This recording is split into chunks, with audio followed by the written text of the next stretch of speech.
actually the gender they constantly put on you or not is no one gives a shit. Oh, sorry. New game. Yeah. The player's looking for a challenge.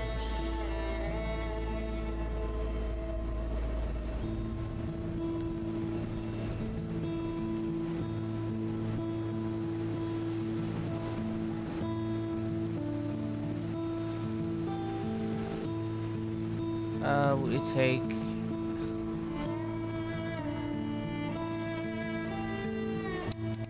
take adventure, we would say.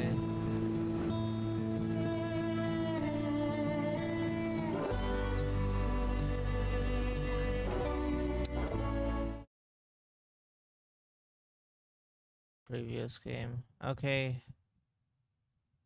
Why do we have are you fucking kidding? Microphone. Northern Quebec. Okay, so we are in Quebec again. Just a second. Our fucking.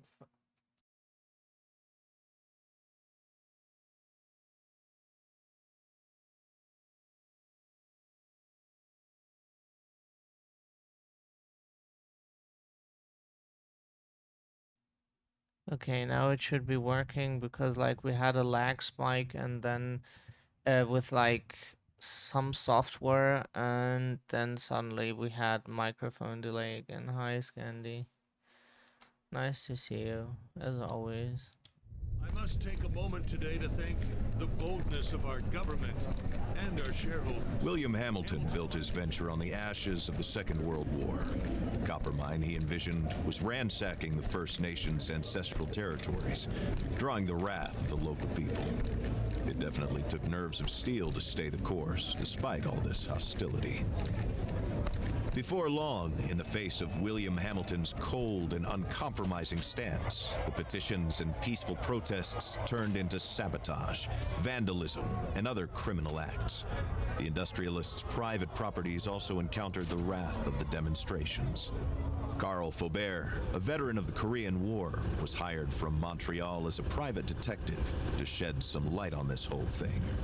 But at the end of his long journey to northern Quebec, the detective did not only encounter property damage, he also came face to face with the corpse of William Hamilton. The strangeness only kept building throughout the investigation. Thank A powerful, you, Sandy. unseasonable blizzard hit the To region. you too. Bodies frozen in unbreakable ice appeared. The local fauna began to act strangely and aggressively. Carl Faubert began to doubt his own sanity. The detective felt the weight of a gaze, as if he were at the mercy of a powerful, feral creature waiting for the right moment to attack. Carl's fear was taking over, overpowering his reason. He was giving in to delirium. In that instant, he thought that the dark waters of the lake might shield him from the shapes that pursued him. From there, he had a renewed hope in civilization, or whatever was left of it.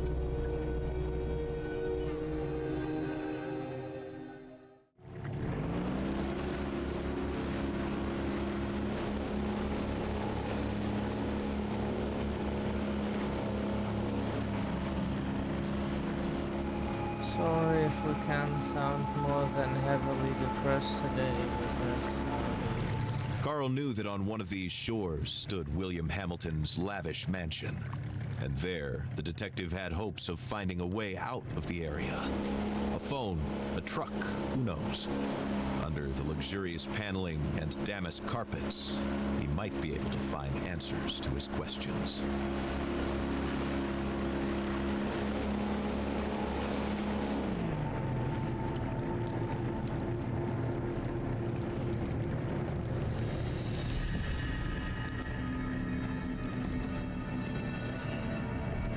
The detective wondered about the floating debris.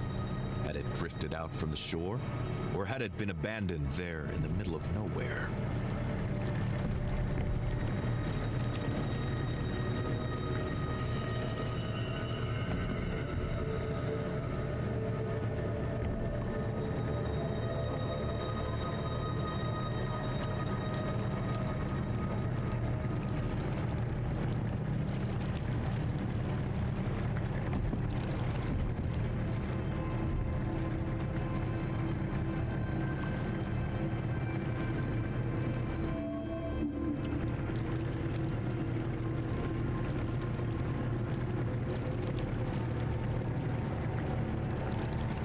Carl saw a boat in the distance, clearly piloted by one of his own.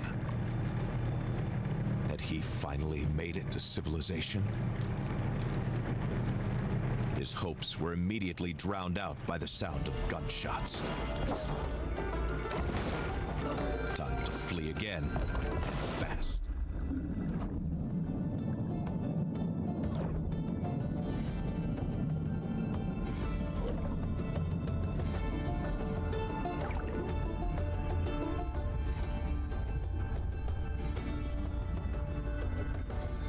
Carl swam without a thought, yet each stroke was desperate.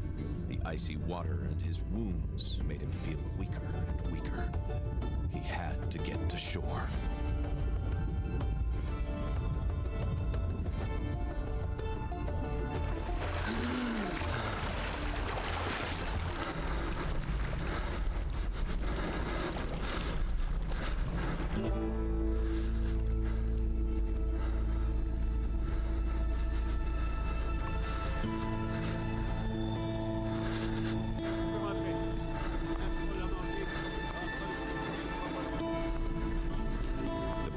And the hypothermia were tearing at Carl's poor body. When he finally saw a light in the distance, he was filled with a faint sense of hope. Could it be a refuge?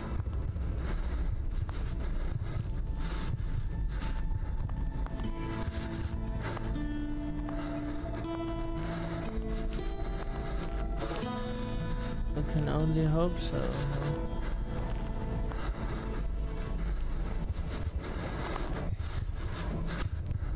Refuge sounds good right now. Let's see.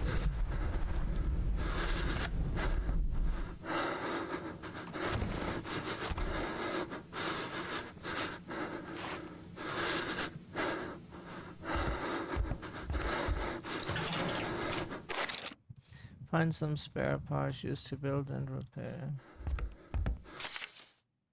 A locksmith receipt. Read. Date October 3rd, 1970. Construction material delivery. Maintenance work on gazebo.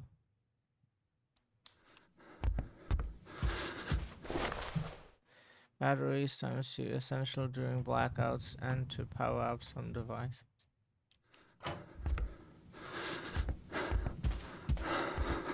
Probably from hiding.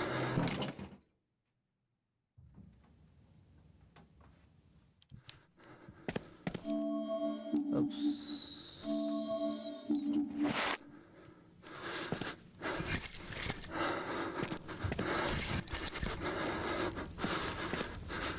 Oh, that easy is it now, huh? No need for fire starters and such anymore. Okay. 6 shots, caliber 38, special double action revolver with fixed sights. Sounds good. That's some defense.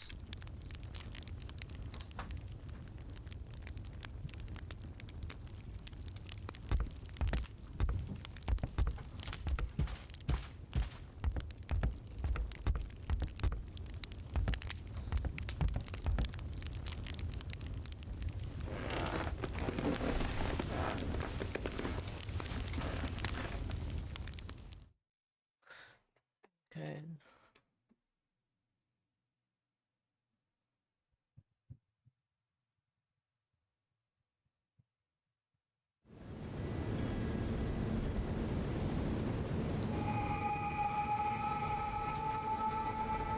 Carl struggled to wake up.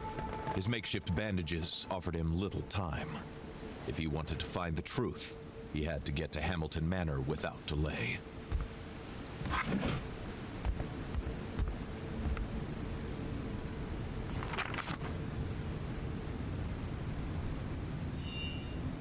The journal was the rock to hold on to in a rushing waterfall of memories. A tool Carl was happy to have back.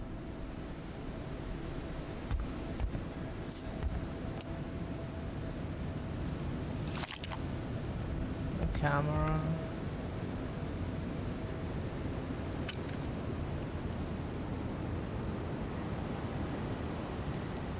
Richard, we missed each other again. I slipped the money under the door. When you are finished with the delivery, just leave the key in the gazebo, same place as usual.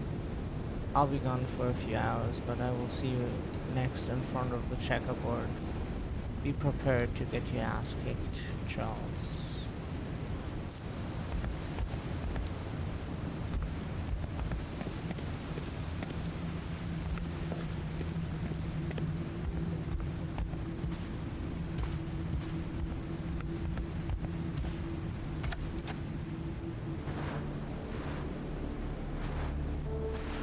Carl left his refuge, knowing that he was headed to a more comfortable but otherwise ominous place, Hamilton's mansion.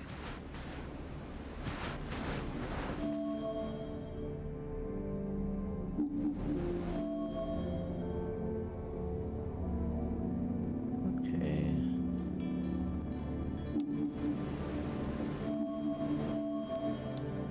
Sorry.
Tried to put the horror into perspective.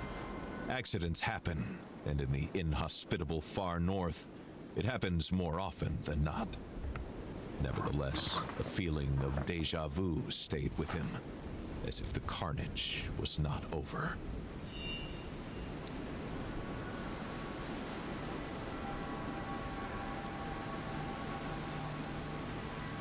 This kind of lead-lined bag had only one purpose: to contain the radioactivity of an object. Carl picked it up, hoping with all his soul that he would never need to use it. A radiation detector. Clearly, Hamilton's people were digging for more than just copper. Keeping this handy tool could prove beneficial. Intervention Protocol, Disaster Crisis Contingency, Hamilton Mining Corporation. To the employees of the Emergency Intervention Unit, in case of an explosion or disruption with the matter, quickly retrieve the secured box located in your coverage area. With the device, locate the fragments to collect without delay. Beware of the matter's volatility. 3. Under no circumstances should you get close to the Brume. 4. Collect the fragments with the mine's usual protocol. The mine's special lab is the only safe place to bring back fragments. What were these mysterious fragments? And why was there a warning about the Brume? This letter raised more questions than it answered for the detective.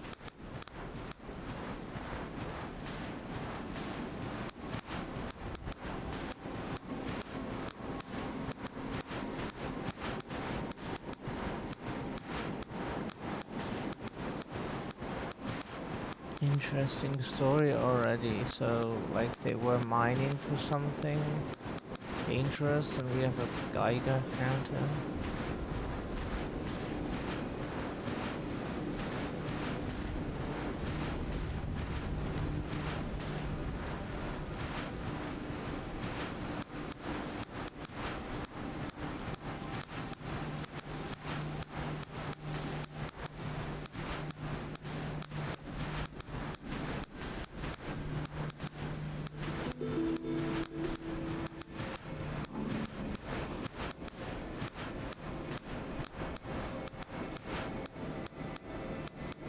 Geiger is a German word that means violin. I think that's the same instrument, or at least at the same time.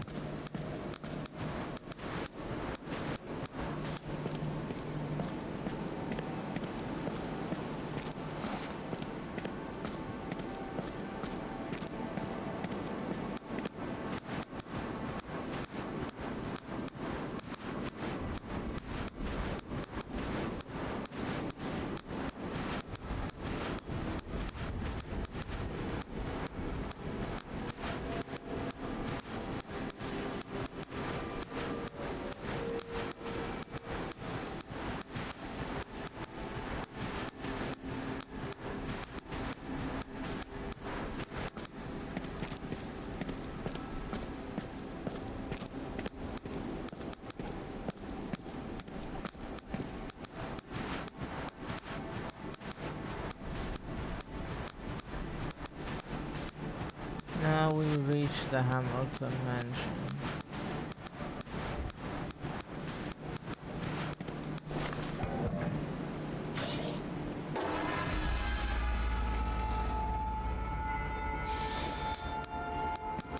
This was the mansion of the late William Hamilton.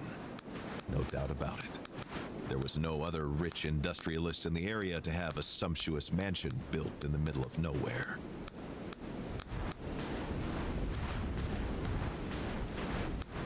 But we would love to live in such a mansion in the middle of nowhere. At least if no people are around us IRL, then there is no one who dead names us, misgenders us, and This doesn't letter, give a shit. found in the cabin, mentioned a gazebo. The key to the mansion would likely be there.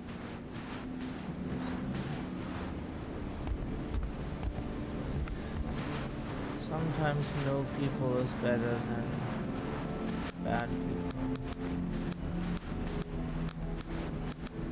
Here. Cannot go.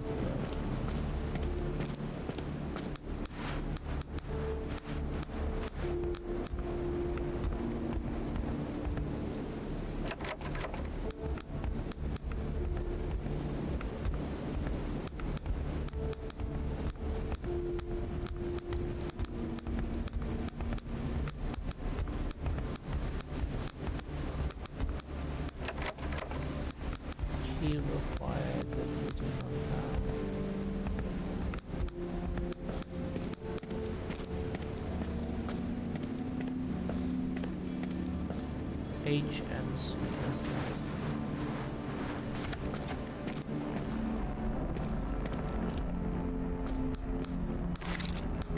Got some spare parts, ammunition. Spare parts.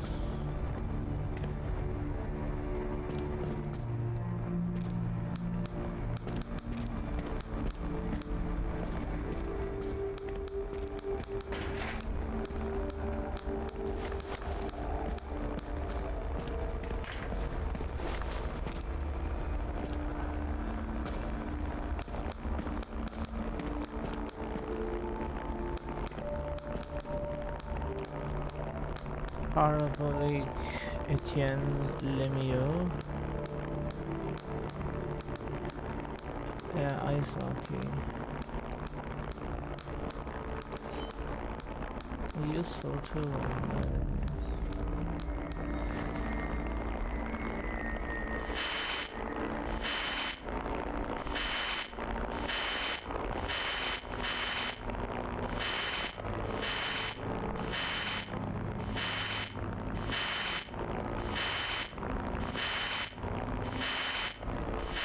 Si vous entendez ceci, ce message est crucial. Trouvez un endroit où vous mettre à l'abri. Ne sortez qu'en dernier recours. Si vous avez à sortir, armez-vous et méfiez-vous de quiconque porte les couleurs de la Hamilton Mining Corporation. Tenez-vous le plus loin possible de la faune. Les animaux sont devenus extrêmement agressifs. Je répète, tenez-vous le plus loin possible des animaux et méfiez-vous de quiconque porte les couleurs de la HMC. Yeah. Si vous entendez ceci, ce message est crucial. Trouvez un endroit où vous mettre à l'abri. Ne sortez qu'en dernier recours. Si vous avez à sortir, armez-vous et méfiez-vous de quiconque porte les couleurs de la Hamilton Mining Corporation. Tenez-vous le plus loin possible de la faune. Les animaux sont devenus extrêmement agressifs. Je répète, tenez-vous le plus loin possible des animaux et méfiez-vous de quiconque porte les couleurs de la HMC. OBS, please. Can we render things again? Hello? Can you play? OBS is overloaded again.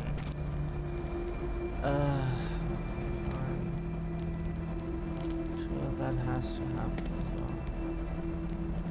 I don't know why OBS is overloaded right now. We don't know if we should give a shit. Si vous entendez ceci, ce message est crucial. Trouvez un endroit où vous mettre à l'abri. Ne sortez qu'en dernier recours. Si vous avez à sortir, armez-vous et méfiez-vous de quiconque porte les couleurs de la Hamilton Mining Corporation. Tenez-vous le plus loin possible de la faune. Les Don't have a animaux sont devenus extrêmement agressifs. Je répète, tenez-vous le plus loin possible des animaux et méfiez-vous de quiconque porte les couleurs de la HMC.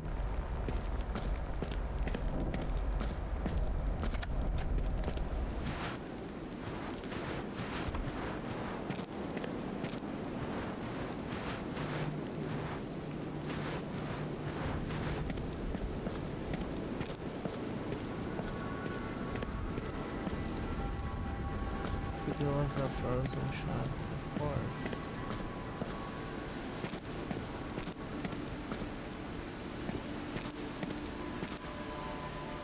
There's nobody in the vehicle.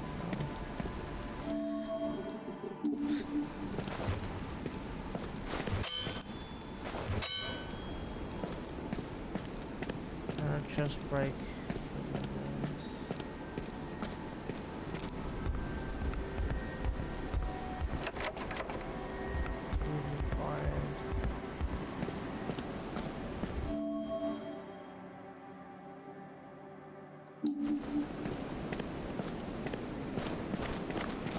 What is the map marker we're supposed to go towards?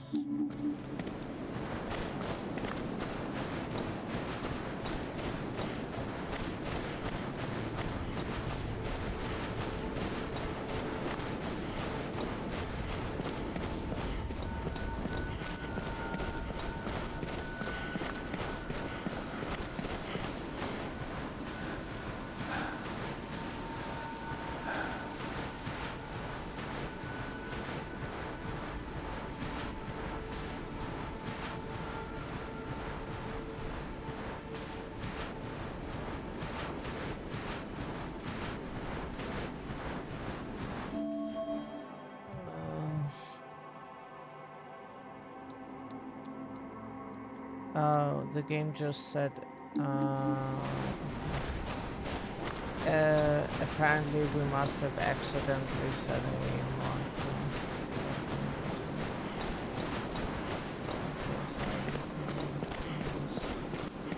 Not intentional.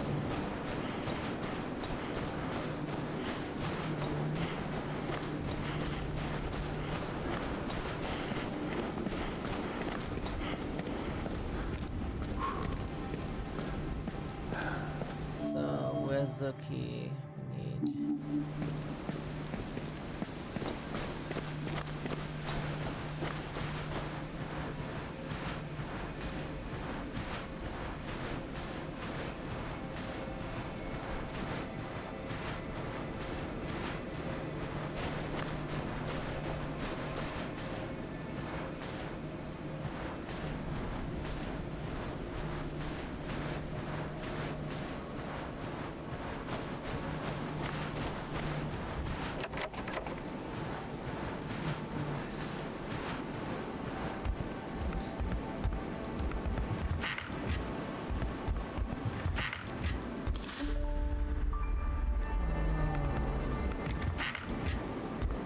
Didn't think they would just like keep the key in the gazebo,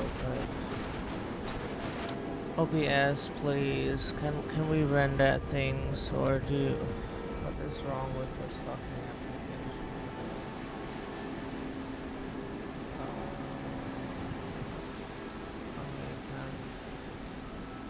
What is wrong with this application? Constant rendering.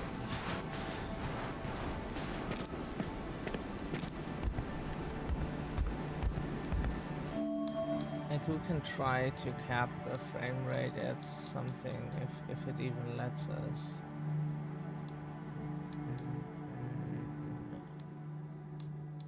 Doesn't seem like we can cap the frames.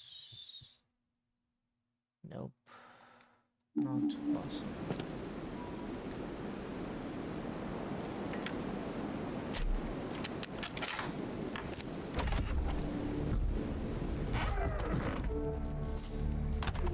So we have to live with OBS being unable to. Someone was either arriving or leaving.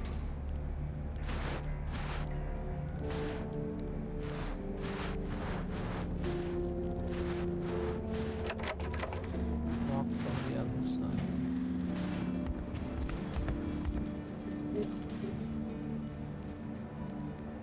Okay, so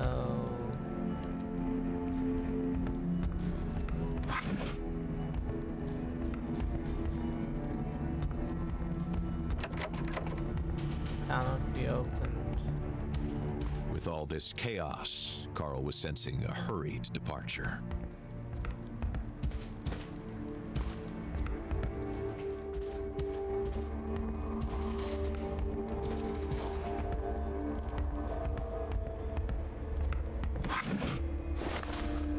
Got some batteries.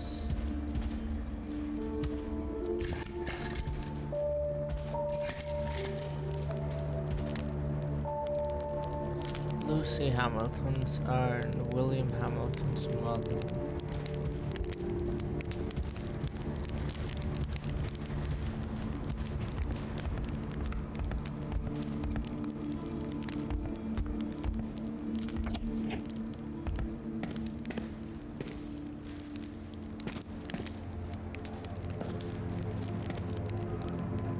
No signal.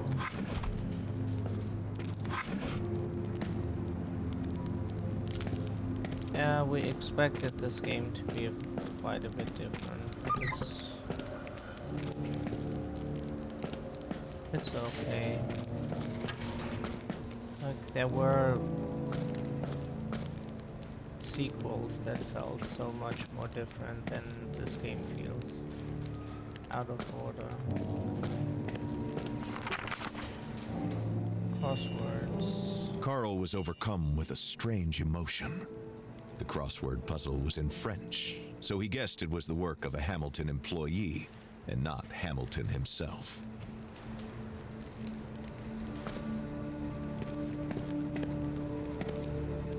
Added to the mayhem was violence. Carl understood that a tragedy had occurred here. Carl could not decide which was more frightening, the mysterious impulse the inhabitants had to escape, or the inexplicable way in which their escape was interrupted.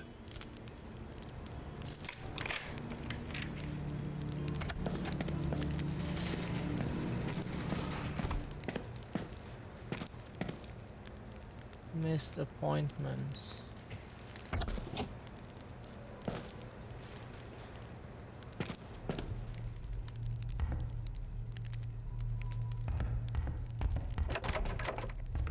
Locked from the other side.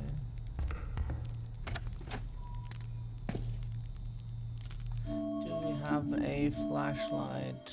We do have a flashlight. Got a Canadian coin worth 25 cents.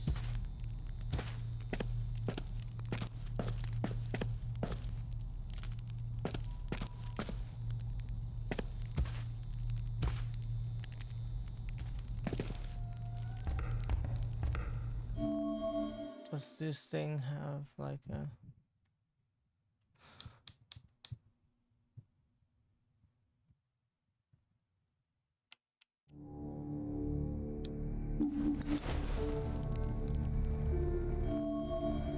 Wait a second, does this have like a... It does have a battery, okay, so we don't want to use it all the time.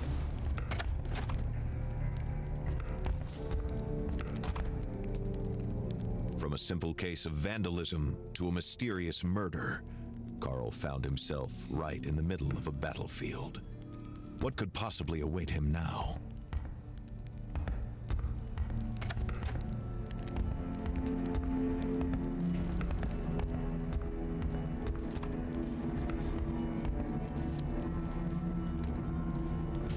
Record Les Clausels, Rock and Roll Quebec Band.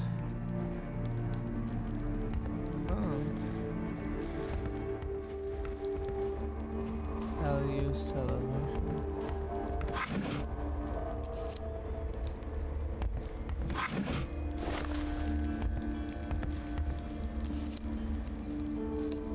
It's interesting that we cannot pick them up.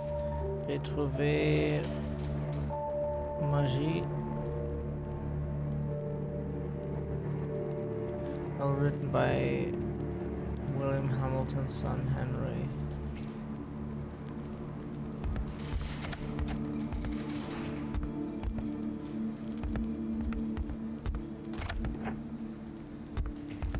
Oh, there's so much we can open here. It's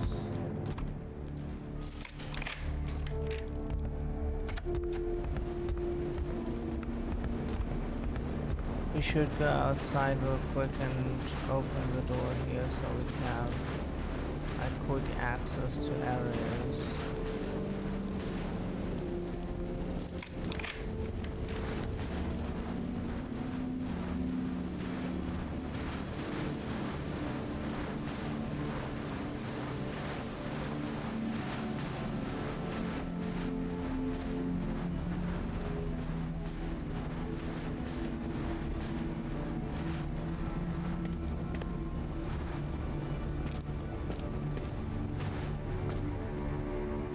Not supposed to go inside here, that is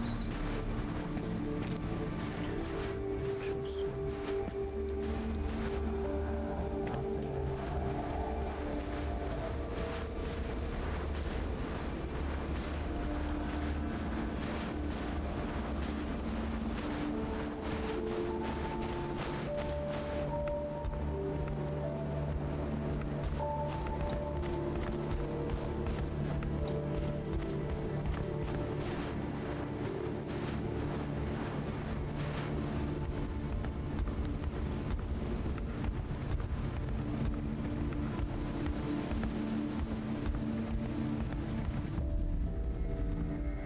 Requires gas that we do not have.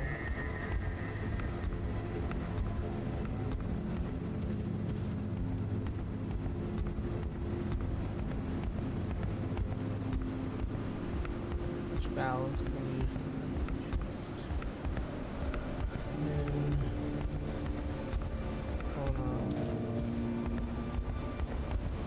Okay, I think we're done here.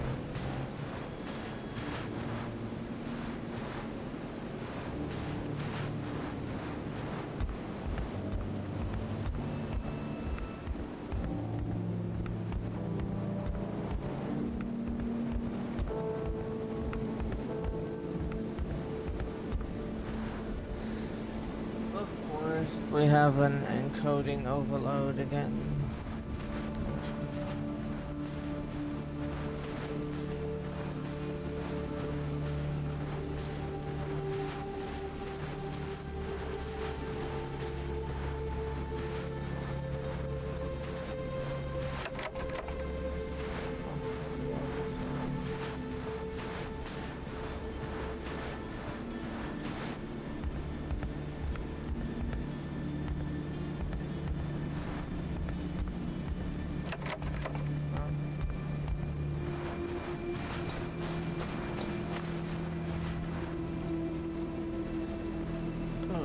Rochelle as a Hamilton,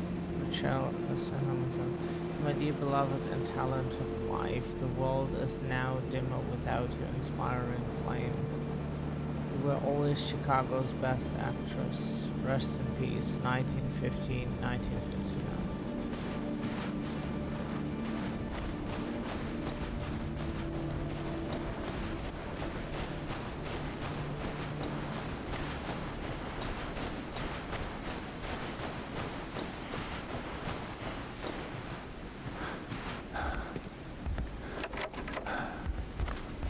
Why is everything locked again? Didn't we unlock the doors just earlier?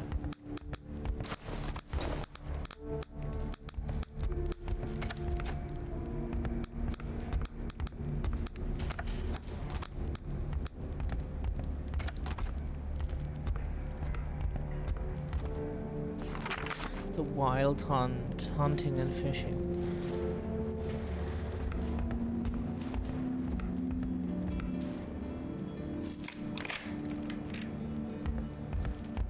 Now we unlock that one.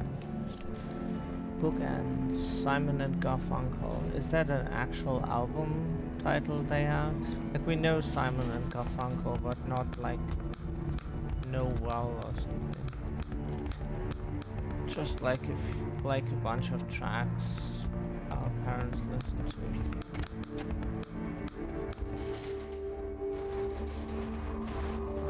Here we have an opening. Interesting. That's neat. Wish we had such a Barnet.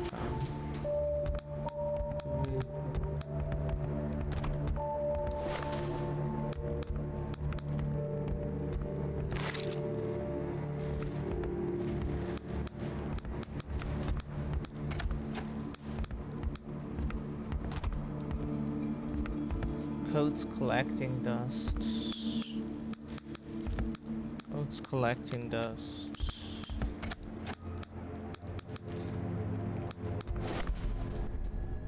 Carl could feel his muscles weakening, his breath wheezing, his body going numb. What was happening to him?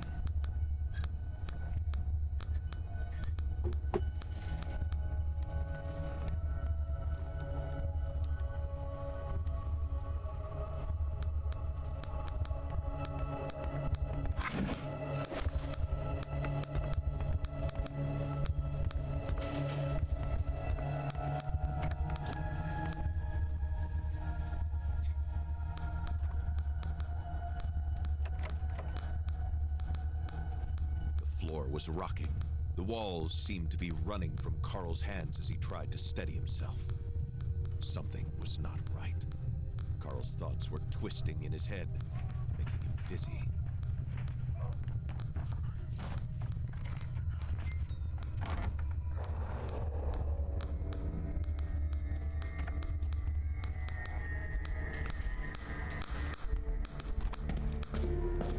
Go here real quick and see what we can find.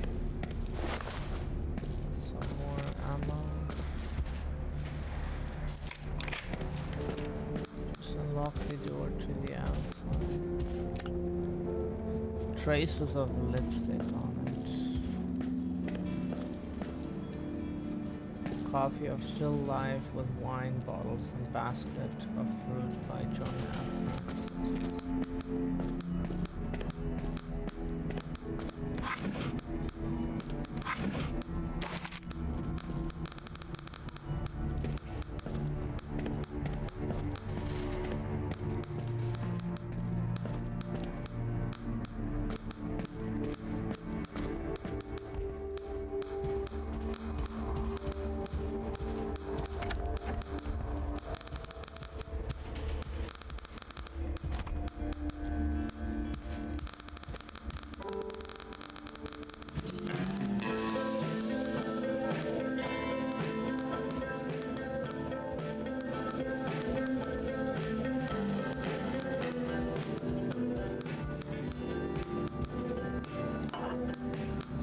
Prestigious bottle of spirit with high alcohol percentage. Absinthe, okay. Vodka, Cuban vodka.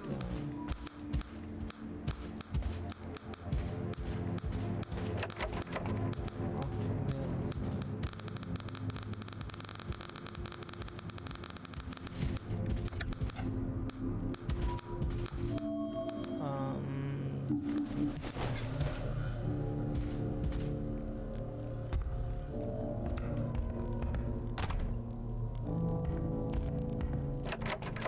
Special key required.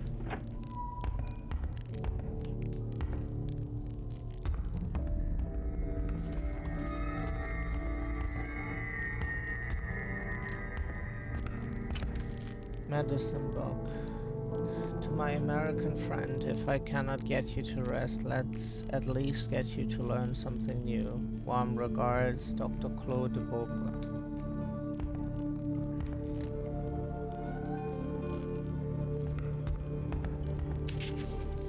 The Windows of Perception, encyclopedia listing psychotropic drugs and their effects on the human mind and Carl knew how eccentric older millionaires could be, with more money than they know how to spend it. But never could he have imagined such a sophisticated puzzle.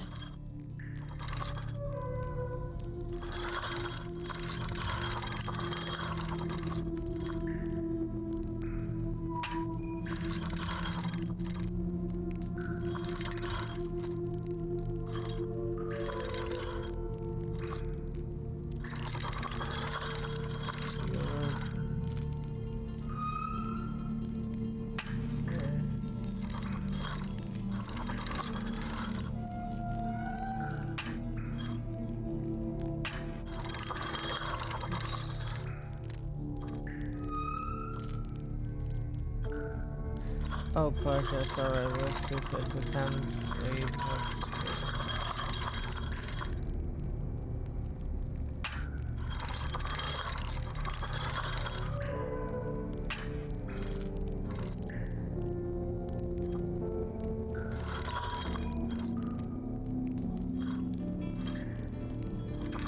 Mia Philippine. This should be Mexican.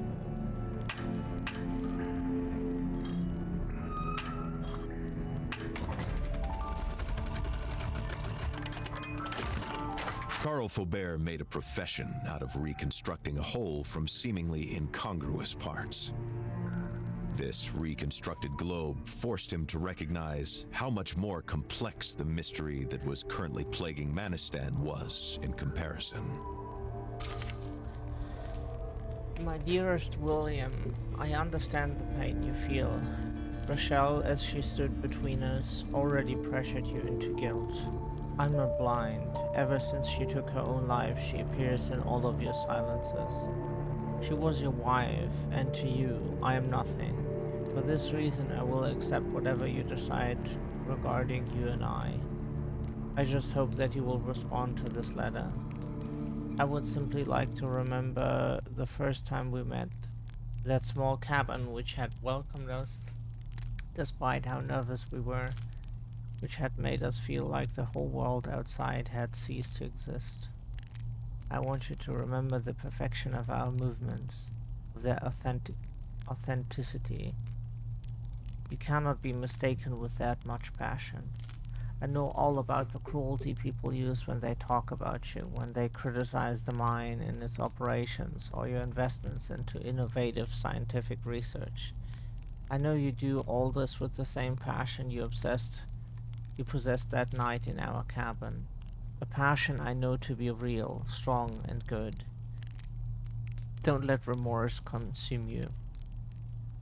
I want you to know that I cried over Rochelle's death. I also felt ashamed, but we have to move on in order to embrace happiness, even if it simply is the a guilty contentment that we have left together. I will respect your decision about our future, and I understand why you are so cold towards me. I hope that all the love this letter carries will somehow bring warmth to your heart. I beg you to answer me. I will be impatiently waiting, my dear and lovely William. Yours truly, Cynthia. Interesting. Hidden key opens the door somewhere.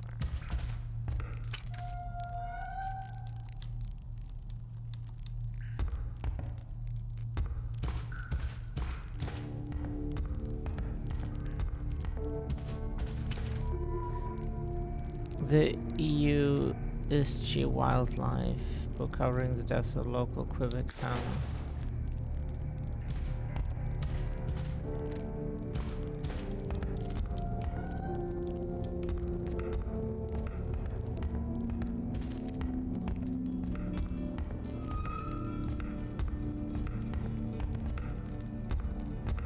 Hello? Oh, never mind. Bookshelf is too heavy to be lifted from here.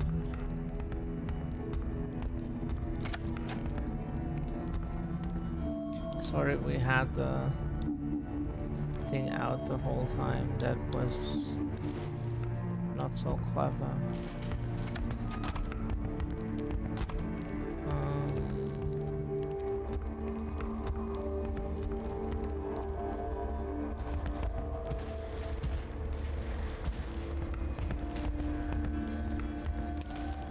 Timeout, take 5. The Dave Brubeck Quartet.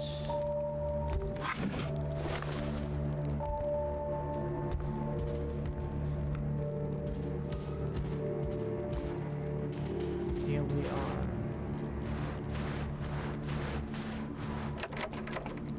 Locked magazine.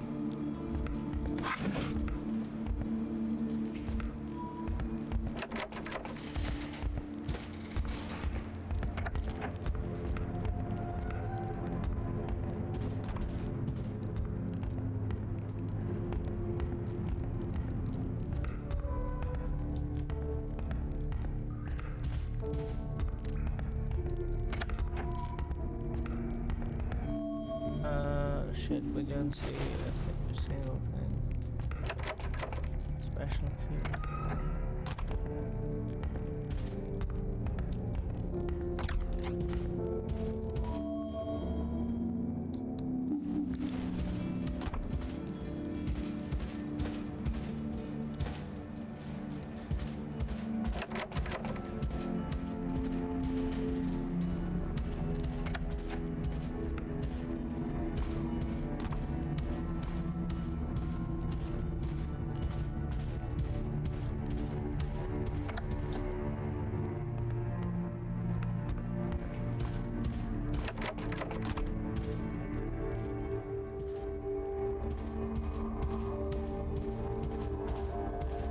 Of course, everything is locked.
Order cartridges.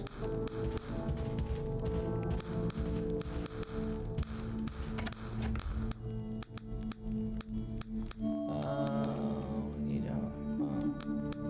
Can we like give it a quick access or something?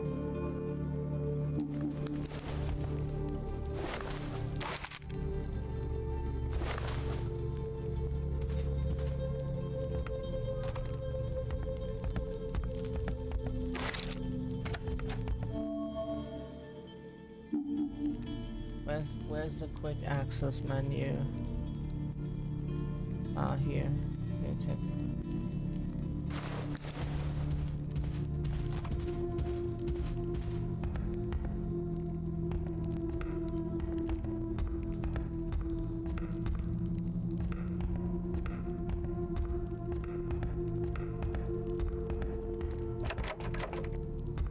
Locked from the other side.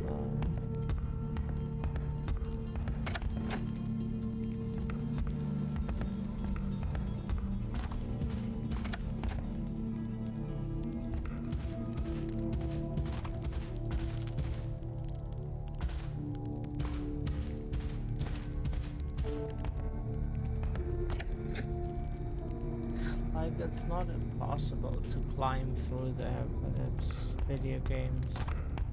Video games will tell you that you can't go there because you can't just like walk straight through something, and that's the reason why it's impossible to go there, which makes just no fucking sense. That's how video games are. They don't even try to make any sense.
Okay, then we're out of ideas game.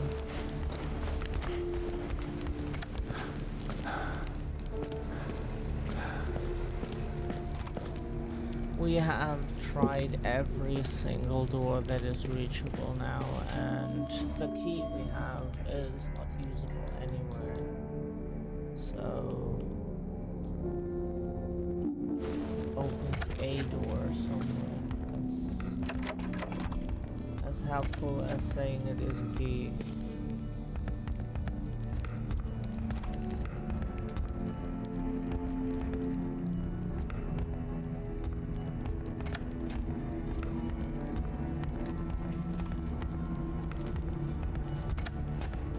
Don't know what it opens.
not have that special key.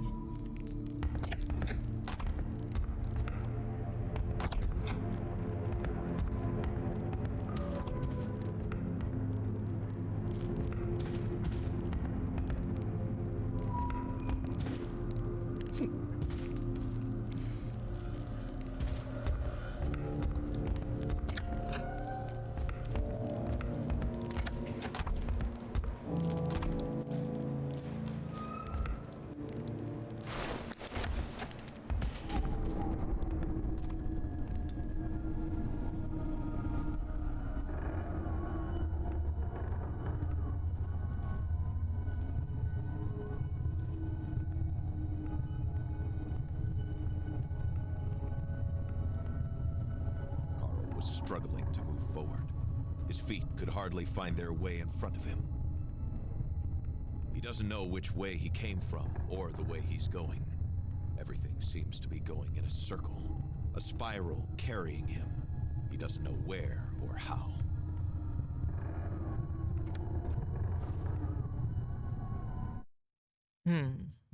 Interesting.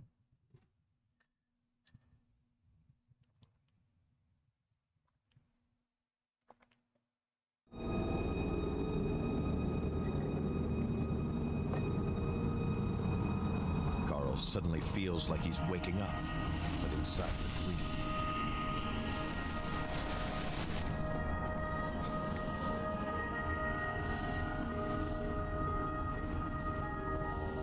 The cold hits him suddenly, like a bucket of freezing water. Had he completely lost it? Or was he supposed to accept the manor's strange architecture, suddenly leading him to the middle of nowhere? These imposing structures seem to come from the depths of time, or from a moon landing, or even from his own mind, clouded after an afternoon nap.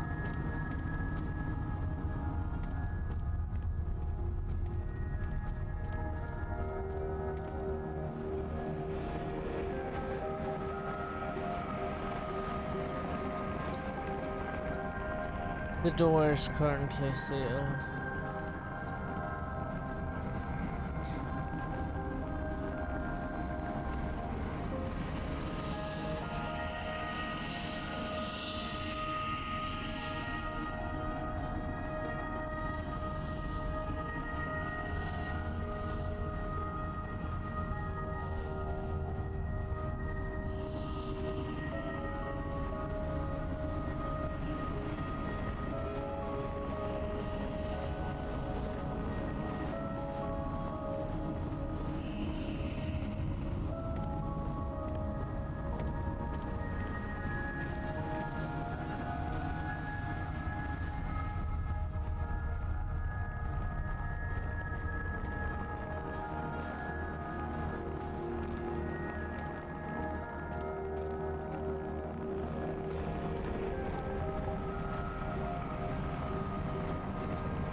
No map available.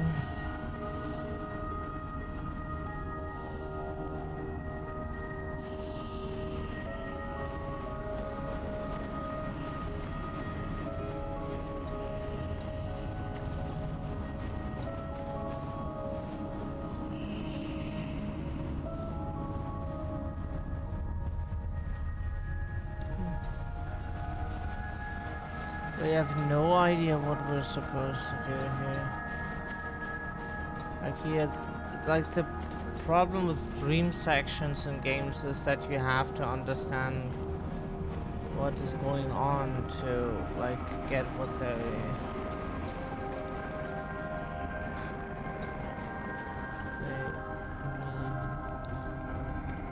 Door is sealed, but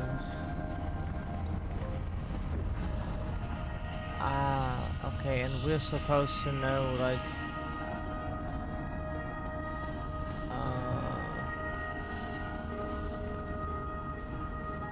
The detective had no idea how it worked, but the stone seemed to slide on the rails smoothly as soon as the totem pole was rotated.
He did not know how or why, but Carl sensed that something in this game had been completed, and now they wanted to lead him to this cabin.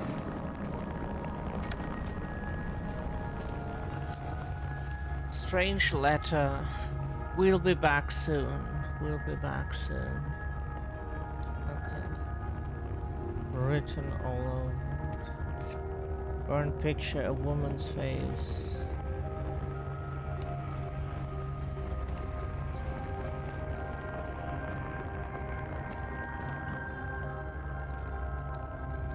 Burned pendant. What was engraved on it is no longer visible.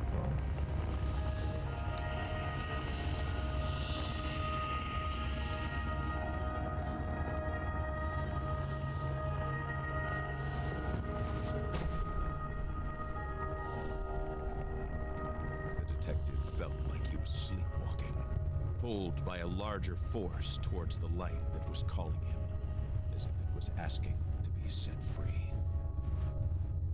The stone that resonated in the room must have been one of the fragments HMC had been seeking. If he isolated it, Carl hoped he might come to his senses.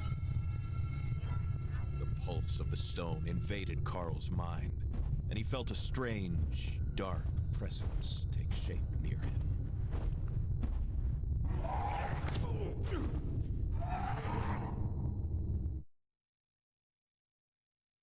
Uh-oh.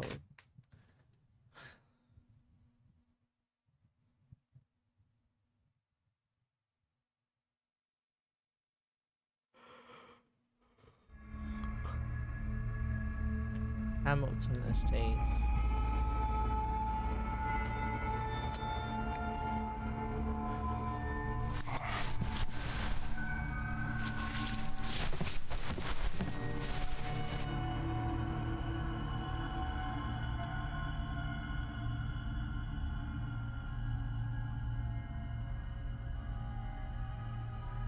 Carl could make out some trophies here and there that he had seen earlier in what seemed like a dream.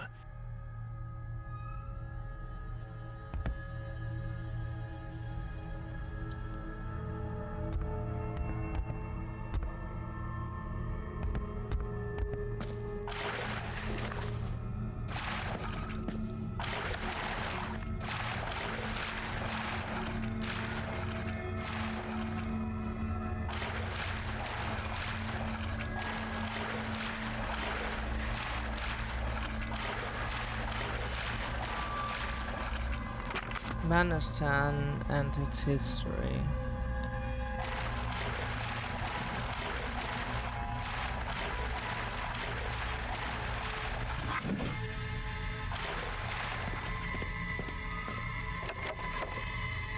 Up from the other side.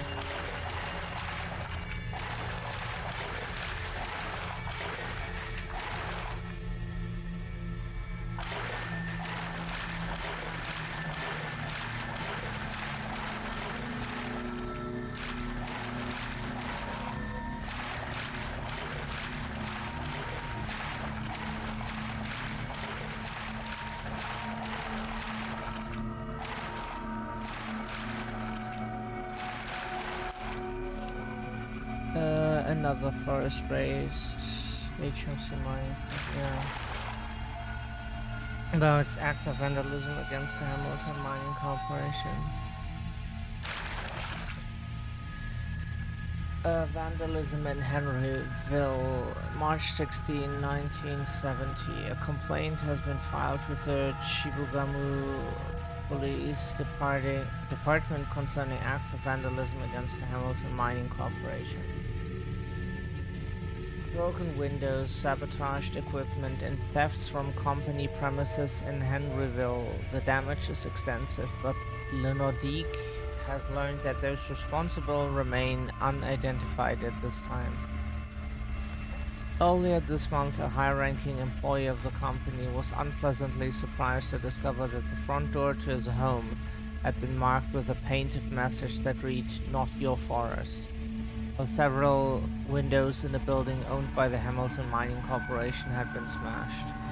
Major thefts were reported from the same premises, including radio communication equipment. Late yesterday afternoon, the authorities found that cars belonging to the mining company's executives had been vandalized. The damage has not yet been assessed, but it seems that individuals wanted to sabotage the vehicle's engines and damage the bodies. These acts of vandalism seem to have been committed mainly on the vehicles and properties of the mining company's executives. The company confirmed that the vandalism occurred and has since filed a complaint with the Shibugamu Police Department and strengthened the security measures it provides to its employees in the Henryville Lake Doré sector. Chief of Police Pierre Bourassa stated that his department priority is to ensure the safety of workers and the civilian population. People should feel secure, he said. He also reminds the public that vandalism is not a trivial act. Willfully breaking or damaging someone else's property is a criminal offense. Witnesses have yet to come forward, but the Hamilton Mining Corporation suspects the local Indian youth.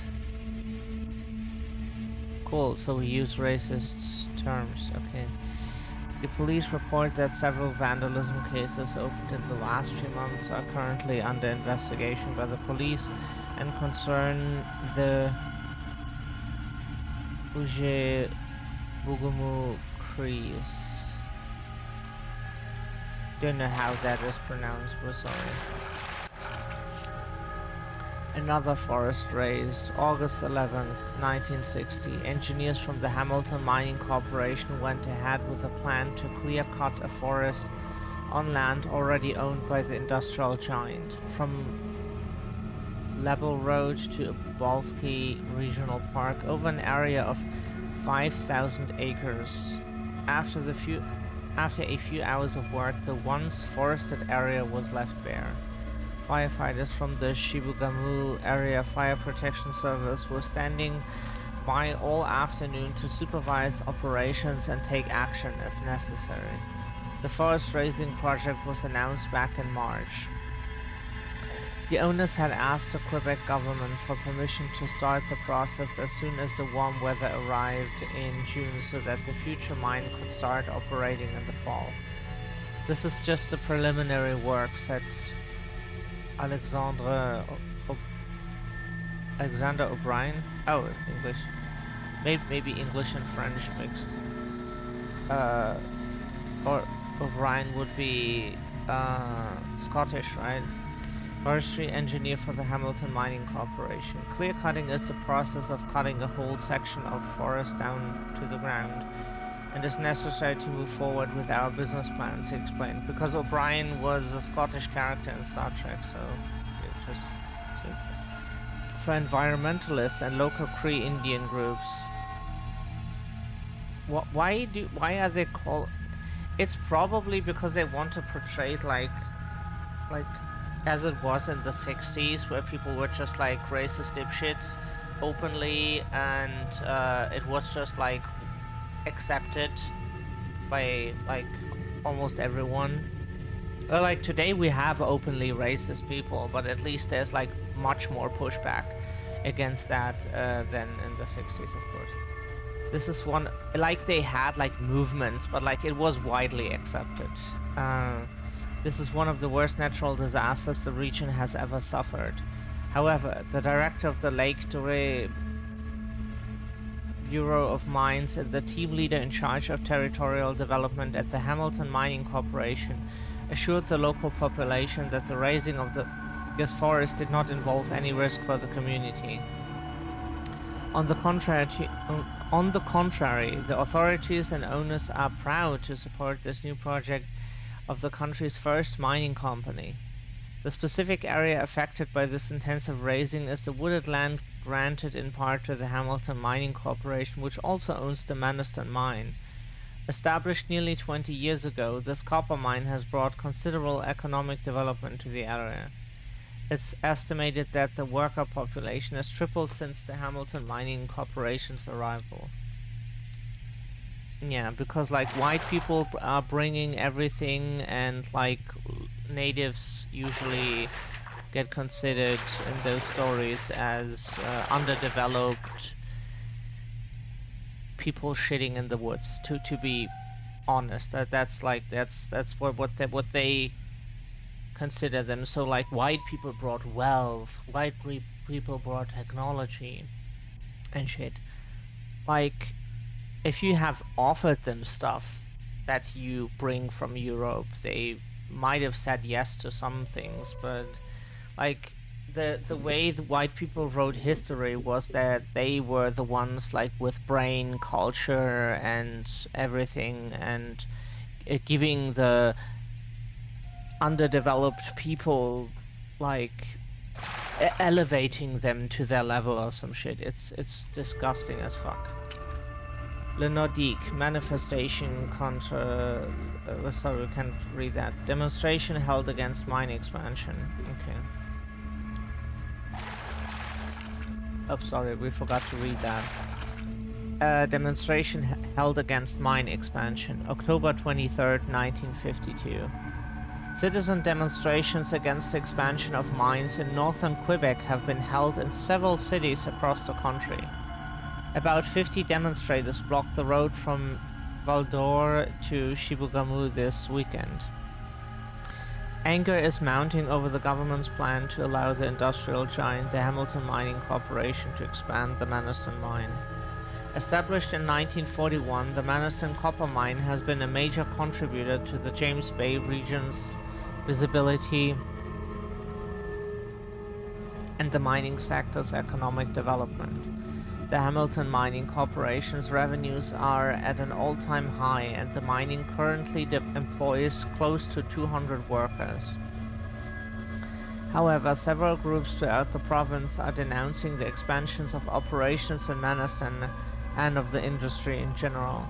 Environmentalists supported by Indians, it's just in the text, in the affected regions are calling for the blocking of roads and mines to keep workers out.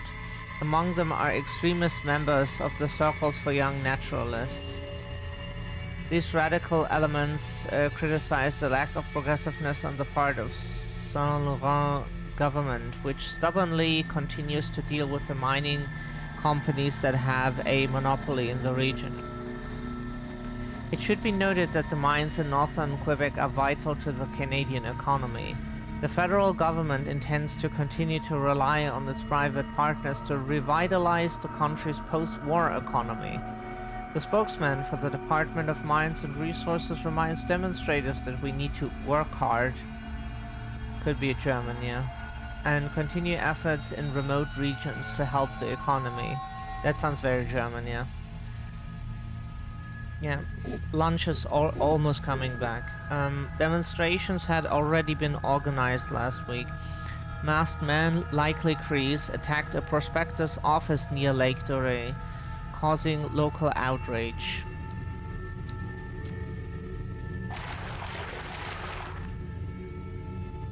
Expropriations around Lake Doré. April 12, 1946. Once considered inhospitable and difficult to exploit, the Lake Doré sector is now a key area for mineral exploration and exploitation. The industry's growth, including the establishment of the Hamilton Mining Corporation, has resulted in an unprecedented mining rush over the past 5 years. Thanks to the work of talented Canadian investors, Lake Doré has been transformed from a swampy area resistant to change to a territory that's full of economic promise. Again, here, like white people considering everything that they set foot on as something they need to elevate to their level. Prospecting activities in the Shibugamu region have attracted the attention of several mining companies, including the Hamilton Mining Corporation. In recent months, the exploitation of Lake Doré has accelerated, raising the ire of local Indian people.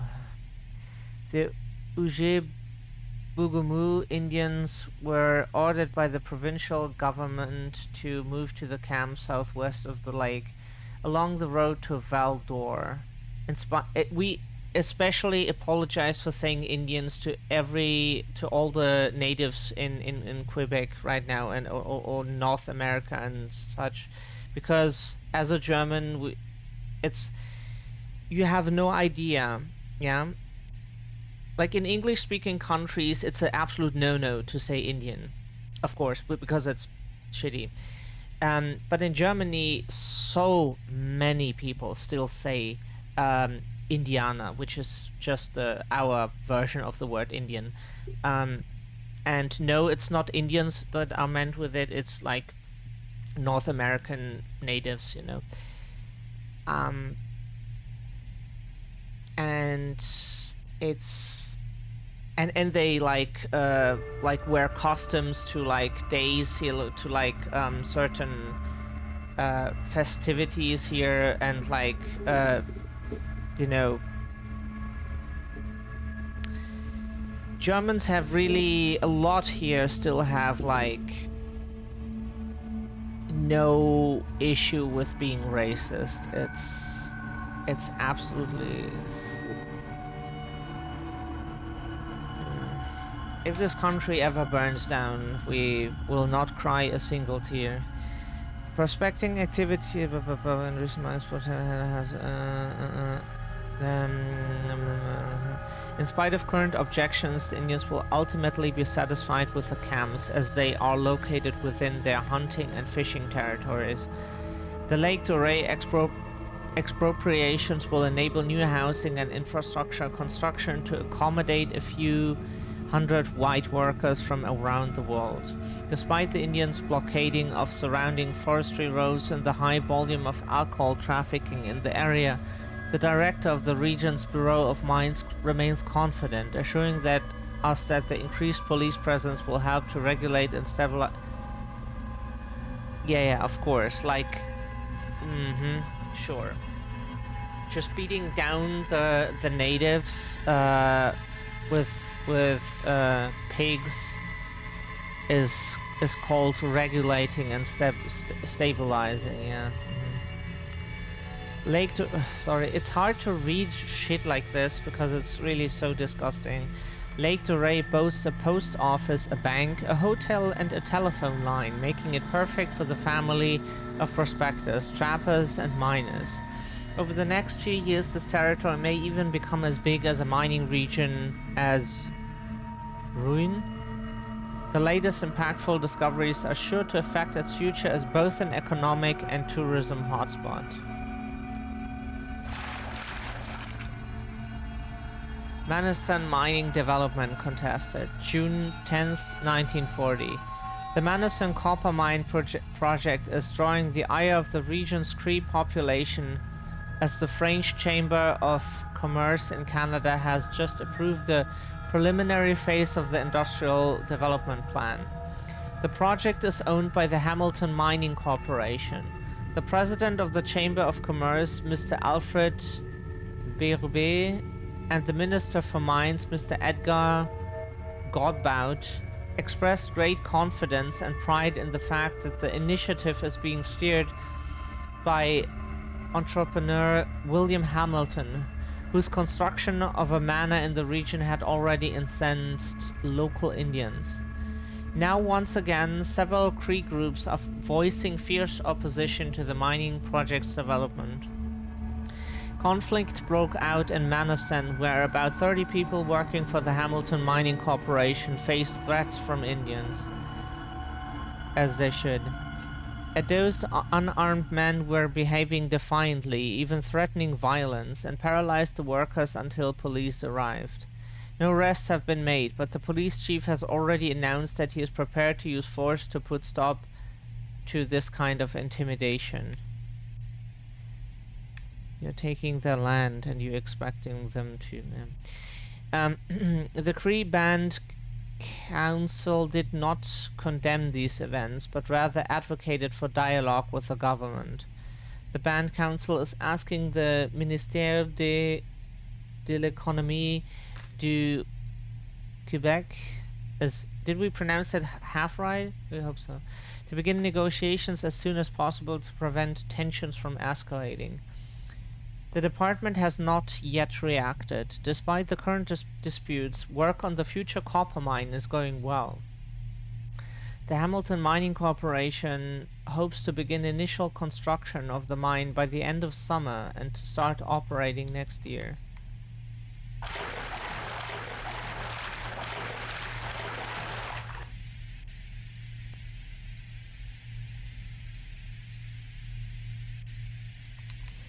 Wait a second, so...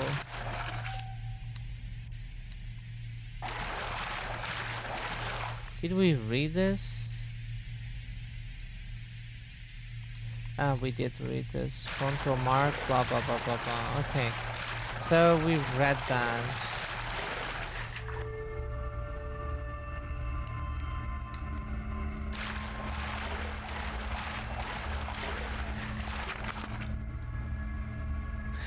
Constructed over the ruins of an outstanding hunting lodge which partly burned down in 1852, the William Hamilton Mansion is an architectural treasure.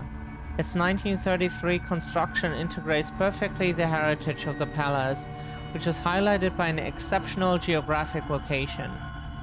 Standing at the base of Mount Iwiwatch, sorry if you butchered that, the house represents a landmark for the region. You can perceive it up to 3 miles away, but also a powerful lookout point. Apparently, its owner, William Hamilton, had it built at this exact location in order to oversee the activities of his copper mine. Indeed, on bright and clear days, the businessman could easily watch over his employees at work. The fourth wonder beyond the 47th parallel, William Hamilton Mansion, is worth the drive.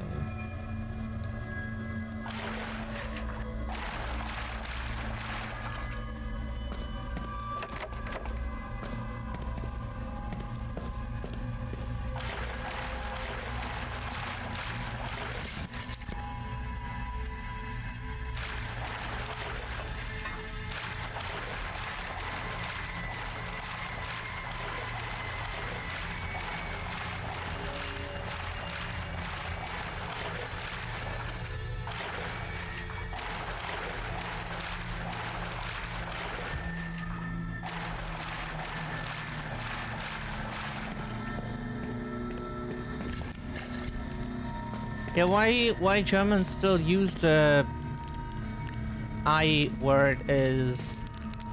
It's like so many people here just like...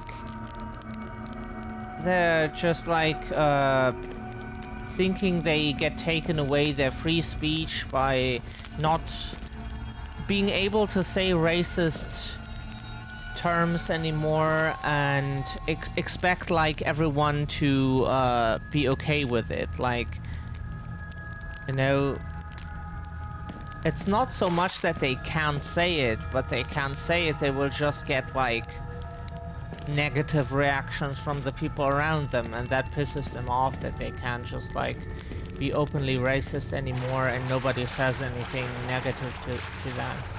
Or anything against it, sorry. It's not negative to speak against racism, but it's from their perspective negative, you know.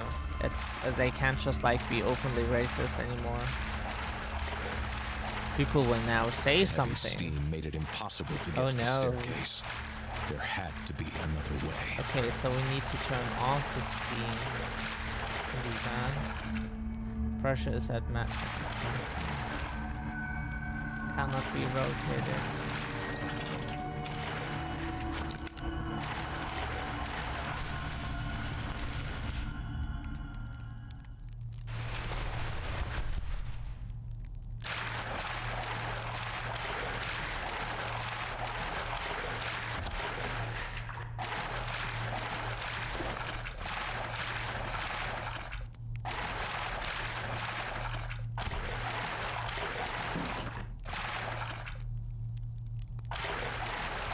We don't like that we find some healing that makes us feel like we will need it very soon, you know?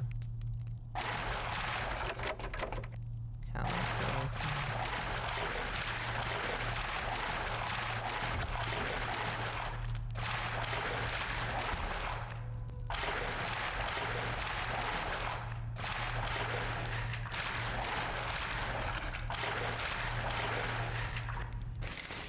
The whistle slowly dying down like a kettle going out meant only one thing for Carl. Mission accomplished.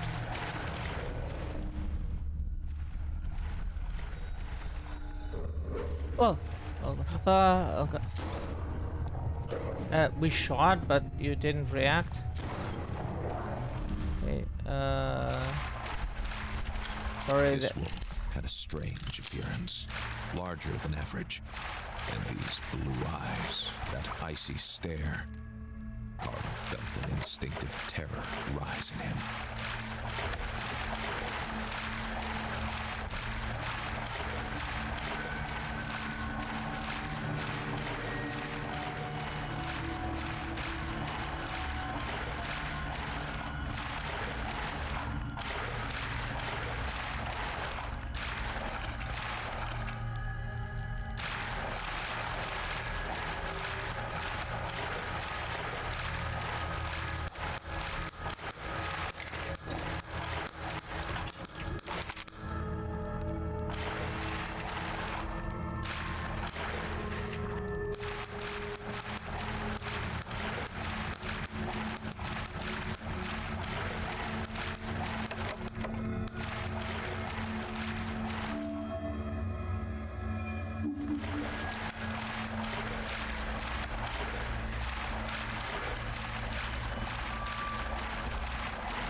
Who would say the Kona games are well invested money so far?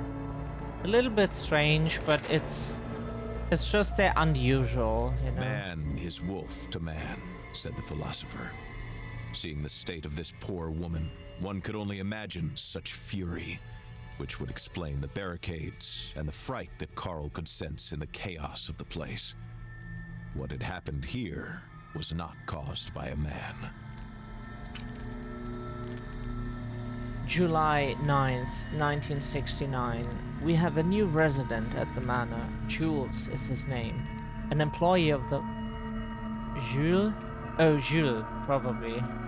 Jules is his name. An employee of the mine. He's very cautious and not very talkative. He avoids our gaze when we talk to him. His room is unusually clean. This morning I went in to change his sheets and his bed looked as if it had not been disturbed since last week. It is still made exactly the way I had made it. I didn't see a trace of laundry, clean or dirty. He doesn't even have a suitcase. Does he sleep here? Or does he hide at night? I put shawls on the case. He's good at spying. August 18th, 1969. Hamilton is coughing more and more. I caught him hiding a handkerchief full of blood in his pocket the other day at a meeting with some businessman. I tried to bring tea and was practically chased out of the room. November 2nd, 1969. Last night I couldn't resist and kept an eye on Hamilton. He's so skinny, I worried about him. As I approached his room, I heard Jules. I didn't understand what they were saying, but it's an odd time for a formal meeting. Charles' investigation was unsuccessful, by the way. We still don't know what Jules is doing at the manor. Jules' presence at the manor is almost invisible. He's working with Mr. Hamilton on something, but I don't know what. I don't like not knowing. It makes me anxious. So why we think it's pronounced Jules is it's the French part of Canada. And the second thing is like fuck society and its stupid binary enforcement bullshit, but we know at least in binary society that Jules is considered like a woman's name, think. Even though we're not an expert and it's really not necessary to know, because like fuck cishet society with their norms, like September 1970. I was awakened this morning by the sound of broken glass from the living room. It was the work of some vandals. The window is completely broken. They even left graffiti on the garage. Mr. Hamilton was furious. It's the first time in the month that I've seen any vigor coming from him. He said he would hire a detective to find the people responsible.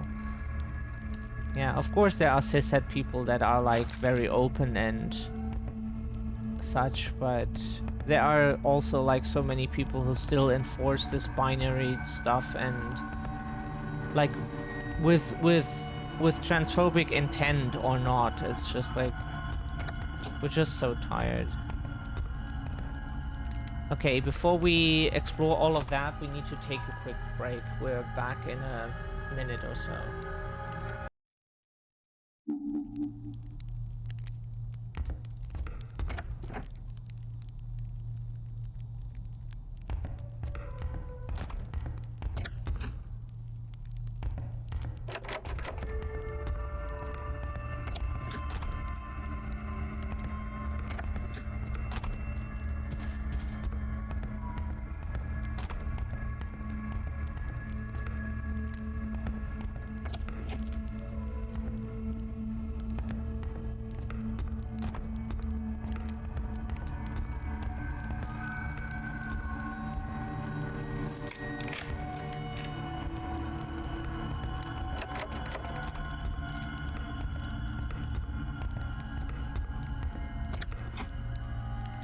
Okay, new areas to explore.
Another frozen corpse.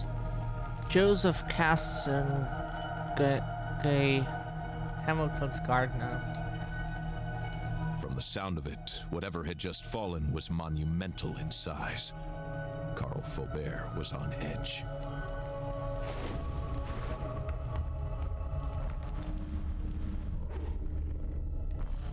Oh, fuck.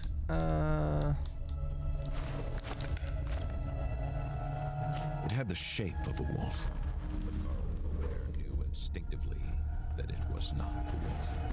Oh. That gaze that never left him, that icy blue gaze, was not that of an animal.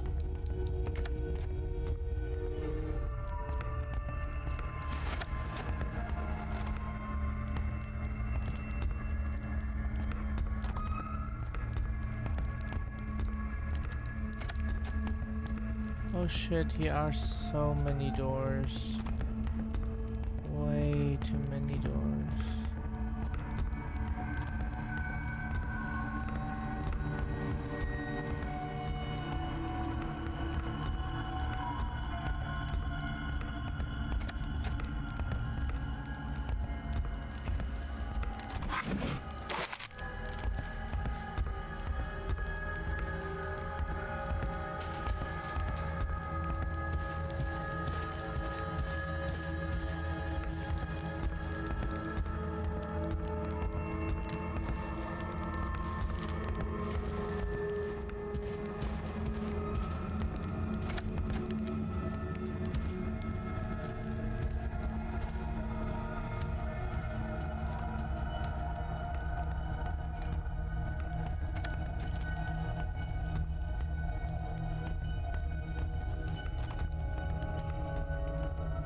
As he approached this room, Carl again felt an unpleasant sensation of energy, as if his entire being was bubbling on a molecular level.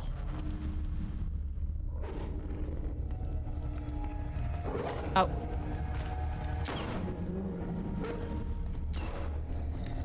Oh.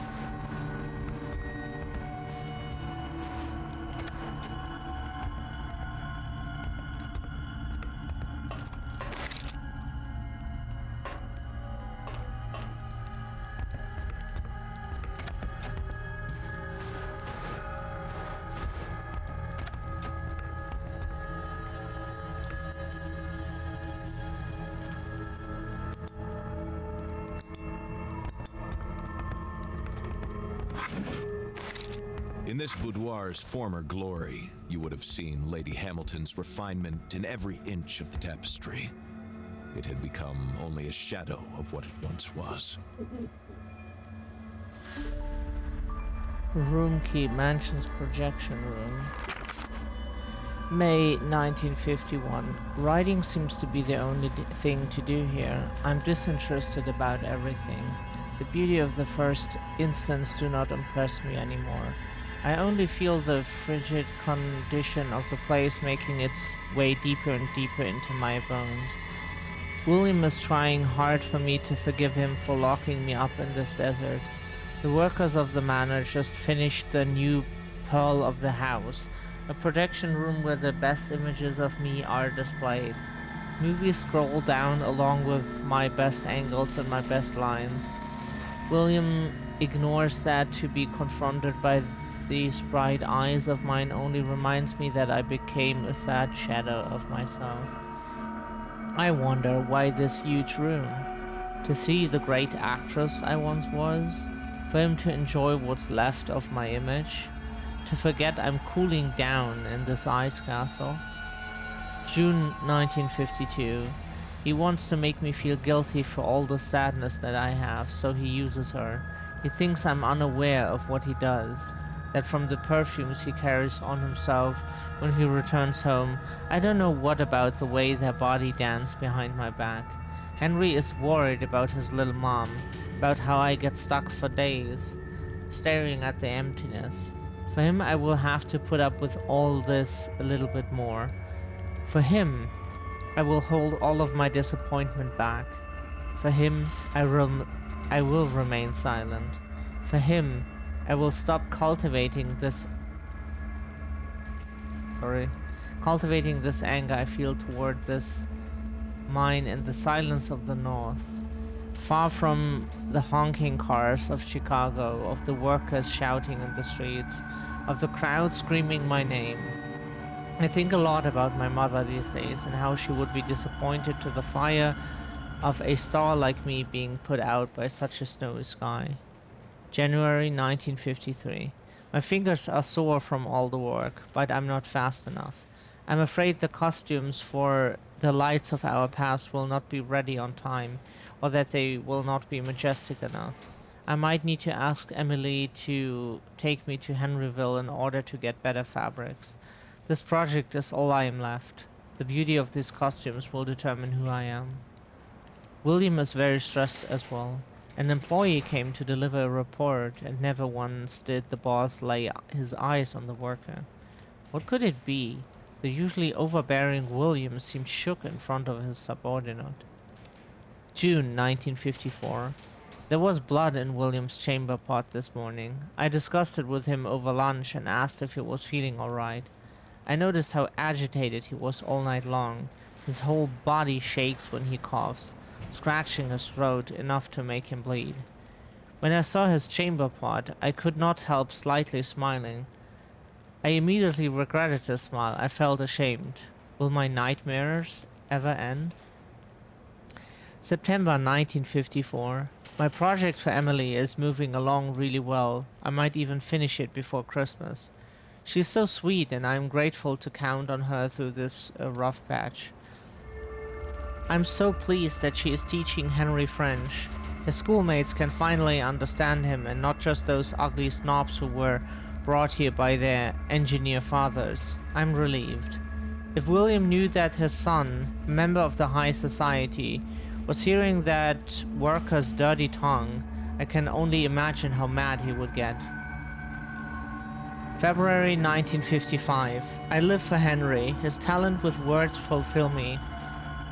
He knows how to create sentences the way I knew how to use my body to dance. His poetic mind will one day describe beautiful universes. I will give Emily some names of people I know in New York. When the time comes, his talent will be discovered. I hope nothing comes between him and his dreams. I hope he doesn't make the same mistakes as his mother. April 1955. I suffer from my own reflection in the windows, of the empty sound of my steps in this bedroom, of my own voice when I'm talking to myself. I get nauseous looking at the snow piling up at the base of the mountain. I feel so alone. October 1956. There's nothing good left of an old and withered actress like me, except for others to remember what it looks like to lose everything. I destroyed the projection screen yesterday. William was so furious I thought he was going to tear down the whole mansion apart. Henry ignores me. I'm not even a mother anymore. I wish I could give him all the love I have left. The energy that keeps me alive, it only comes from him, my anchor. But Henry is not there to keep his old mother safe anymore. February 1957. Henry, I love you. Henry, you are my everything. Never would I leave you if it wasn't that we already lost each other. Be careful, my little boy. Life is malicious, always trying to eat every little bit of your soul. Yours will be great and beautiful. Keep fighting. August 1959. And there she died.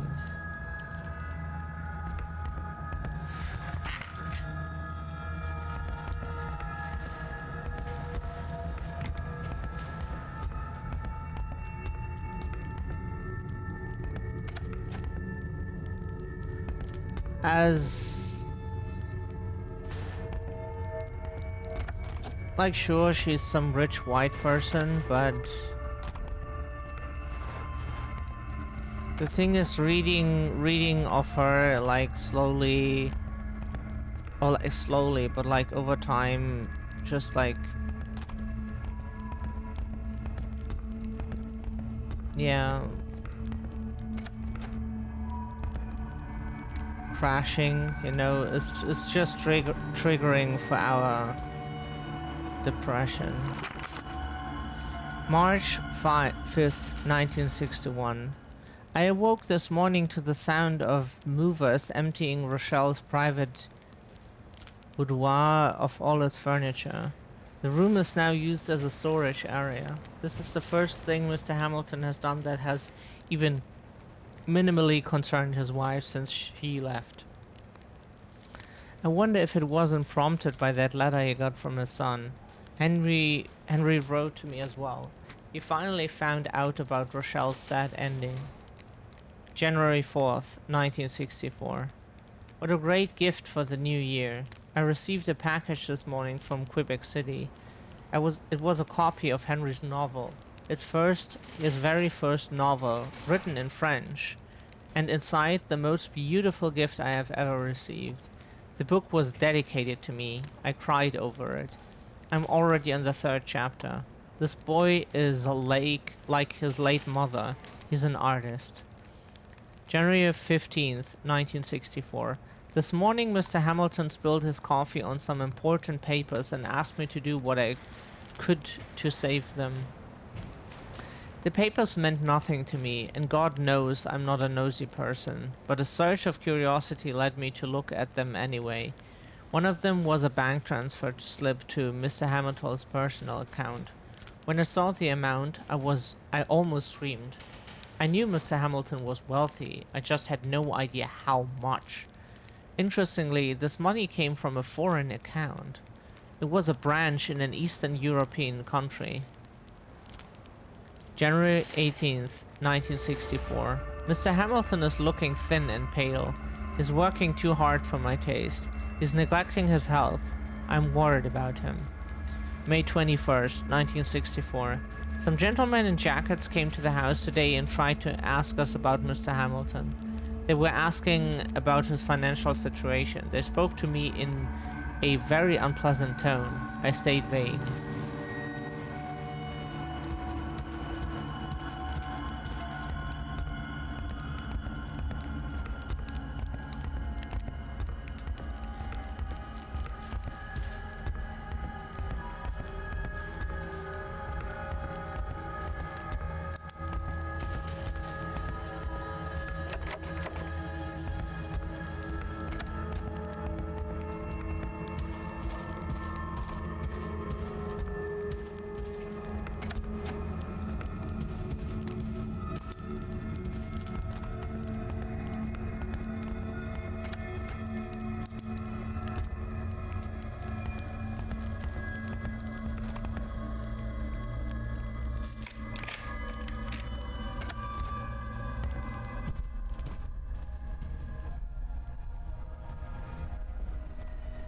Just a few days of renovation work.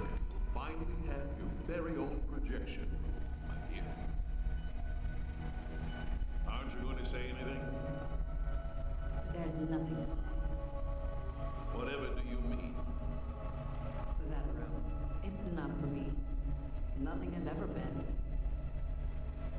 Come now, don't speak nonsense. You know I'm not. As much as you love Cynthia, Who? I know about her, William. And I'm too weary to care about anything. You're off your rocker. There is no Cynthia. Never mind. It doesn't matter.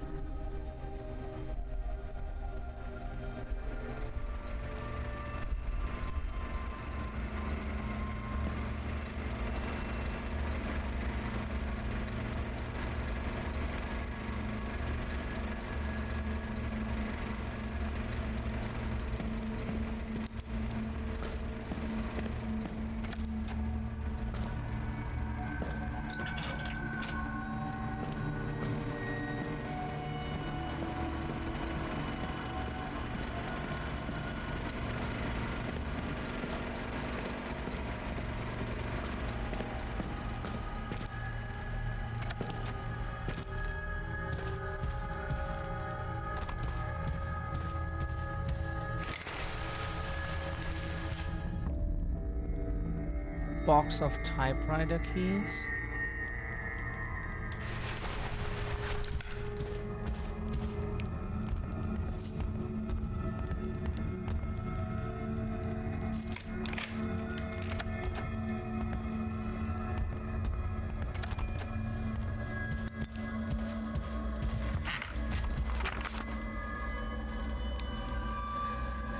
February 3rd, 1957. Mr. Hamilton can be so cruel sometimes. He found Henry's manuscript. A violent argument broke out between the two, and Mr. Hamilton ended up throwing the manuscript into the fire in front of Henry. They almost came to blows. Objects were broken. Henry packed up and left. Rochelle, throughout the scene, remained strangely impassive, with the same disconnected air that has been hers for several months. Henry promised her that he would come and get her out of here as soon as he could.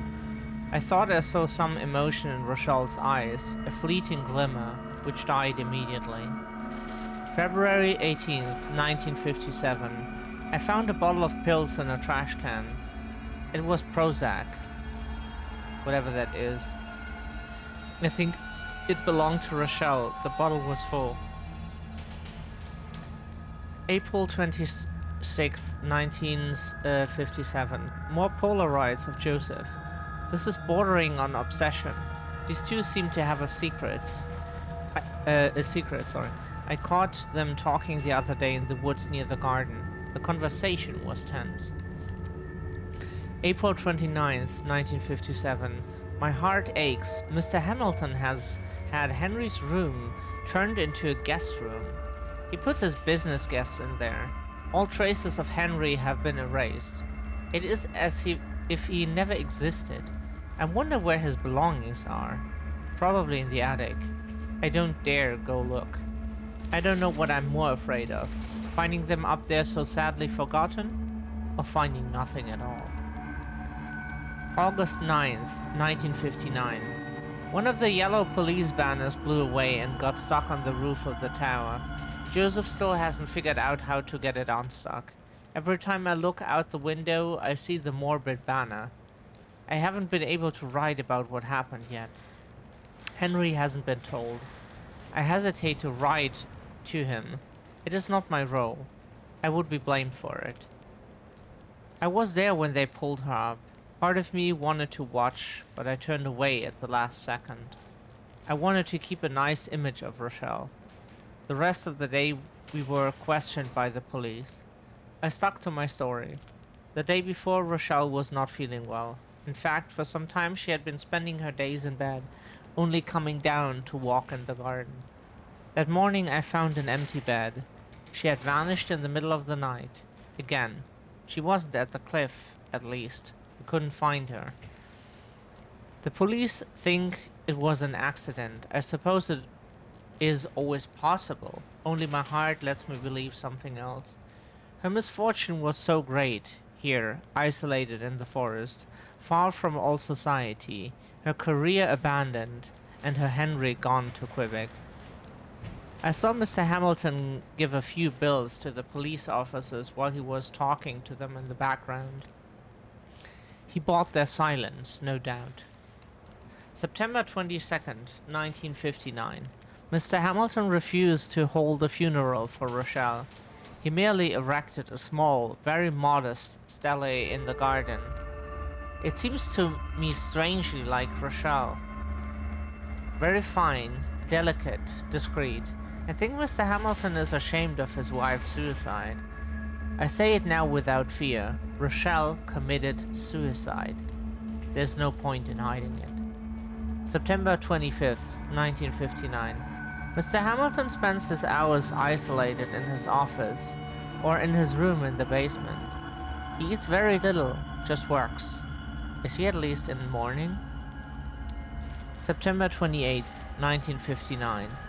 The manor seems so empty to me since Rochelle left. I miss her feminine presence terribly. Without her, without Henry, the manor has died. It has lost all life.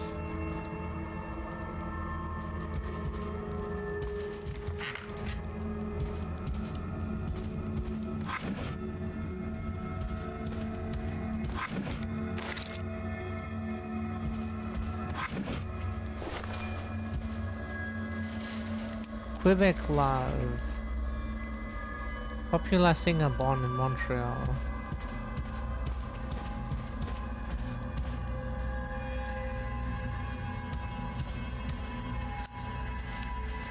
The Wind Gusts, a book of French poetry.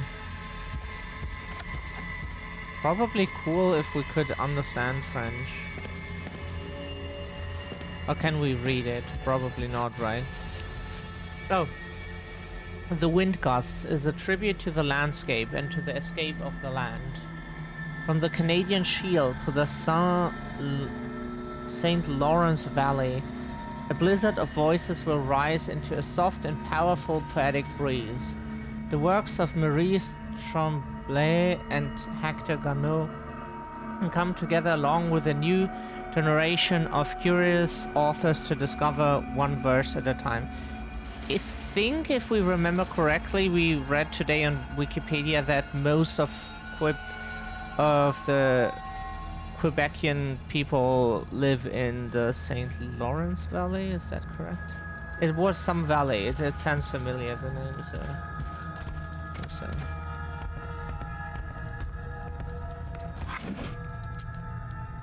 Got another Canadian coin.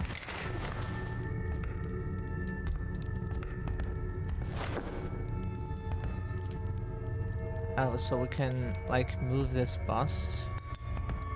For what purpose?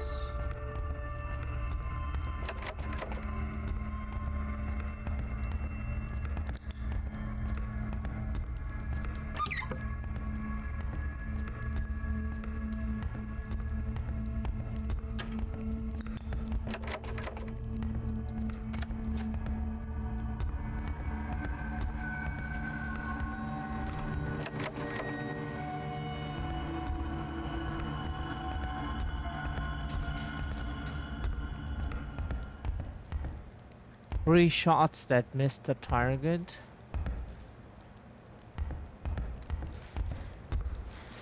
A struggle happened here.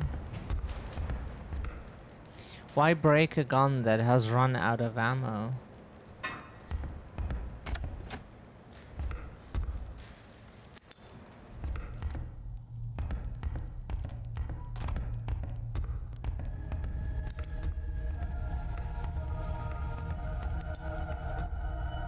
Oh wow.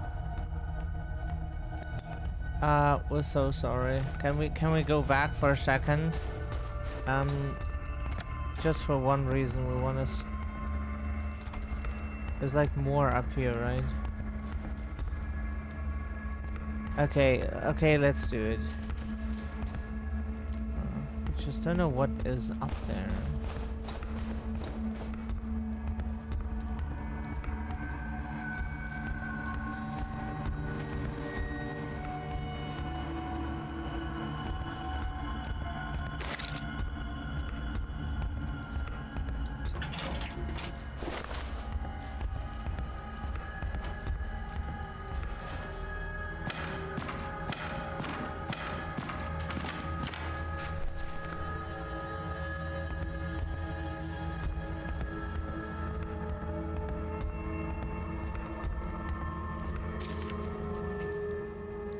Joseph was working in the garden last night. His movements are skillful, and he goes about his task with the stubborn vigor of the manually inclined. But I can't help but imagine a more sensitive side to him. He spends his time outdoors, doing maintenance and repairs. I think I've only seen him inside once since he was hired, but I sometimes catch him dreamily looking up at the sky or the wind in the trees. Sometimes things happen when you least expect them. As I was setting the table, Joseph came in, walked straight to me and asked for a bandage. He'd cut his finger on farming equipment. That was the first time we'd ever spoken to each other. He didn't say anything anymore, not even while I was treating his finger. A few times now, I've caught Joseph neglecting his work to go for a stroll in the sun, cigarette in mouth. Reprehensible as it may be, I will hold my tongue. This new friendship is becoming more and more dear to me. Emily, indiscreet Emily, has just told me that Joseph apparently has a daughter. Whatever happened to her?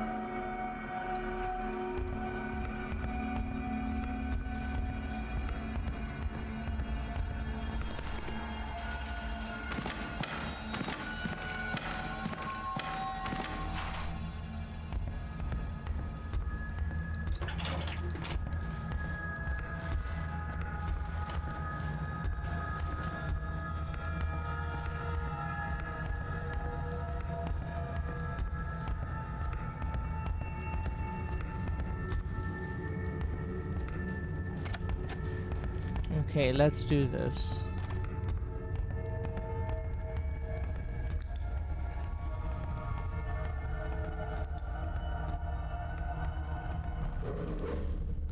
Okay, sorry. Oh, whoa, why are we not having the gun equipped? Yeah, sorry. Yeah. We didn't have the gun cable. Why is the cable just... It always gets stuck somewhere, sorry. Hate that so much.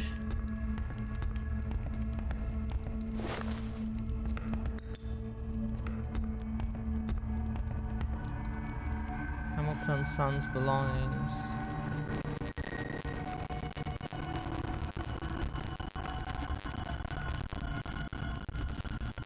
A Ouija board. Willia board.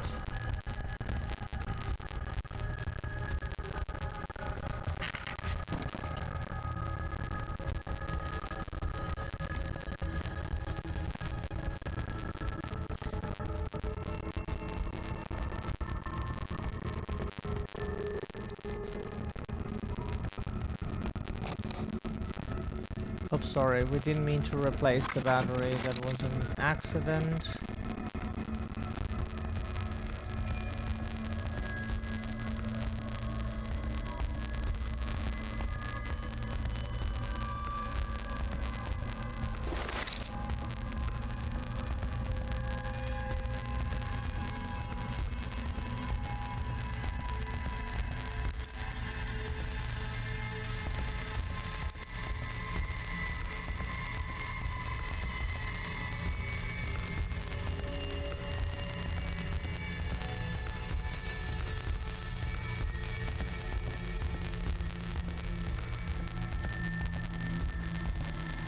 Did animals try to go through the door?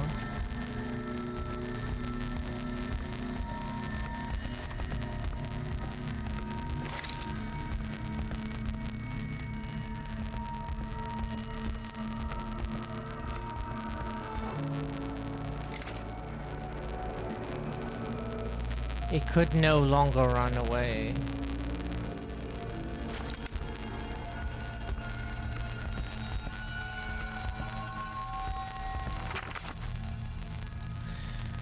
June 15th, 1954. A terrible headache kept me awake most of the night. To my surprise, I wasn't the only one. The light remained on in Mr. Hamilton's room until the early hours of the morning. I also caught a glow from the top of the tower. Someone had been there for several hours. Is it Charles? What on earth would he be doing there? Hey, welcome back, Candy. Kona is going pretty well, and yeah, we're discovering more and more about the story of the Hamiltons and this area.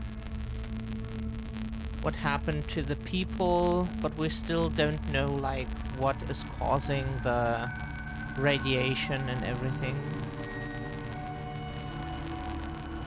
Lots of reading in this game, yeah, there's a lot of text. And we're reading it with a depressed voice, so unfortunately. Mr. Hamilton seems to have changed for some time. The energetic, authoritative man he once was has turned into a preoccupied, nervous, self-efficacying man. A servant, a newbie, a big awkward man named Bernard ran into him this morning around breakfast time and spilled something on his robe. We expected a most terrible tantrum, but Mr. Hamilton seems to have hardly noticed. He has lost weight and he looks frail. We all see it. There's a buzzing?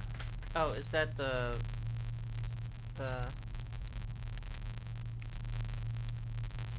You mean this right now? That's the game sound.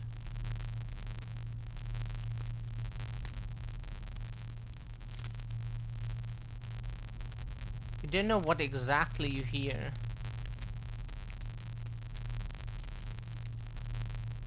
We have to watch our own stream to know what you mean. Wait a second. Ah, fuck no. We can't do that. Oops, sorry. Otherwise we don't hear anything.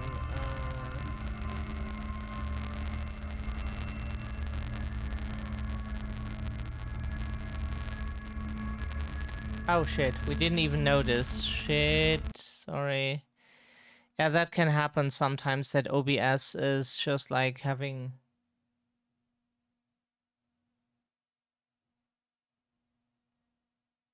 Fuck. And we had that the whole time now today. Shit. That is not fantastic. Yeah, it's our streams are not really watched by anyone, so technically it doesn't even matter. As long as no one watches it, it's that doesn't, like, we have some lurkers sometime, but it might be friends we don't know, like if anybody is really actively watching it or if it's just like friends supporting, you know, in the background.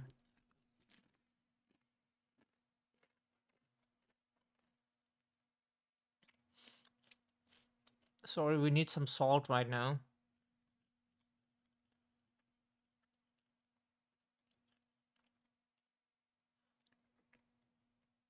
Yeah, our streams are not really watched most of the time, so it does not matter much probably. We archive our streams mostly for archiving purposes and for the few people who we appreciate very much that they watch the videos. Thank you. Always trying to lurk and stop by to watch. Thank you. We appreciate everyone who's lurking, watching, chatting, interacting with the VODs, like thumbs up help and even thumbs down technically, but like, yeah.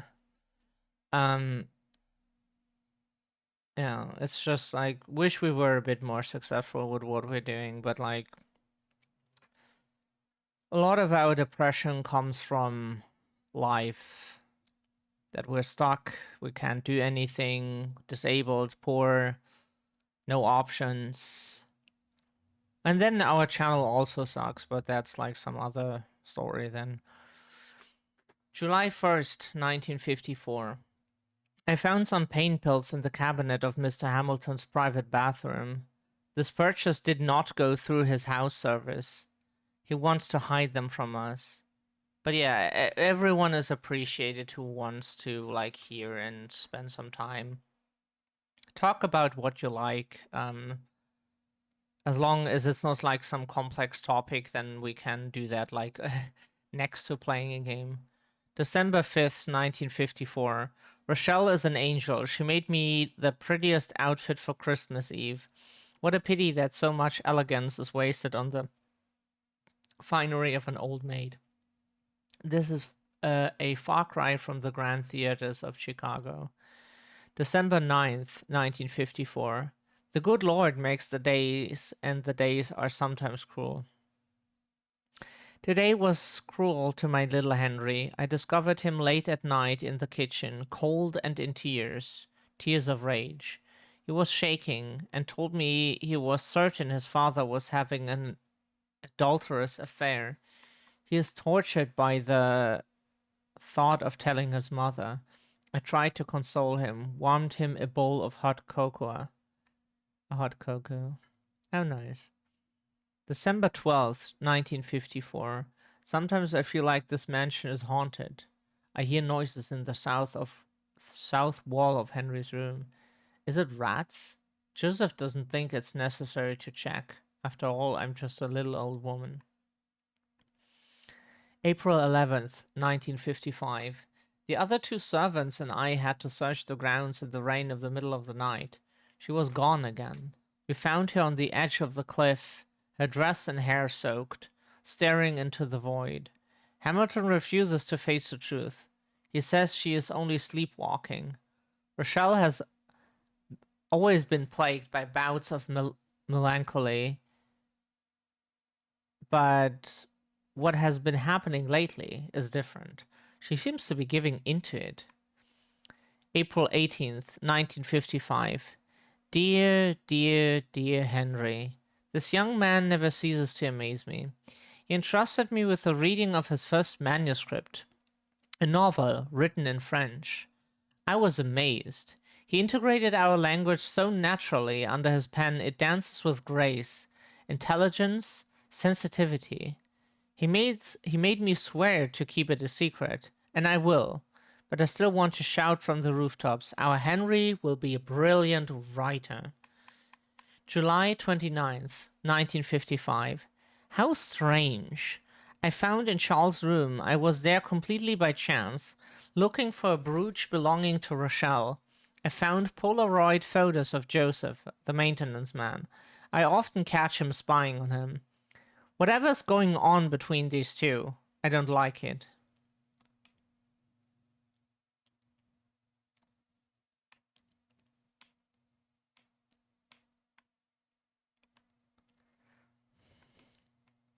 But yeah, I hope you had a good time in VV's stream. We tried to stay as long as we could, but it was not for very long, unfortunately.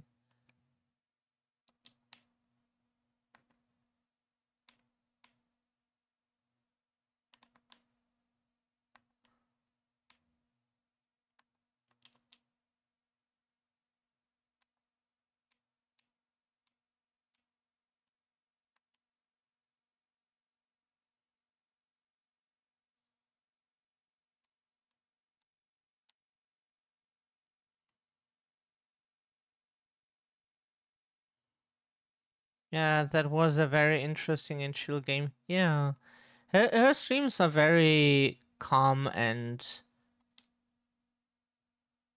Office Key unlocks William Hamilton's offense. Sorry, she has very like chill and a friendly environment. You know, it's kind of what we want to provide too. So we take like environments like hers as inspiration for what we would like to create. Life is shitty enough, and we want people to have a place to go to just get a bunch of things.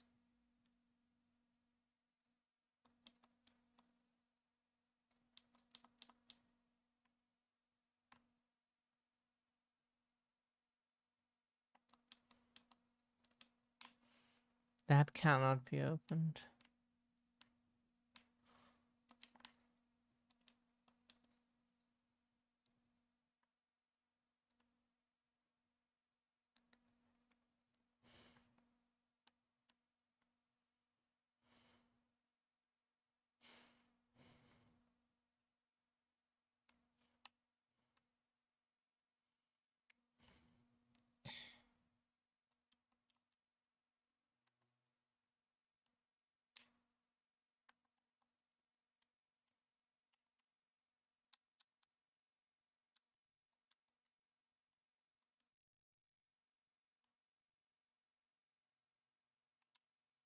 We don't remember where we found his office, to be honest.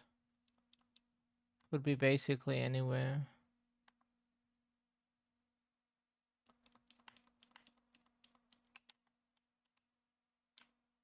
Fuck.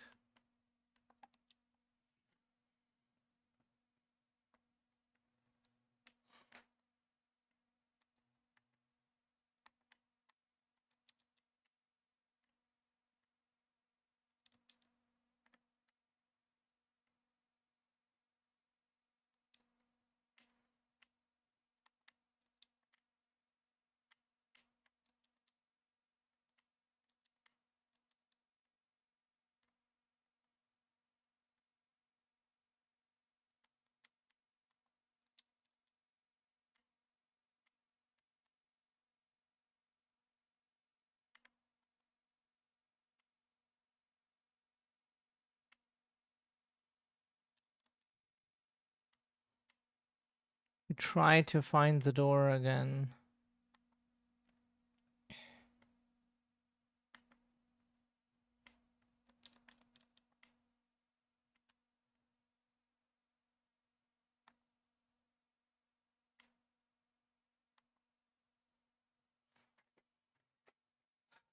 Where could Hamilton's office be? Heavy object.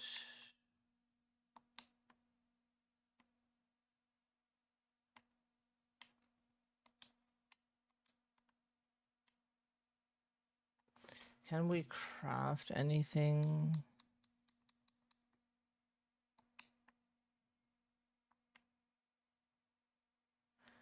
We have like a bunch of resources, but really nothing to do with it.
Sorry, it's so difficult and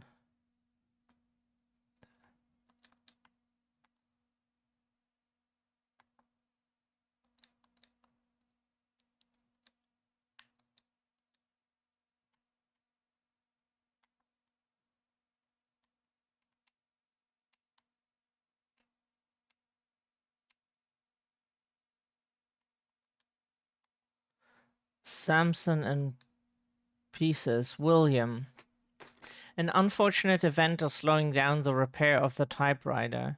Another machine broke down along the way. The service lift I usually use to bring them down got stuck between two levels, as it happened before. But today it seems impossible to open it. A specialist should come shortly. I ordered new keys, but we will have to wait for the delivery. A couple of week tops. I'm very sorry about the inconvenience. Charles.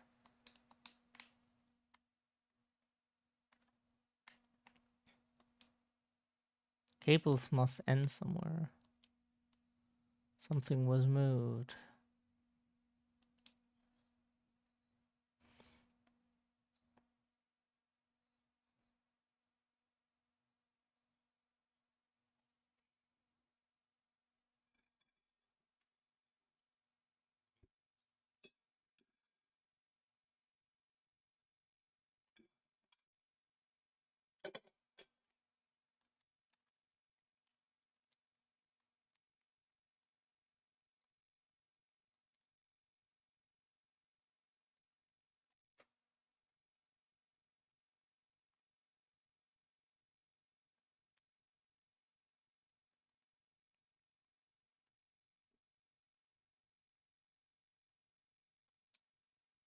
In Maniston, in the absence of a notary, I, William Jacob Hamilton, made my holographic will. May God save me from sudden, violent, or infectious death. May I make my will with the appropriate legal authorities in Duncan Mackenzie's study in Montreal. In the event that this up-to-date will cannot be produced by the rules, this holographic will prevail over the previous version. All of my assets and fortune are bequeathed in accordance with legacy laws to my son, Henry Jacob Hamilton, and my wife, Rochelle Esther Hamilton. I bequeath them all of my properties and the entirety of the assets of these properties, of which Mr. Duncan Mackenzie, as something, can provide the list at the appropriate time. All of my property, access, and assets in any way related to my company, Hamilton Mining Corporation, go to my son, Henry Jacob Hamilton, making him ex officio the CEO. Let him have the corresponding access. For any additional queries, please refer to Jules de Mer. Signed in Maniston on June 16th, 1958. William J. Hamilton.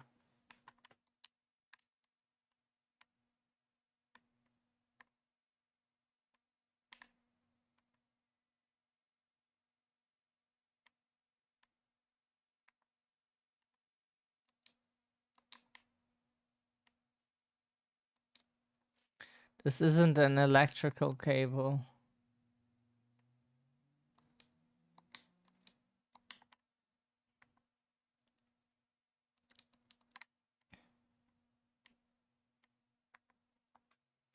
So where was the typewriter again?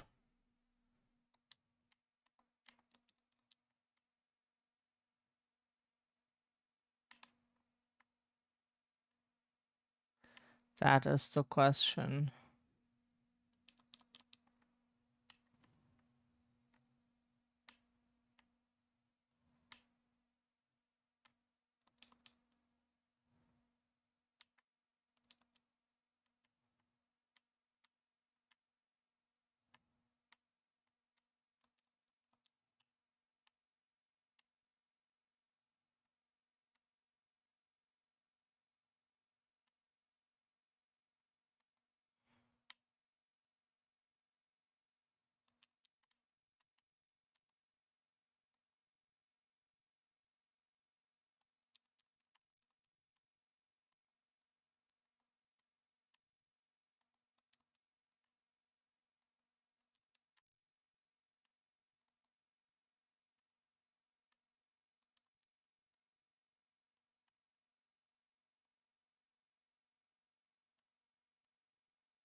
Okay, now we are trying, what we are trying to do, for those who do not know, Scandi, you joined later, we need typewriter keys, and we know where they are, we just don't know how to get them out of there. That is our issue. We just do not know how to get them out of there.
Would we?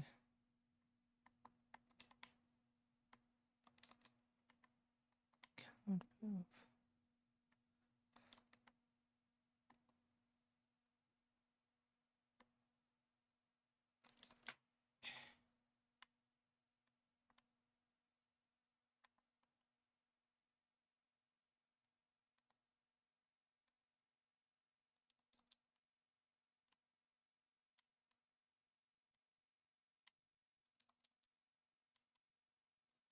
We don't know whether the lift is.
Hmm.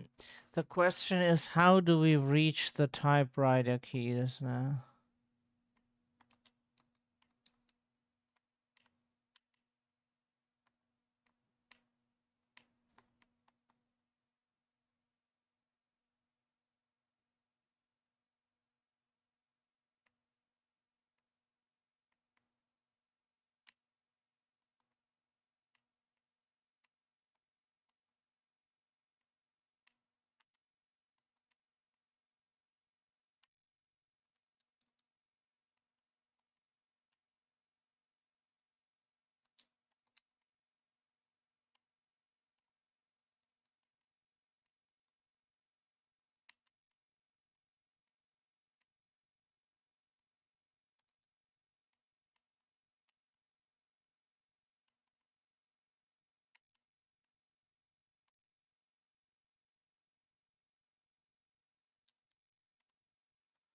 Hmm.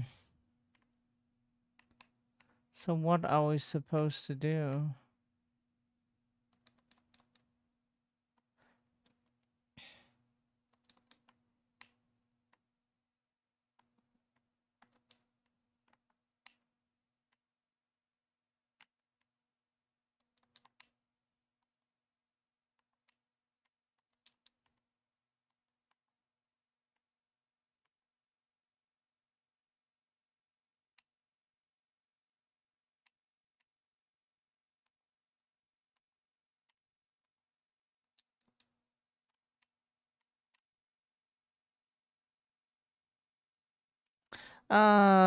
Good day to you, Yumi. How are you doing?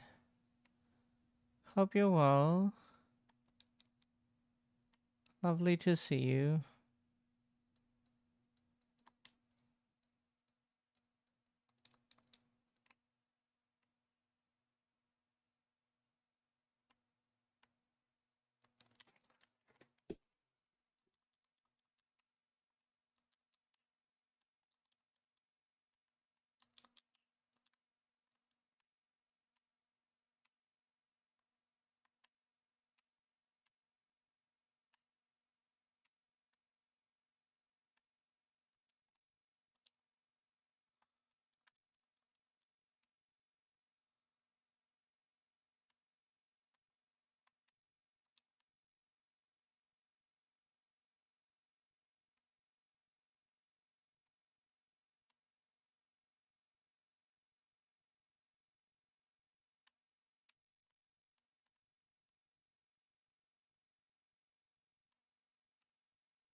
Pretty depressed to be honest, but mm,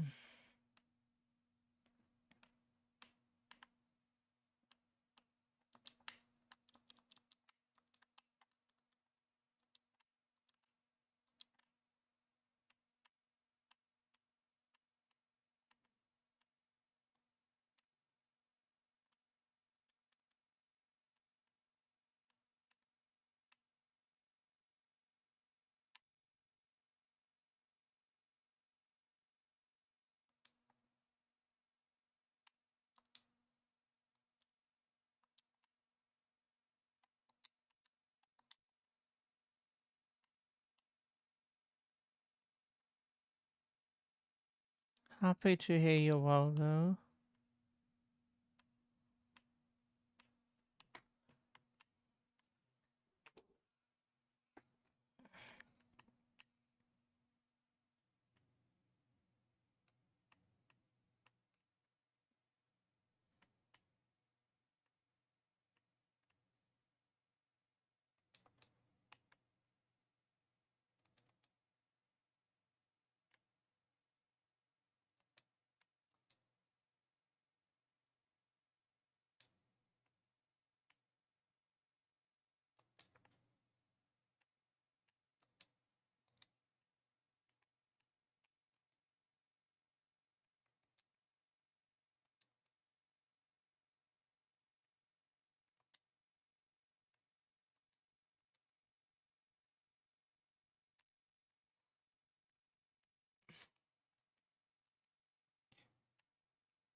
Hmm.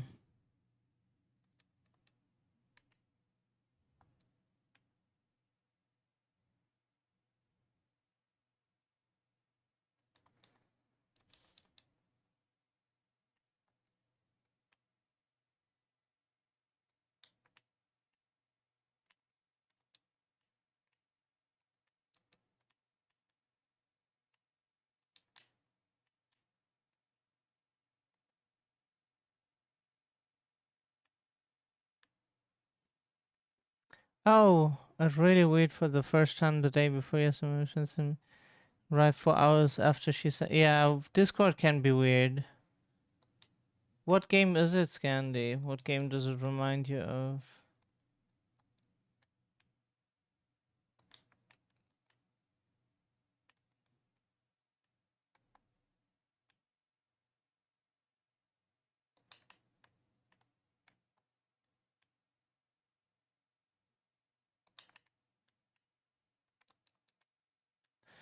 Ominous music and spooky sounds, right?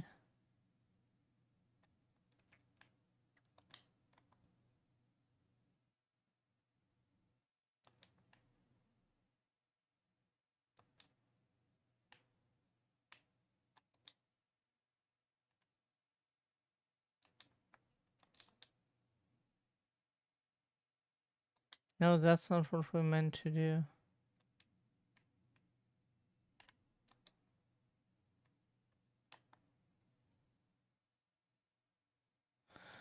The style just seems so familiar. Ah.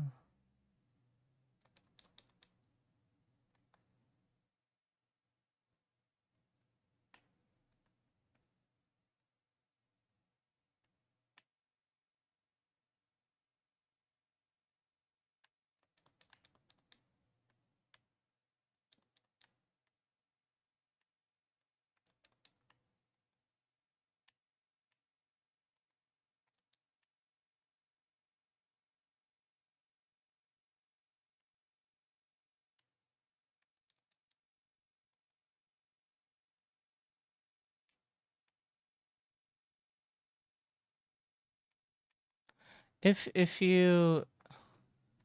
you remember, then we would like to know. Wait a second.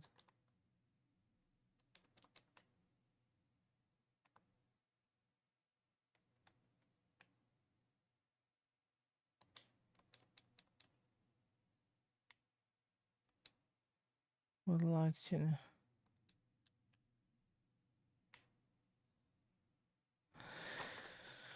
Why can't we lift this stuff up?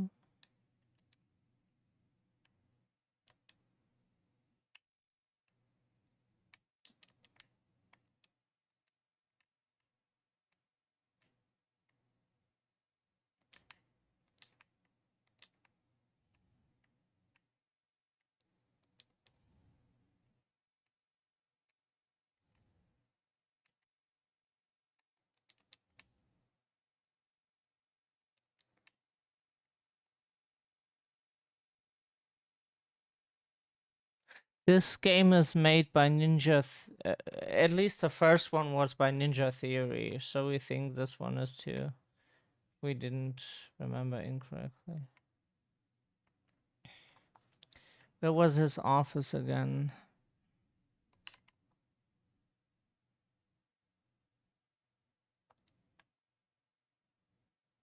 Oh, that's not where his office is. Sorry.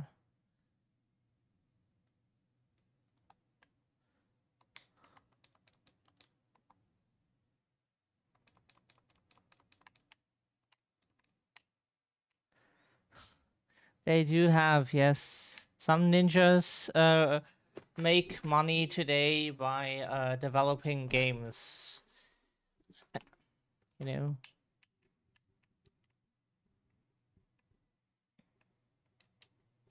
William, an unfortunate and type of inconvenience.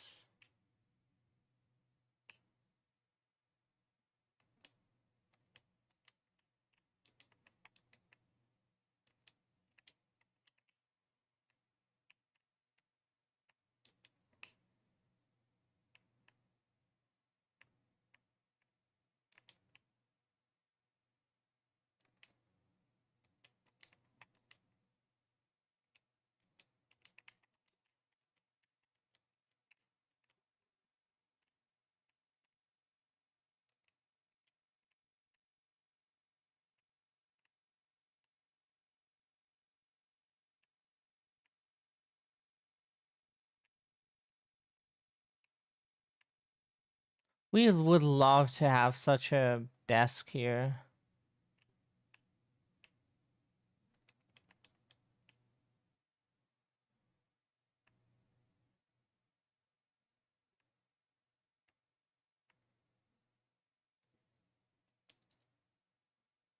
A bolt action magazine fed repeating rifle.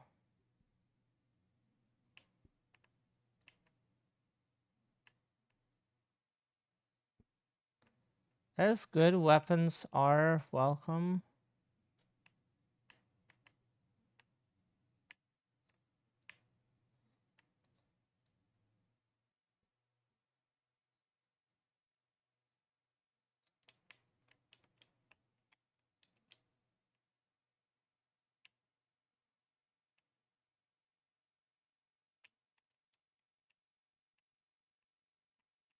Huh?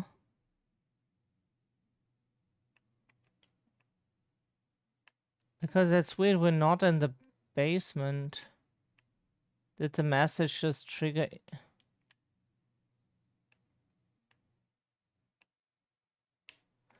Wait a second, where are we even?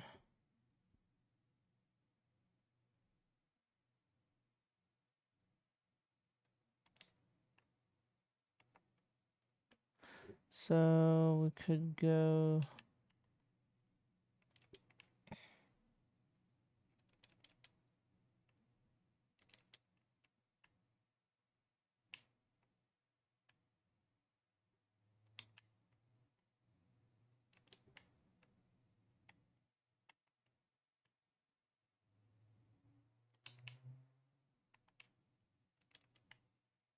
This is the other side then. Winchi, did you see the new game that comes out that's made by the makers of Little Nightmare? Oh, which one? What's his name? Don't think so. We're waiting for Little Nightmares 3 at the moment, but we don't.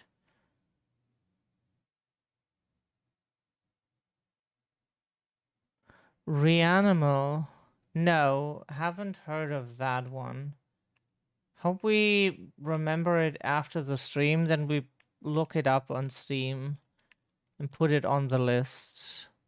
I want to have returned to take you on a darker, more terrifying journey than ever in this horror adventure game. They insist to go through hell to rescue their missing friends in this game that I said used to call her. The synopsis. Called Little Nightmares. Yeah, that would be be funny, wouldn't it? But but we will check it out after the stream for sure. And like it is not out yet, right? It's supposed to come out sometime, we assume. Oh, wait a second. Here.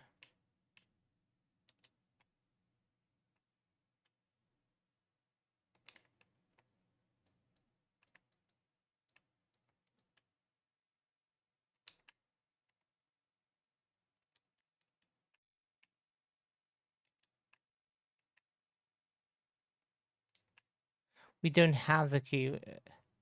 We just wanted to check if we're not too stupid to like keep A, like hold A, you know? That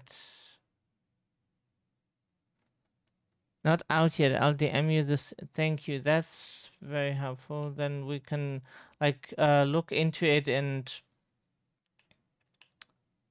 we will put it on the list for sure.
What we don't understand is what is the name of the main character in the first Little Nightmares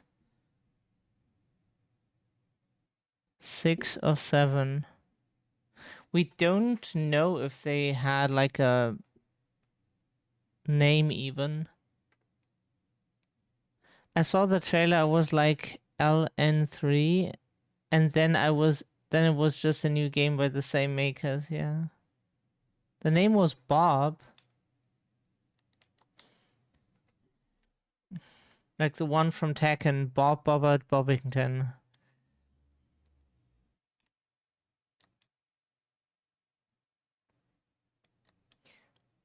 Like, how are we supposed to unstock that thing?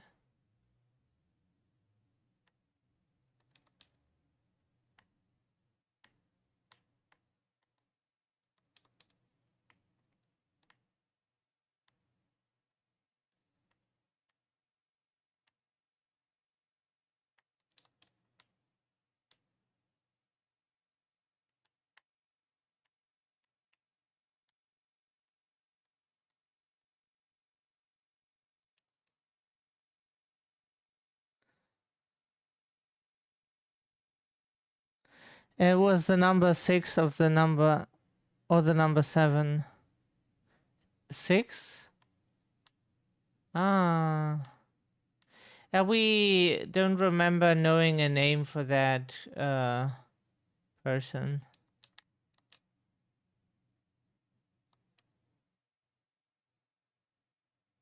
Like, how can we unstock this? Like, we cannot turn on the electricity. Cannot be rotated.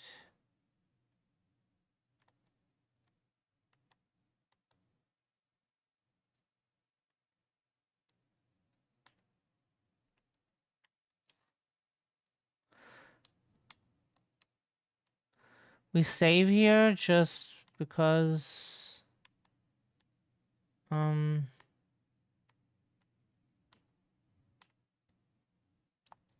so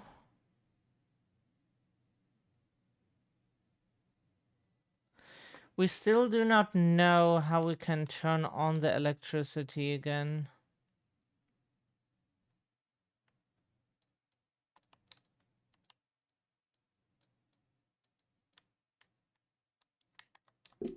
Back to lurking I go. Spooky game time. Have a good time, Winchi. Thank you. Enjoy the lurk. I didn't like the game Little Nightmares Part 2 because of what they did to 6. Yes, 2 was a bit weird.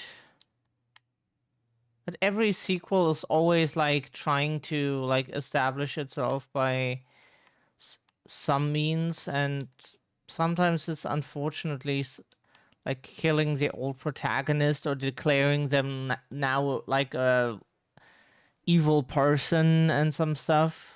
So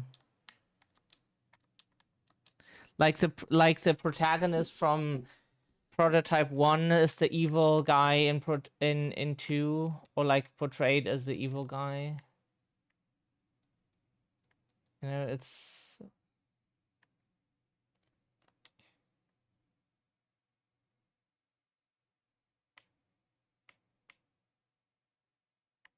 why can't we turn on the electricity? It's so weird that we even have this here.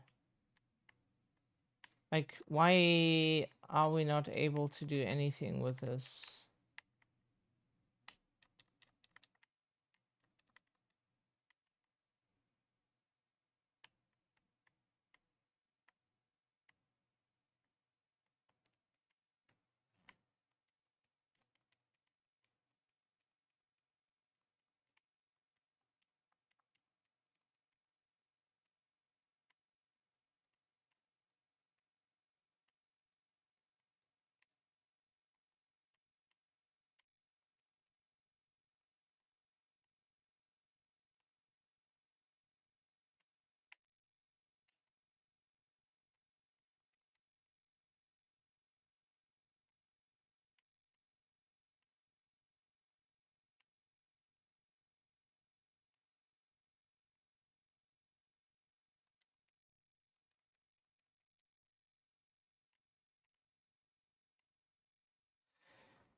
We have no idea how to get the elevator unstuck, because the problem is the electricity is not working in this mansion.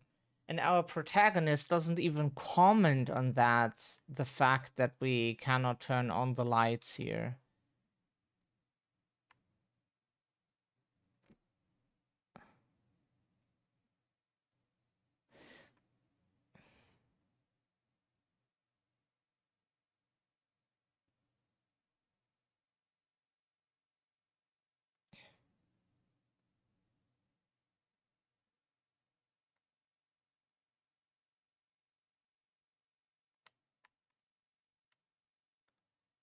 We would be surprised, Yumi. But if you want to show us something like that, that would be okay. We have never been sent like any weird pictures before, but we also don't like just accept anyone's like requests if we don't know the person like at least a bit.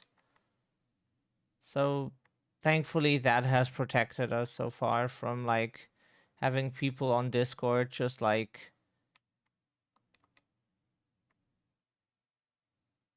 but not entirely, because like you can always meet like people who are weird. But now if we know the person, then and someone wants to show us something, that should be fine.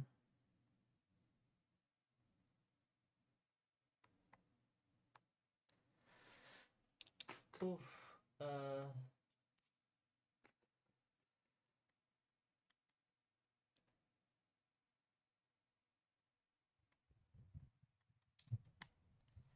We're just like trying to find something that we absolutely have no idea what that even looks like.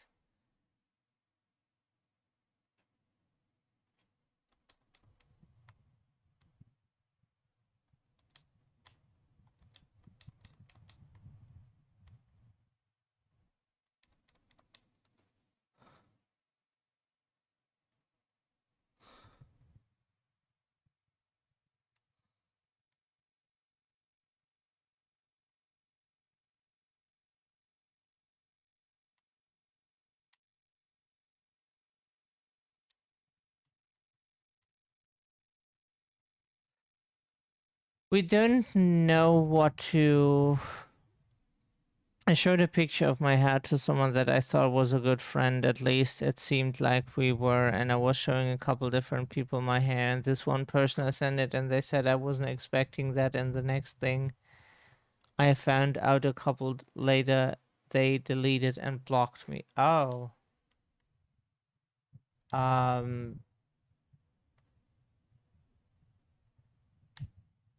It might be like if you, not to say like the person was right, but like a thing we can imagine is depending on if you tell them like, hey, I would like to show you would like to post a picture of like what I look like or so. Like people can do that on the Discord in the art channel, because it's just named art because people can post videos there, pictures and like everything. And also it might be a bit flattering to call people selfies art. So, you know, but yeah, if a person is not expecting to get sent a picture by someone, then maybe like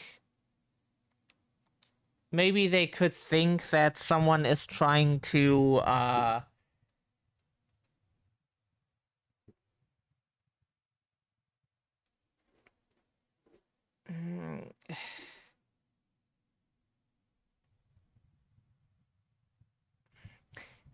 not to say it's like a dick pic, don't get us wrong, but it's kind of like sending someone a photo and like, here, that's how I look like, and they don't know why you send the picture, and then suddenly they think like you want more from them, you know, by like being very aggressive and without any like warning. Some people can interpret it like that if depending on like what was said before, and like if someone like tells us at least that they like want to show us like something specific and say what it is, and we know them, and then they send us a picture, then like of that specific thing what we like talked about, then it would be okay. But like, yeah, it could be understood as like a move, you know, towards someone. And it is understandable if someone if someone understands it that way and then is like, oh god, that's not what I wanted. But it is preventable if like there's communication, we think. Not that like people will always misunderstand like one thing or another, but like with proper communication, we think like a lot of people would in that situation not be like, you know, but we can understand that some people read it that way, because we also had like people trying to make moves towards us before, and that not in the exactly nicest way you can imagine. They were a bit very much insulting, and that was like their way of like making a move. It was mostly men, or like exclusively men. Women we had never like saying anything like that. But so like from our experience, it's yeah, we can a bit understand it. No,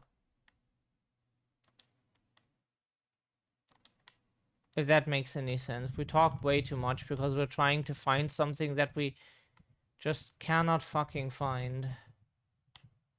And we don't know what to do at this point because like we have exhausted all options and we don't know what else we can. Sorry. What else we even can do. It could be anything at this point.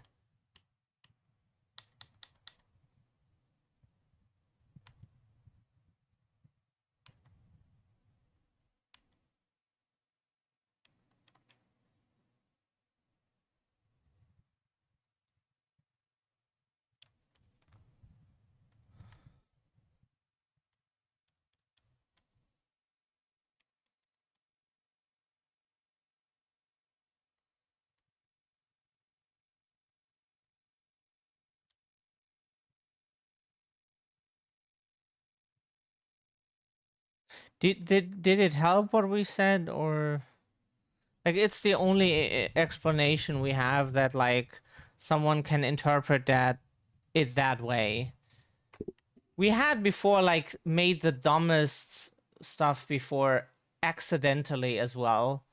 Like had a phone that was constantly, because we were using autocorrect as like everyone else, and it replaced like our way of like writing words with sexual words, or like words that can be understood very sexual, like wet, sex of course itself, and other words. And we did not notice because we were not used to that feature, and we just like send the messages to that person because that was a new phone at the time.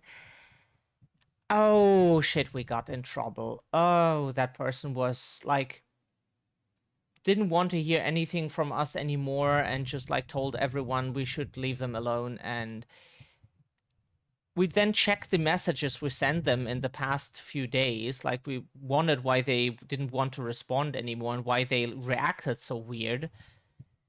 Because like autocorrect was replacing words in the absolute worst way possible. And we were like, fuck, we should have checked our messages before. And then we were never using that feature again. Never, ever. Like we type our stuff ourselves and use like dictation feature, which is not like perfect, but it at least just writes grammatical bullshit, if at all, but it doesn't like put so many wrong words at the wrong place, you know?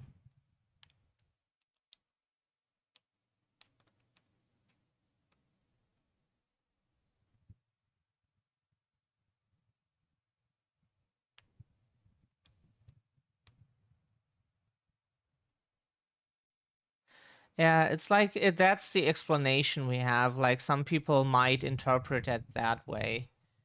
Because if like someone sends you suddenly a dick pic can be like taken the same way as when someone without warning just suddenly shows themselves to you, like an online friend or something, without any warning or so. Like we would not think anything of that. We would be like, oh, person want to show themselves probably. But like some people interpret it that way. If it's just a person like smoking or like sitting somewhere or so, we would not interpret it any weird way, because we always assume that people are just like, yeah, maybe just like communicating a bit differently. who would make a move towards us anyways? Like regardless of that we're taken right now, but who would ever like make a move towards us anyway? So that's also another thing to consider.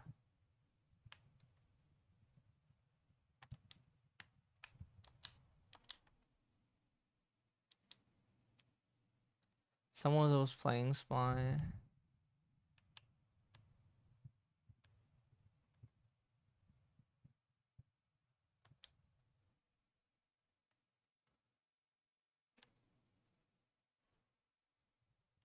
Oh, thank you, Yumi. Yeah. Like, thankfully, we found someone.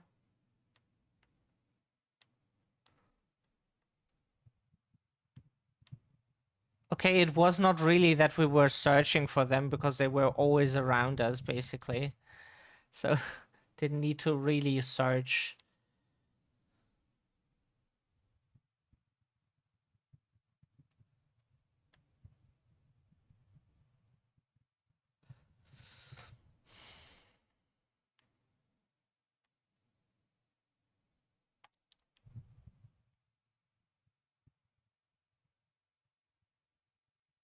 Yeah, yeah.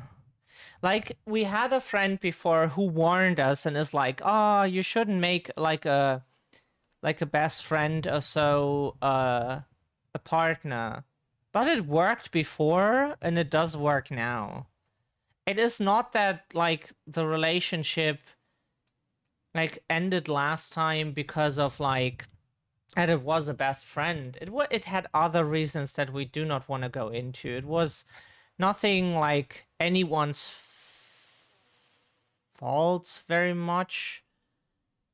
Like just like life changes, situations changes, places change, and so like if you find a best friend to be like someone you want to be with, and they also think the same way, feel the same way, then that's like nothing worse than like with like someone who was not like a best friend before, in our opinion.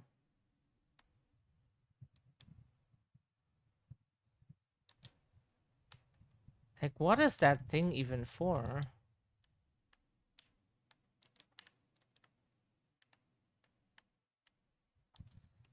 Uh,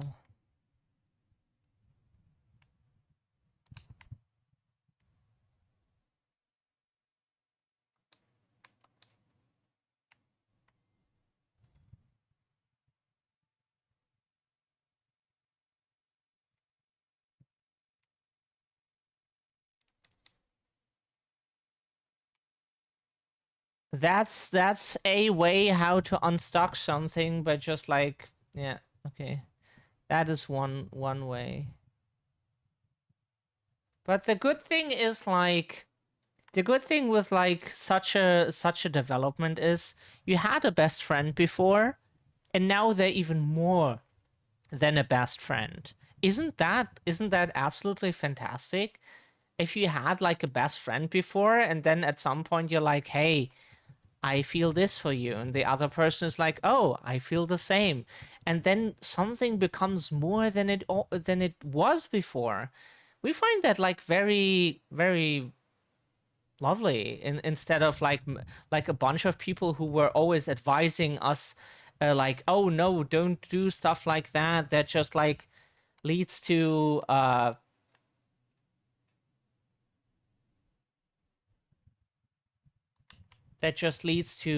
issues. It's like doomed to fail, and it wasn't like our last relationship lasted like many years. So many years. It is a time that we still value. It's not it's something that we still value, because like every part of our way is just like if we hadn't made that decision, we might have been lonely the whole time. So we don't see it as like something that we ruined a friendship. Like maybe the friendship would have ended at some point anyways. Like friendships have always ended in our life at some point. People moved away, life changed. Maybe you noticed someone on the other person, something that where you're like, oh, that I didn't know and that I don't like at all, or something. Like so many things can happen. And if it's a relationship that lasts years and then ends, like that is something positive, we would say, at the end of the day. Okay, we got the typewriter keys.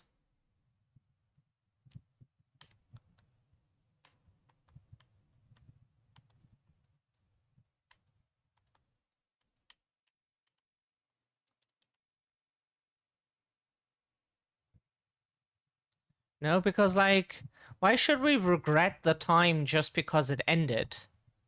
Friendships have ended all the time. They have ended all the time, and we don't regret that we have had a good time. Stuff happens, things change. Hey, Surreal, good day to you. How are you doing? Lovely to see you. Yeah, it's like, it's not that we want that back, but it's a time that we still are like, it was good for the time. We had some nice years, or we tried to make the best out of it, or whatever, and try to see it that way. If it was not like something like purely negative, like the abuse we went through in our childhood and everything. So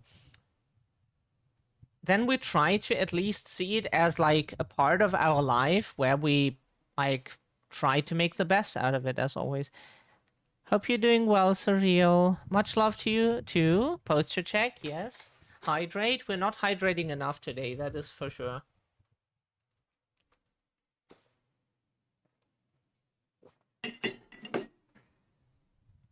We definitely need to stretch because our bones are cracking, and that means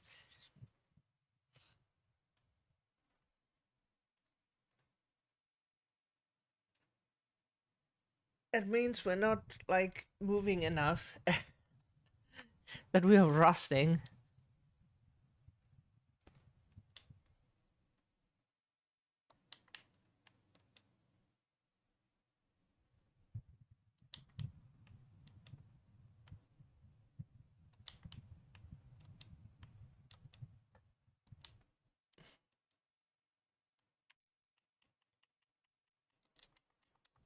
Ow. Fuck.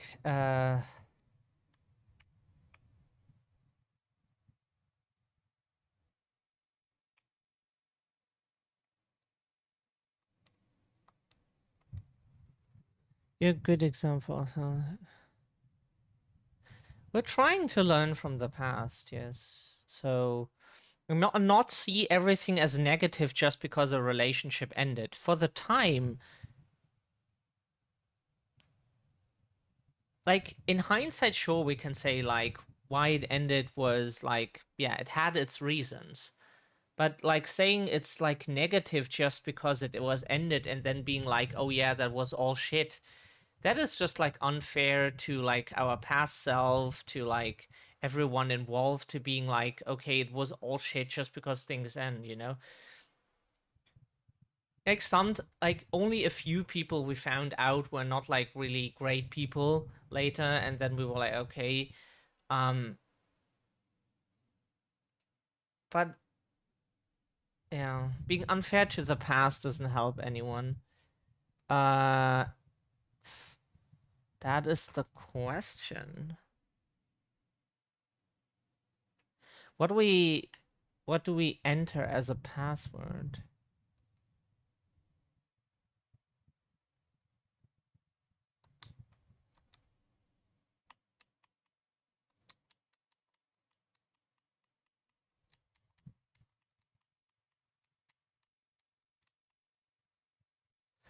uh they have a button for Mister.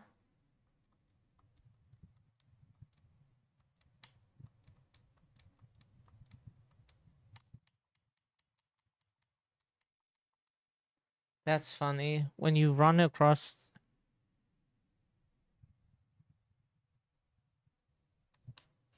same out I'm out to my parents today. Took them to a therapy session and that was a good idea. My parents would have reacted much worse if my therapist wouldn't have been there. Oh. Basically they don't get it, don't believe in it. My dad probably thinks Western liberal Germany brainwashed me. And according to my brother, my parents are in a pretty bad. Sorry. Yeah, sorry to hear that your parents react so shitty. To be honest, to you coming out, we're so sorry, Surreal. It's you are great as you are, and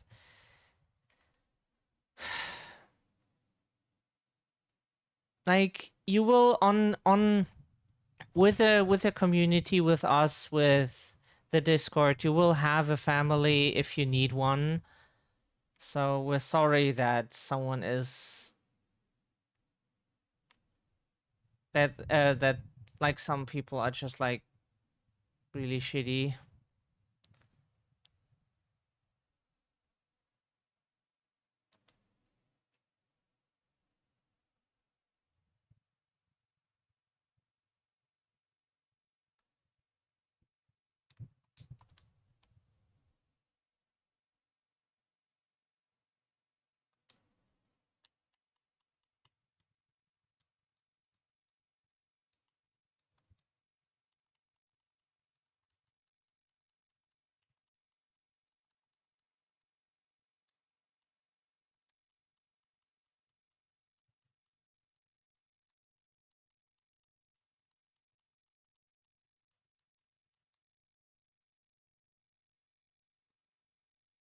I was prepared for it. If they don't accept me, that is fine. I'm just scared they'll prevent contact to my little sister. Aw, of course, Surreal. We know what it is to have a shitty family, to be honest. They're transphobic, racist, many other things, homophobic, whatnot, and like not fantastic people, to be honest. And we know what it is to be rejected by people who, like, you didn't choose, but you had to live with.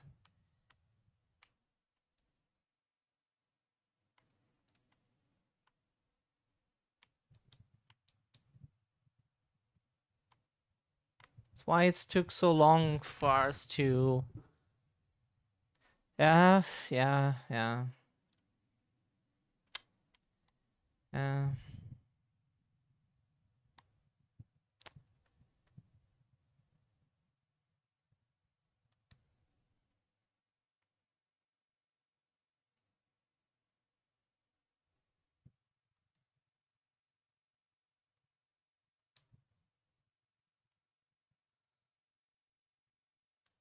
it makes everything so much worse. Yeah.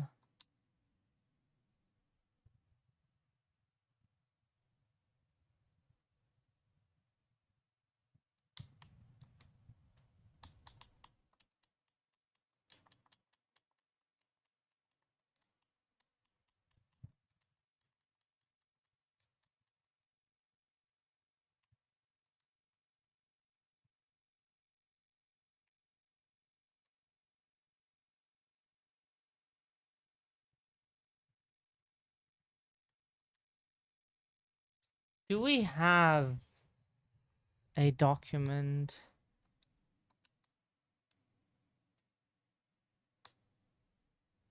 A note on a purchase order suggests that the keys were to be delivered to you.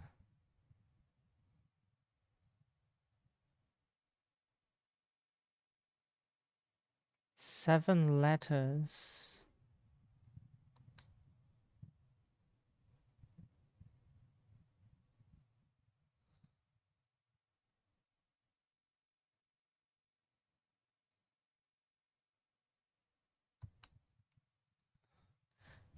Yeah, yeah. No one IRL gives a shit what our names are, gender, who we are. Even the fact that we are system is like only believed by some.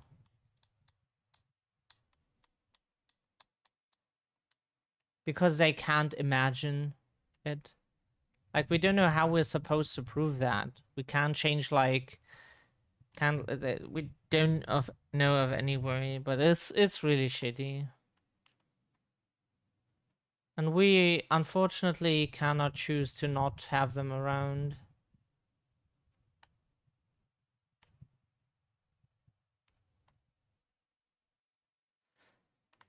Uh...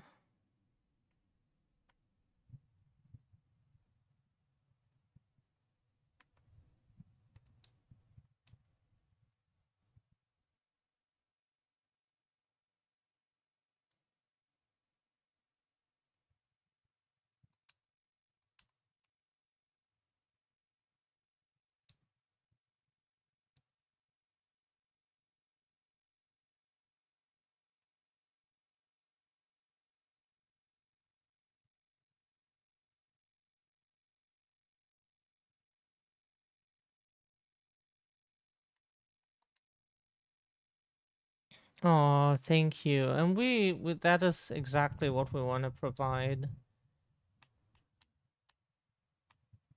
Not like on our own, but like that's what we're trying to make. E I E U I da da da da da da da da da. William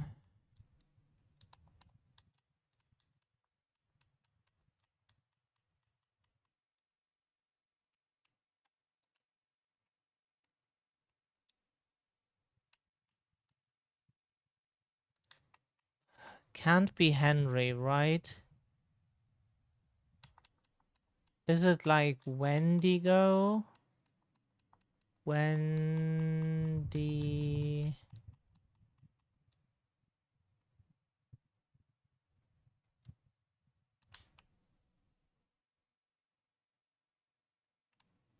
Wait a second. Was it Wendigo?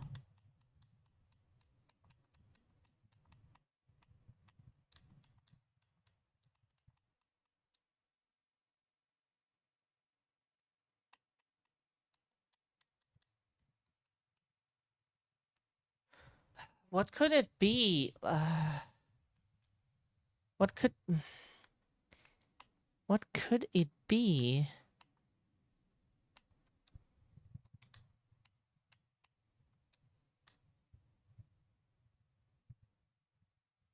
One, two, three, four, six, eight. She has 8 letters in her name, so that is even worse. Wait a second. A Wendigo is a creature.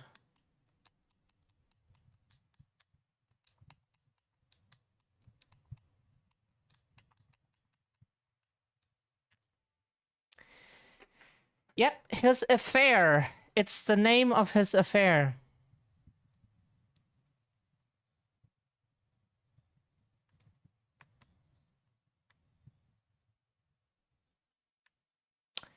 It's the name of his affair, of course. Classic.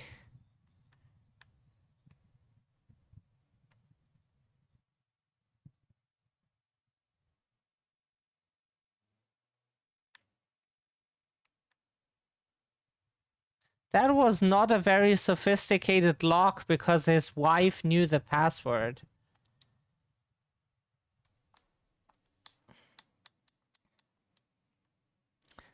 The narrative voice seems very out of place. No, yeah, like we like the first one much more. How do you like the game so far? Very good. Like, it's really cool. Oh god, why do we see this? Is there a reason? We will find out. Ah.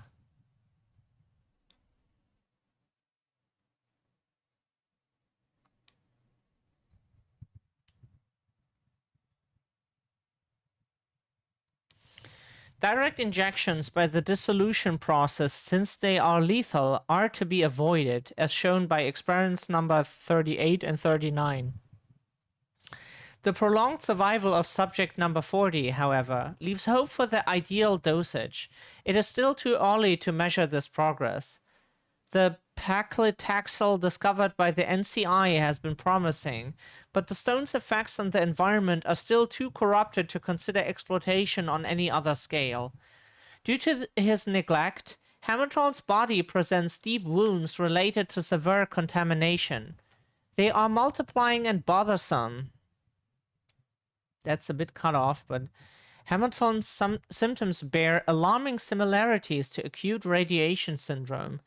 As it stands, aside from relieving symptoms with general pain relievers and morphine, we have to wait. The subject no longer vomits, which suggests a phase of recovery. Is electrical exploitation possible?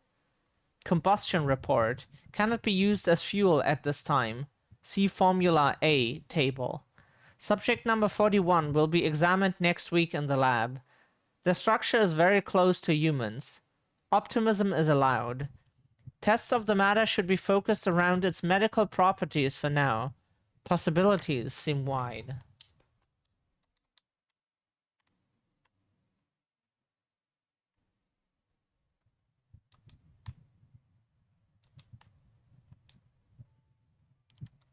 Ah, we got a key for the secret laboratory.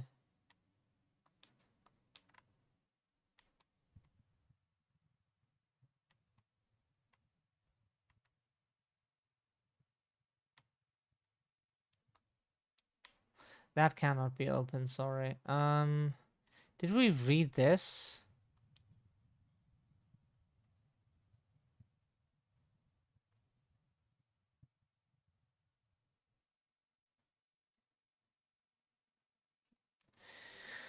The Ministry of Defense Industry of the Union of Soviet Socialist Republics and the Hamilton Mining USSR, that makes sense.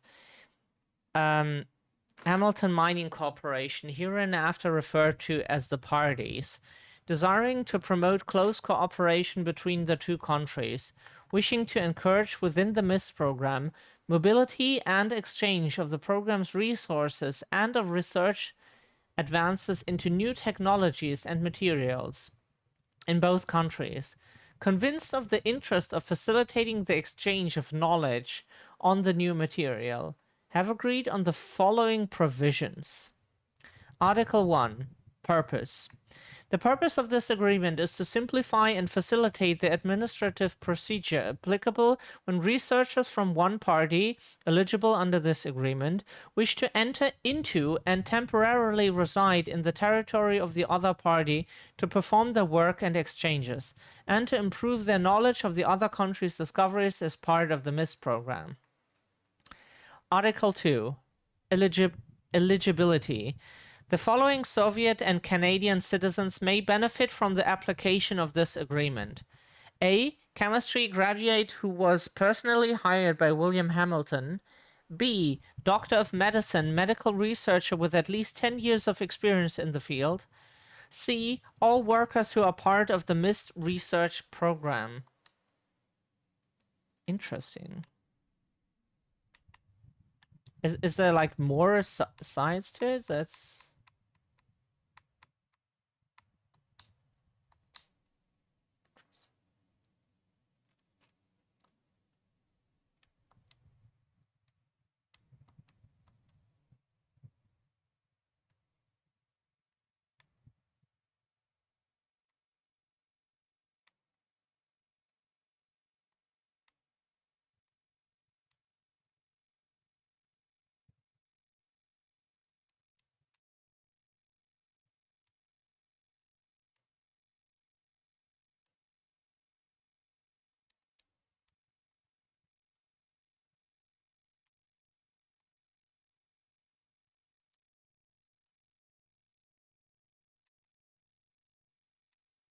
But didn't we just get the key to the secret lab?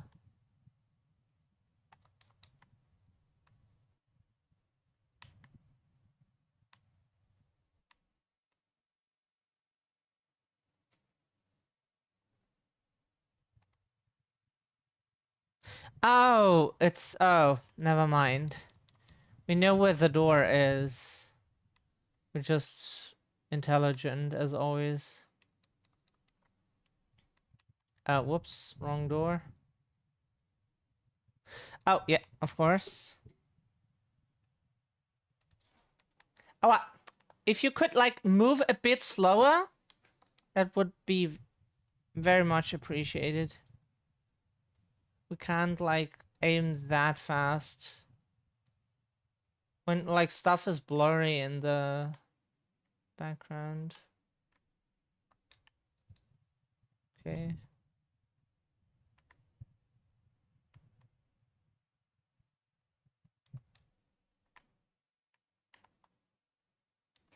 Wait a second.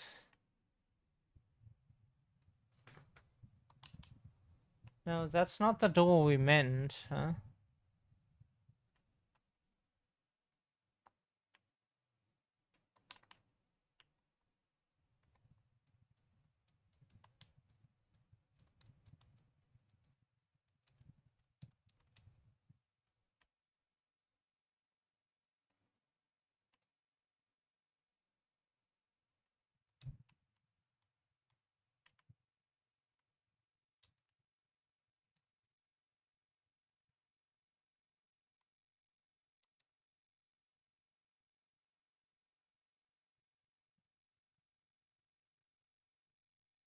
Mr. Knight, so that's the material they were looking for? October 2nd, 1970. Examined William again yesterday. His tissues continue to deteriorate. I fear that his lungs and his stomach suffered the most severe damage. His ulcers cause him much pain, and it is becoming increasingly clear to me that his bone marrow has been affected. At this stage, he needs to be hospitalized, if only for his comfort. But I know William too well to believe that he would ever leave Manistan. Therefore, the responsibility falls upon me to save his life. I will go to my office tomorrow to fetch all my notes on Mr. Knight. I have to reread everything. Absolutely everything.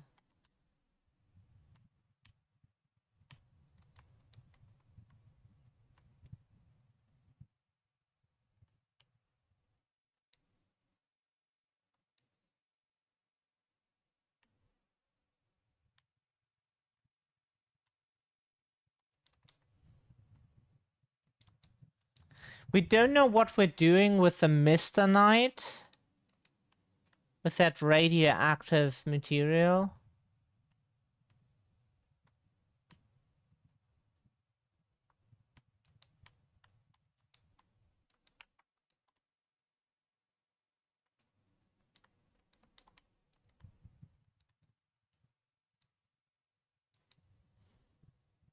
Pierre-Luc Poulin. Poulin?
Let me introduce myself.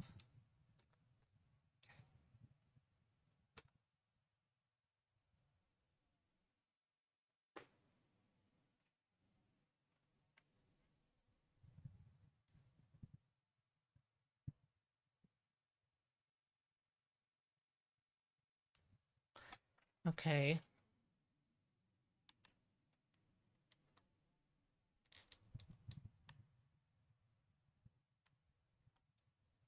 Okay, so now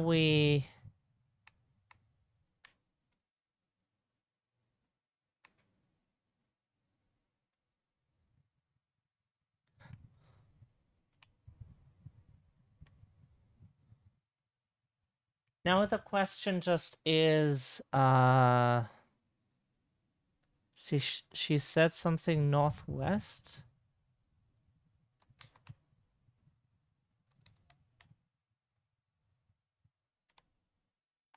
We cannot repeat that.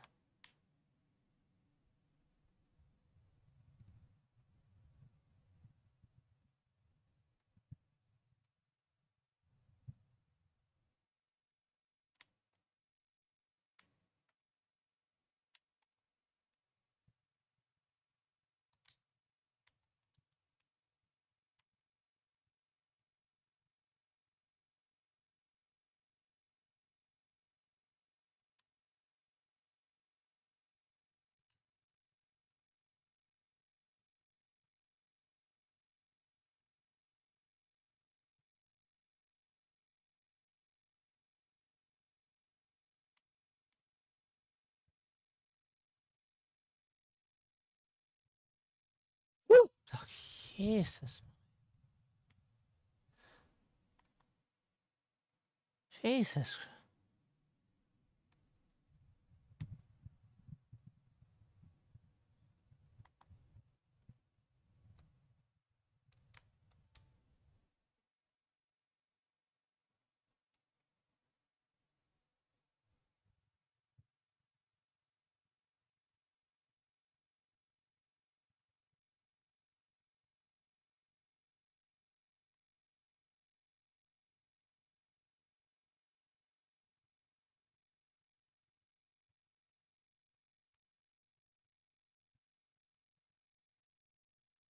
Yes, travel to Leech Lake. Interesting. Now we're making progress. But yeah, absolutely not surprising what the password was. Many people choose as a password like something very simple, and like one of the classics is like something related to a person they love. So it's either their name, like maybe the birthday, the name of the child, birthday of the child, you know, something like that, something easy, something like many people like have the really unsafe passwords. Like we really like have passwords with like everything like lower letters, capital letters, symbols, numbers, and at least like if we can at least like 24 characters long. At least. Most of the time that is unfortunately the maximum what most sites accept. Unfortunately. If we can take more, we take more because like, yeah. Just want to be on the safe side. Yeah, for the win, right? We have a password manager or multiple password managers that like manage our stuff. But only so that it's secure that like even if they get hacked, like they don't get our data. That's the good thing. It's not like one of those companies where if they get hacked, like our stuff is just open to them. Thankfully, we made sure that it is not the case. Because we don't want to... Oh. Or that. Because we don't want to, like, be victim of, like, something just because the company gets hacked or something. And, like, there are some that have, like, or one, like, at least that has offer something that is secure, because even they don't have access to the stuff, which means that like if someone hacks it, they don't have access to our data. That's the good thing. And then we have like other like storing methods, thankfully, that people can just like steal easily. Well, we're thankfully on the safe side. Like, not every account, unfortunately, gives us also like two-factor, but it also helps.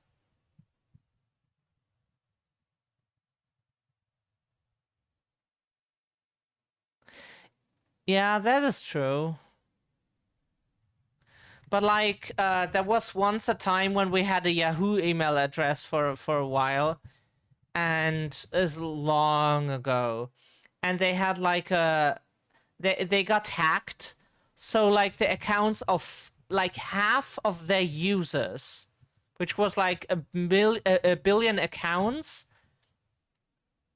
and like 500 million or something got like hacked. And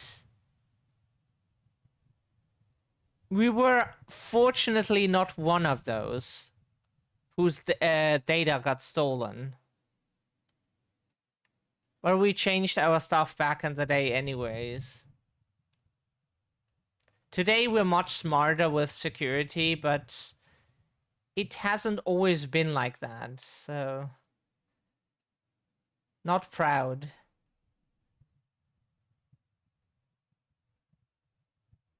Yeah, but we never use like two-factor where we have to give away our phone number, except if the company has anyways our phone number for like some other reason or so.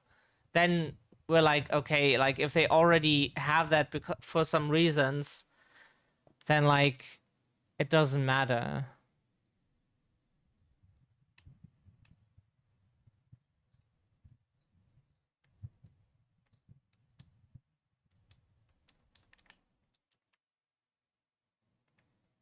We don't like to give away our phone number.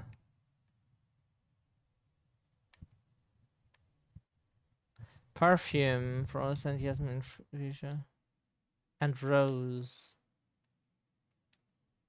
Luxury watch could only be afforded by a wealthy person. A love nest left to decay.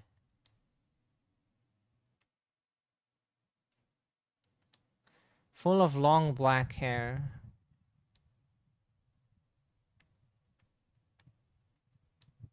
Hamilton, a romantic. Ammunition for a shotgun.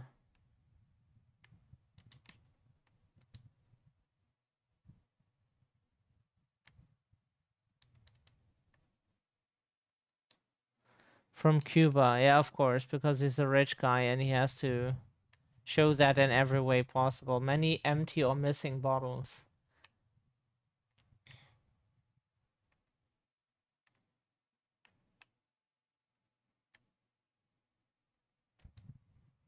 A long double-barreled firearm. We like double-barreled shotguns. Really, really nice.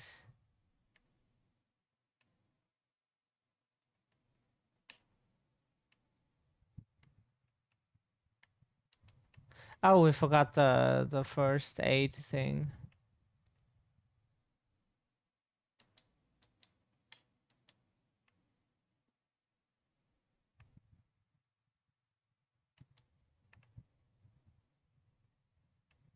So what else can we do here?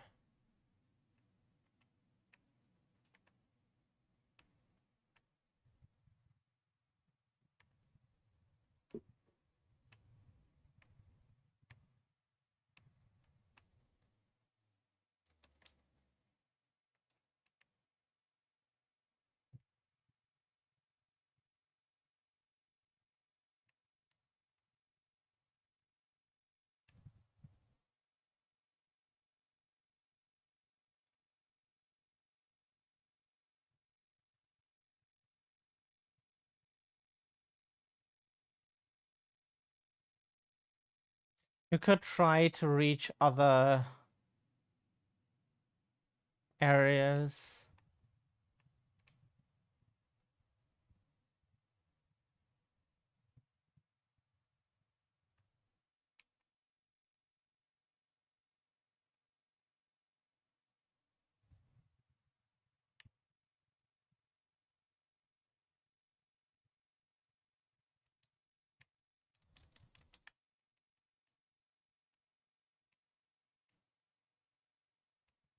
Hamilton Mining Corp.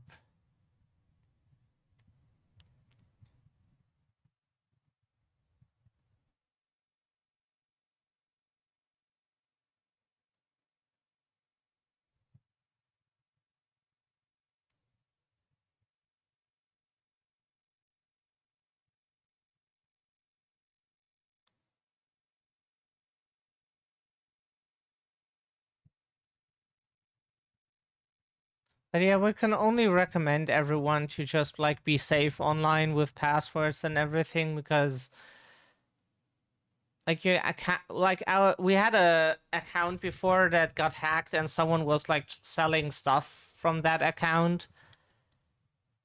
The absolute dumbest part about it was that none of our friends like thought it was anyone else. That we really just suddenly learned Taiwanese, and that we were like really just suddenly selling sunglasses speaking Taiwanese, you know? that that we will never forget.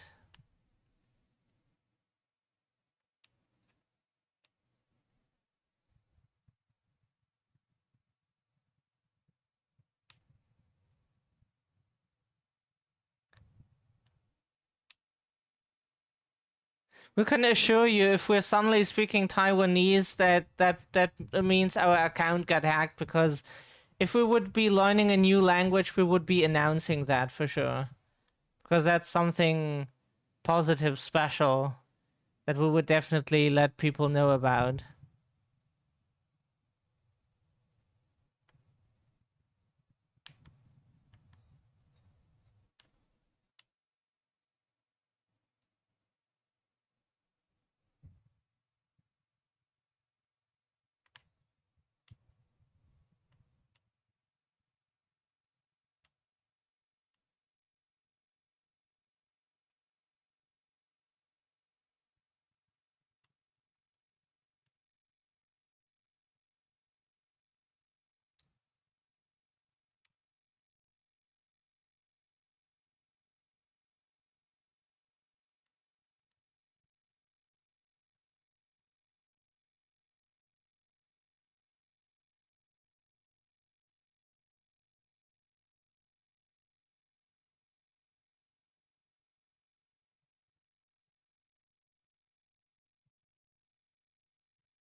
Like, most of why people are so careless online is because laziness, and also because they think like, oh, I'm small fry. I don't buy much on Amazon. Who wants to like hack that account?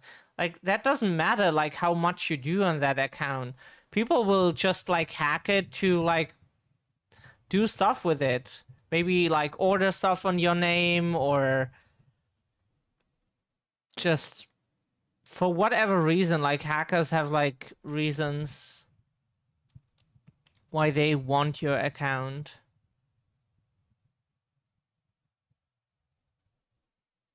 It might not make sense to you, but the hacker has their reasons.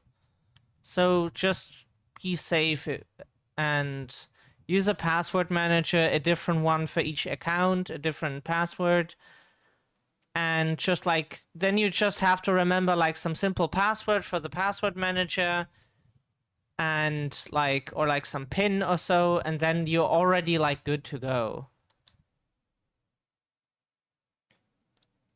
Like, if you then know one password, like one maybe one good one, then you already know, have access to everyone else, everything else. And then if you don't tell like people like where you like store your passwords, then if it's like some external thing, like not the same service as like your main whatever, then people won't like have easy access to your stuff.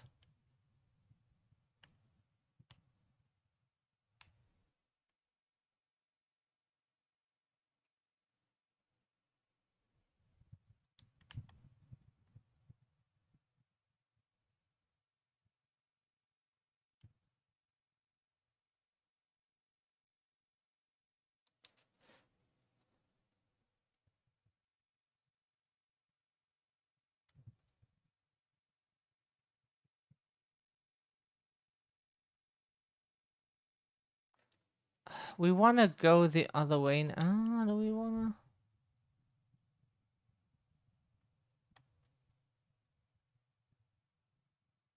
to? We don't know where we should go. Like, should we go here or should we go the other way and like explore all of this?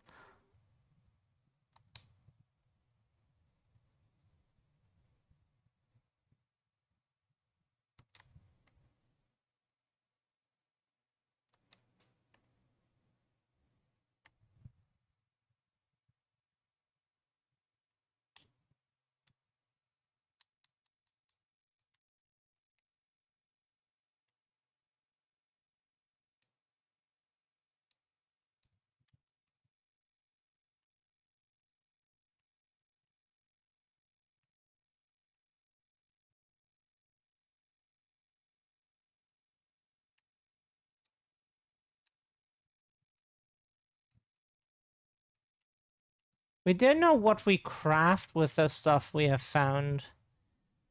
We have not yet been taught how to craft things.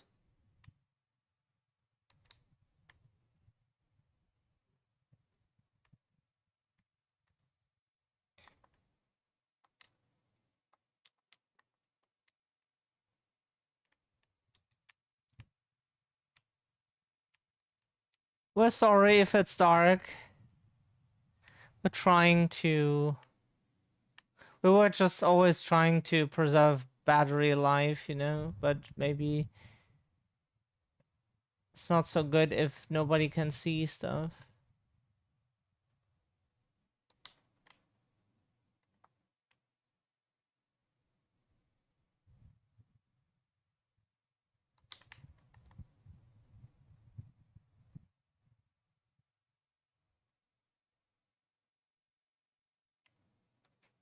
Ah, okay.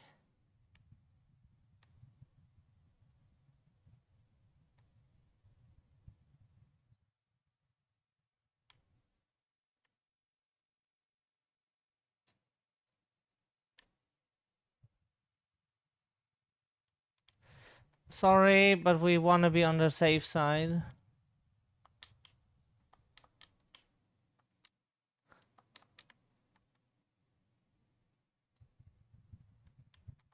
We just don't want to be attacked from behind now and then suddenly regretting.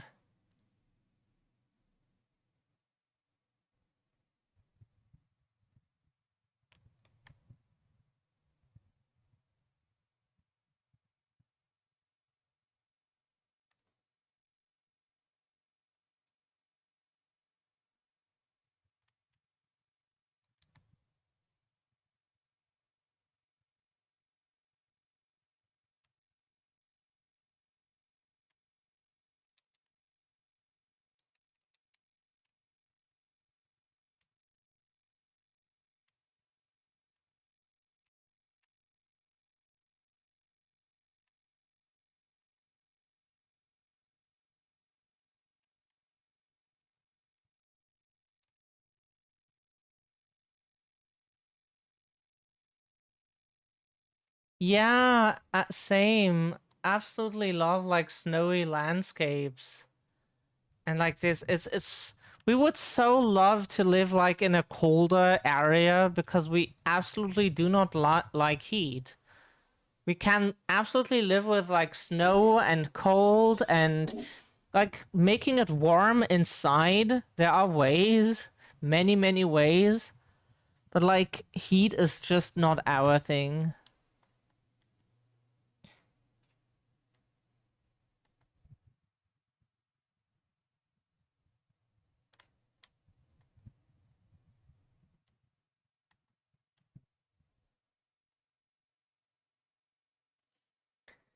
There's something to climb.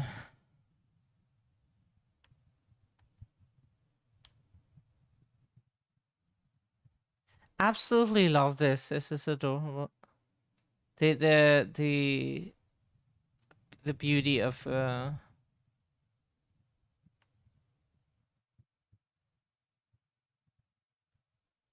yeah, right? Like if it's hot outside, you can't like really do anything if you don't have an AC, and like European homes are not really built for having an AC. There's really no way to install one, so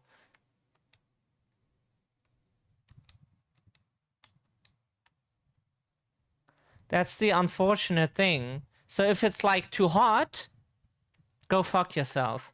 If it's too cold, yeah, then you can like heat, and you can maybe have a fireplace, like some heater. You will have some stuff at home, and there's like ways. Our PC is also very good.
The detective sensed shadow because they ate a lot of onions.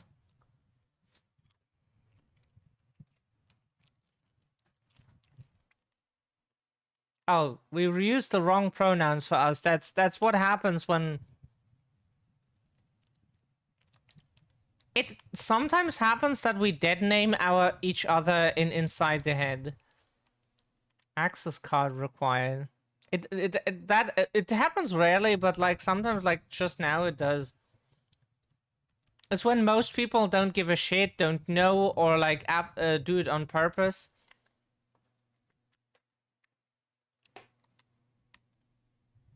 Like IRL and like in space, it's a combination of then sometimes your own brain gets confused by the things, you know.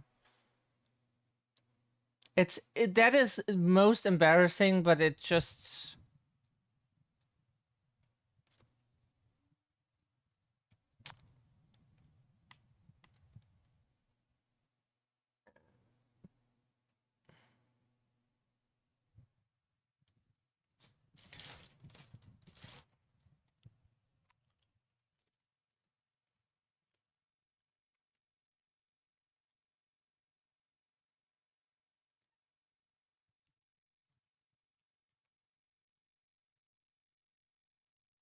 yeah, but we want to be smart. Want to be smart, you know. Or at least make the appearance we're smart. Mizzy, good day to you. How are you doing? Lovely to see you. Cannot be opened.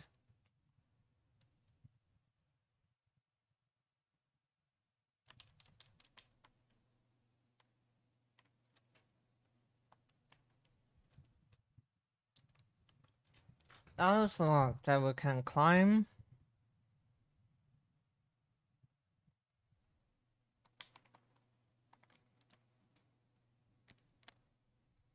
Oh, thank you, Mizzy.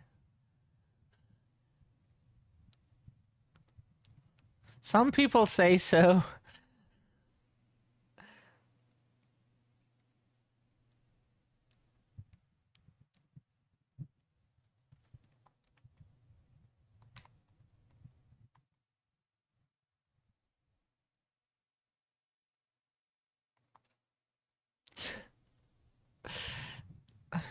Damn.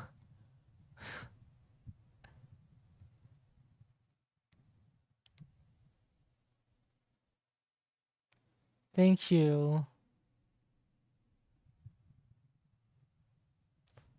Cool, then we're smart, surrounded by smart people. Nice.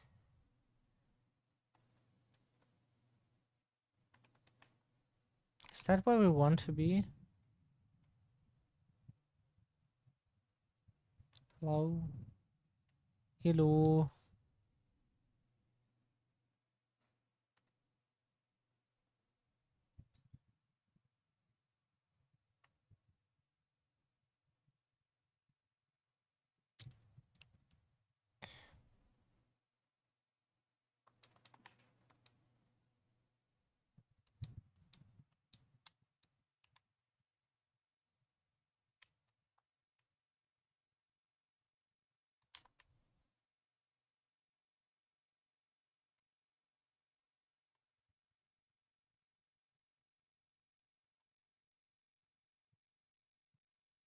Oh, much love to both of you.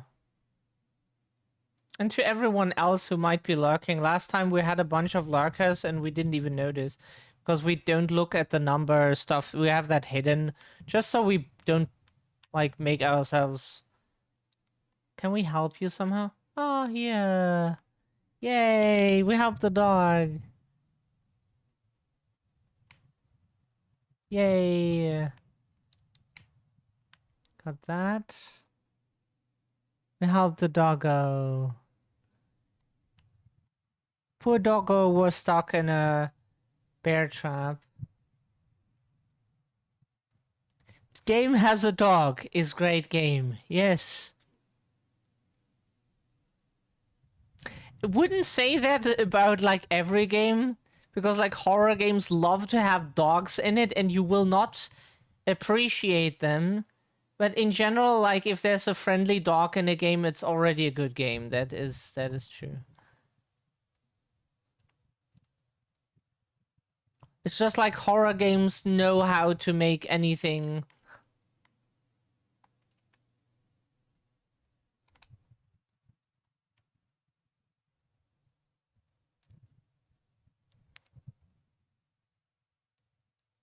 Something one is not fond of. But that's the purpose of a horror game, to be honest.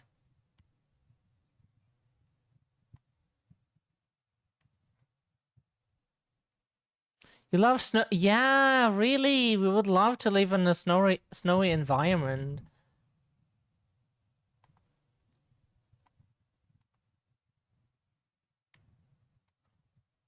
Like our perfect environment would be like something like this, or like a city where it's always dark for some reason.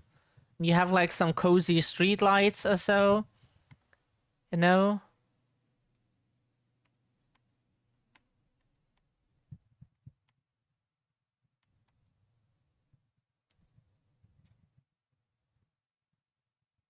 Rain sound is great. Like rain sound is really, really relaxing for us. Whenever we listen to rain, we can relax so well. And we can, like, sometimes, and we can fall asleep much, much better when there's rain.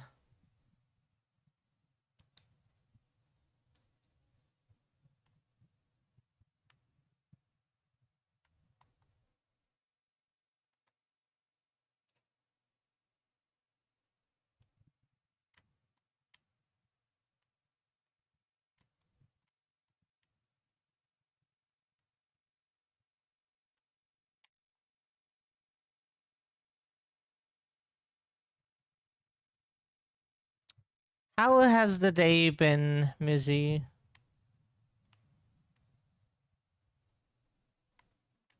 Ah, fuck. Okay, this direction.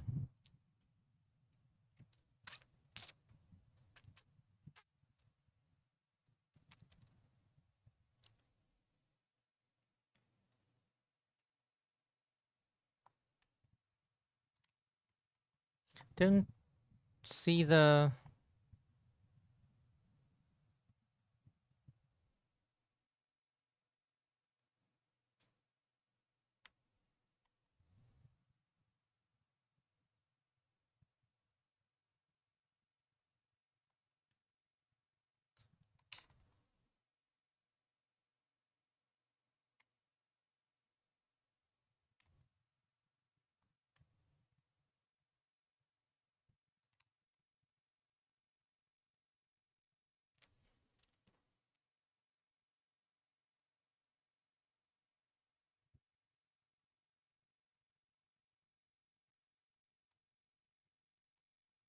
Yeah, the game is pretty well made.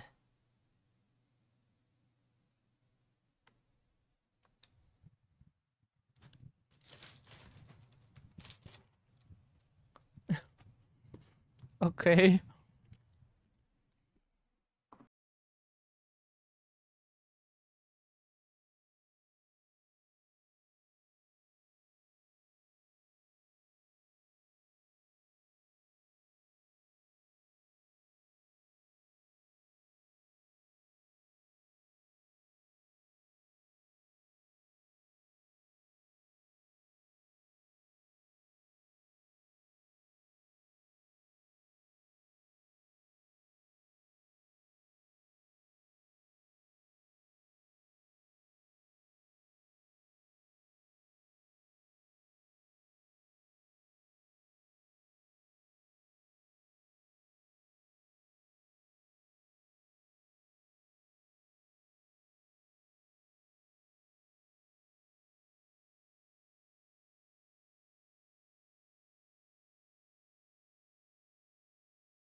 Uh, it's a weird...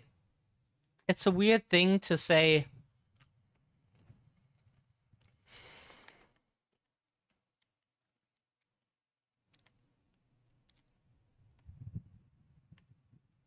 Yeah, but we asked her everything we could, right?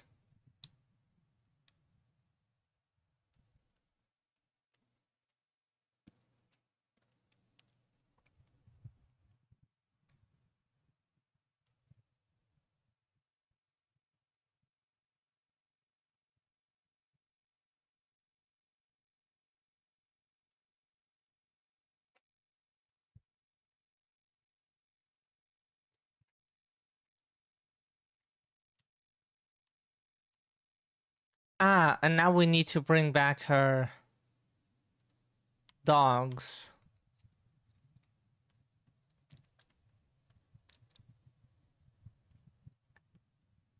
Good thing we explored that area so well already.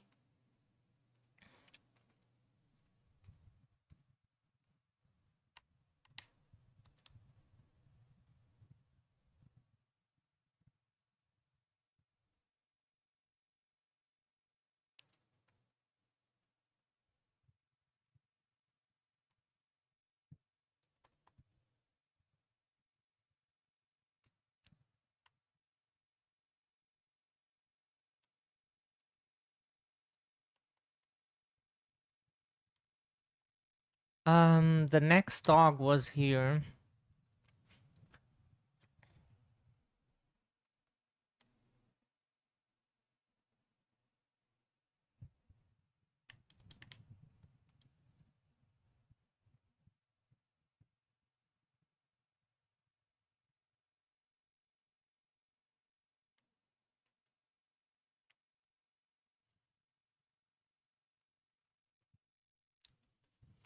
Hmm. We read a saying, yeah? Huskies go where they go, but never eat the yellow snow. Very important.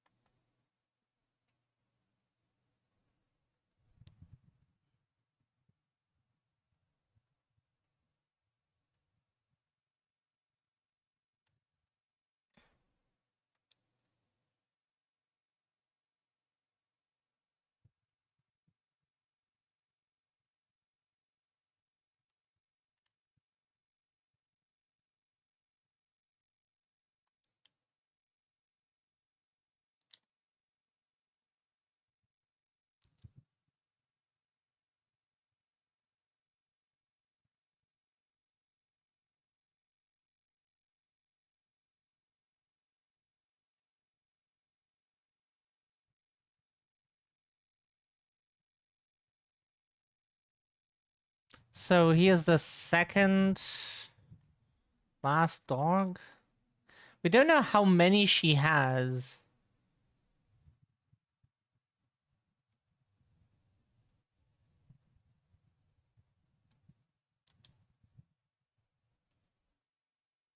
Doggo! Yeah. Good doggo. Go back to Charlotte.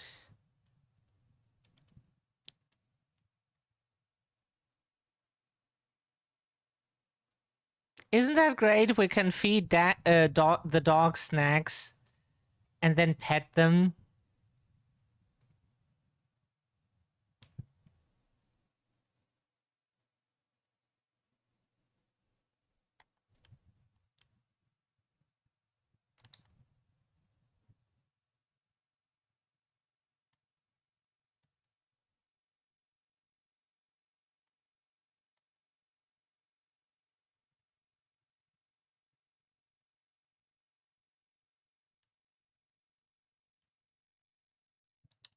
Hmm.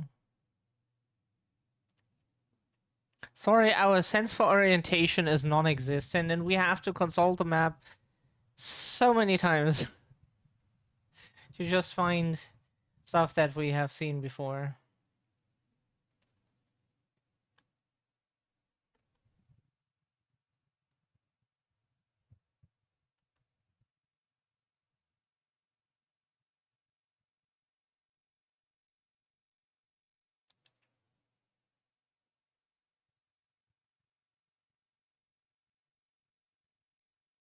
Must save all the doggos.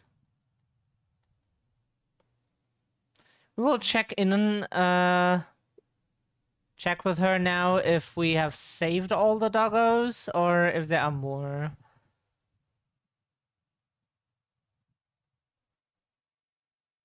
Because we need to know.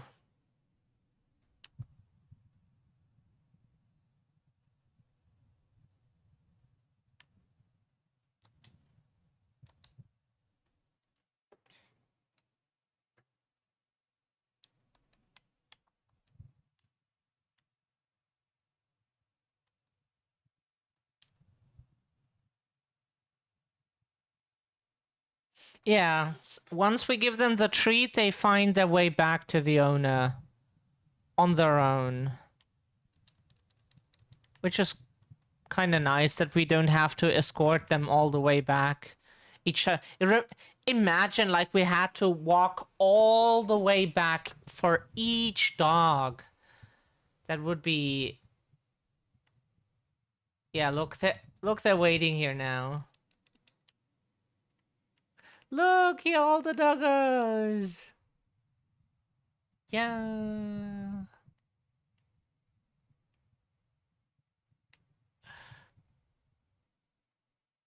Cute, right? So we go in this house here now because we want to see what's inside.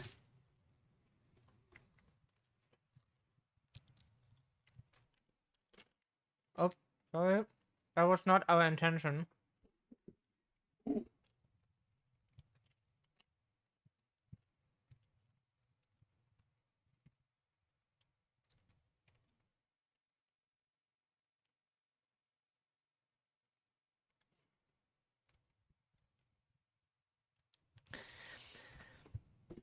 There was earlier a hot mizzy, like a little cabin that the rich guy here used on an island in this like environment, like a small island, very small island that just had the cabin. And like in that snowy environment, it had like a fireplace and like a nice bed, and like you could probably like put some other stuff in there. That would be so nice, you know, with like someone special to be there. And oops, sorry. And that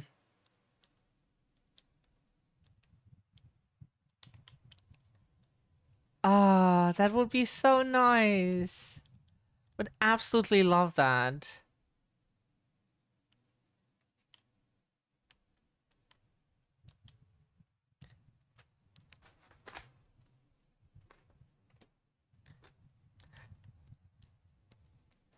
You stupid boop! Sorry. Oh, people. Sorry, introvert. We must be wrong. Just kidding. Who are you?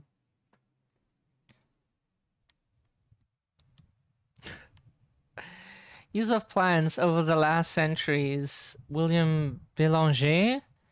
We don't speak French. It's our best attempt. Botanist guide. Labrador tea. Crowberries benefits on the body.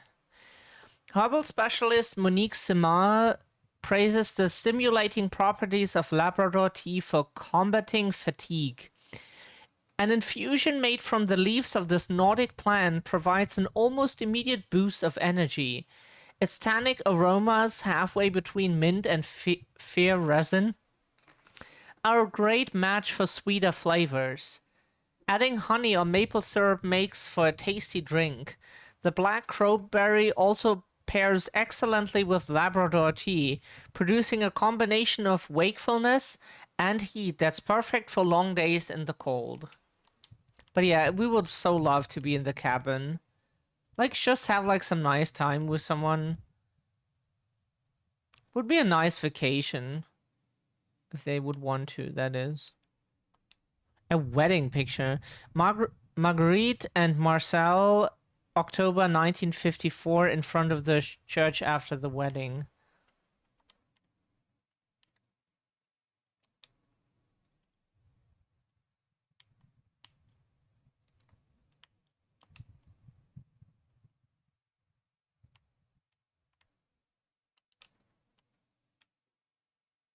Getting ammunition is great.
Monsters in the woods are the best monsters.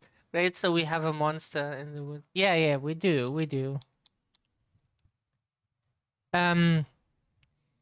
Missy, you probably know the term Wendigo, right? That is the kind of creature that is chasing us.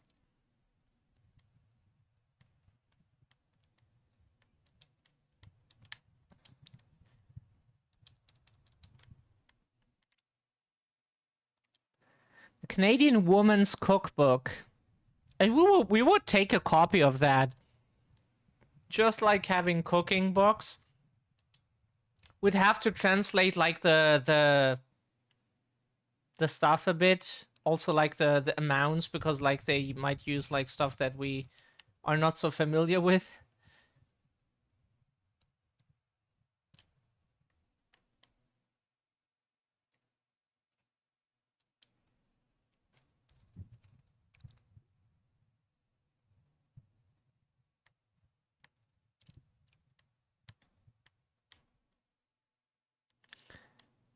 So she mentions something about the fuse box, the water, and the broken windows, right?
We just want to know what changed now.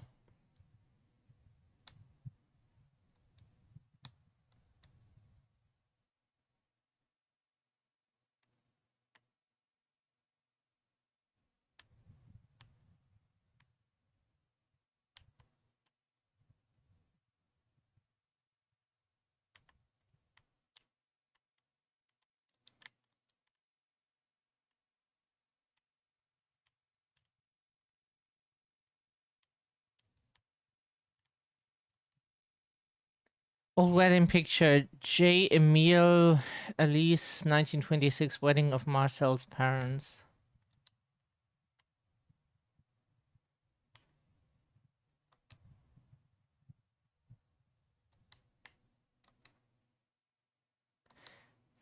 Okay. Read. Dear Luz and Michelle, I hope this letter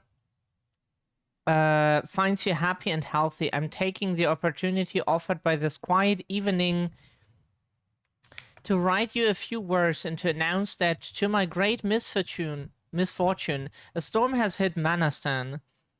As a result, your father will have to stay longer in the far north, perhaps a very long time. But I don't want you to worry. I am safe and everything should be back to normal soon. But I do want to say a few things. Don't read into my tone any sign of unhappiness, but rather the weaknesses of a father who misses his family. Having such beautiful children has been my greatest pride and joy. Luz, you are my oldest. You're a big girl, and I'm confident that you will continue to help your mother. Michelle, I hope you are taking care of your lessons. I know School is hard, but you must persevere. One day you will be a man. Do not hesitate to give your word, and do not betray it for anything. Be generous with your efforts and take pride in your work. Find a woman and do not hesitate to give her your heart. The measure of a man is his ability to give himself to others. Also, don't be too much of a scoundrel with your sister. In your prayers to Jesus, keep a place for me. Your Father who loves you greater than the great white north.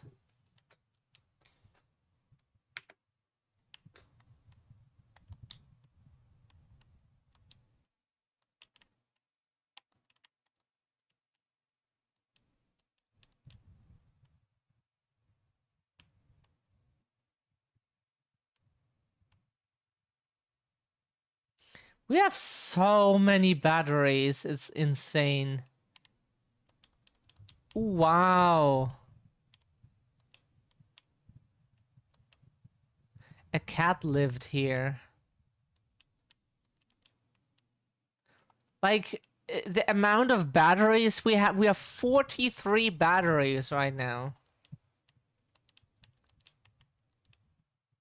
Camera flex, an antique model from the 50s.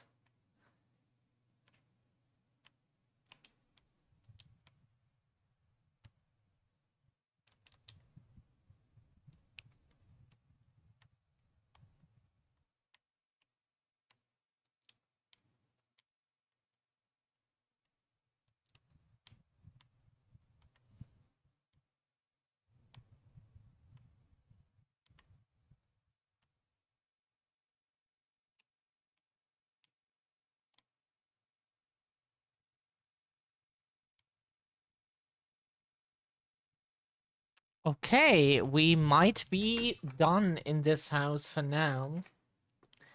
And we could go back to the woman with her dogs.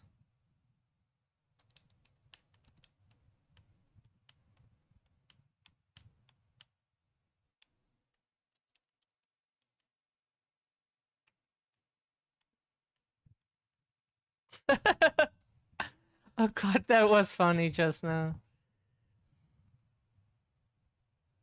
Funnier than intended, probably.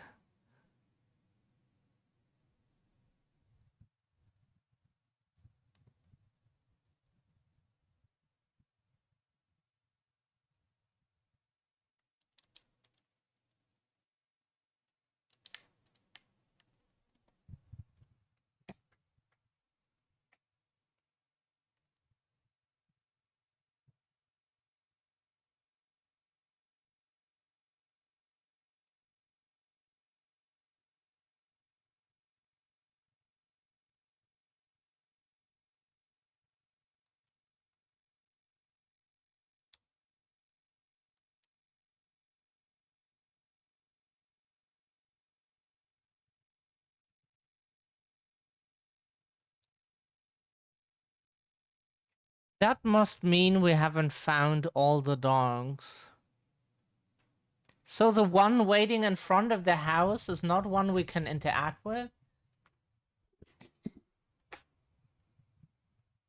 Might be their own dog, but we wouldn't let a dog, like, wait outside in the cold here.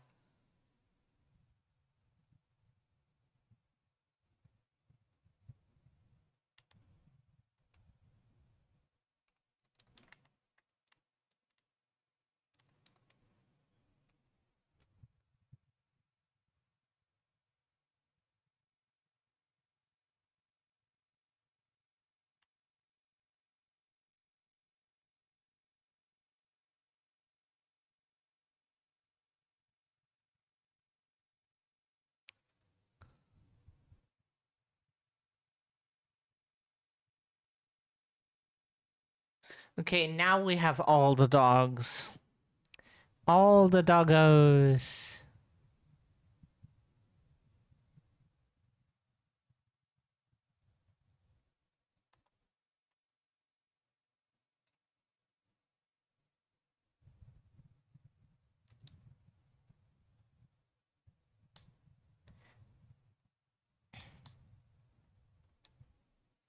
Okay, so we can go now.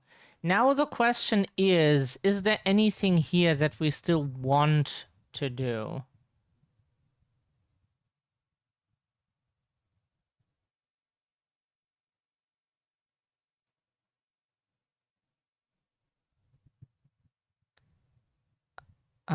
We would say so, right? We can now go to the other side. Okay.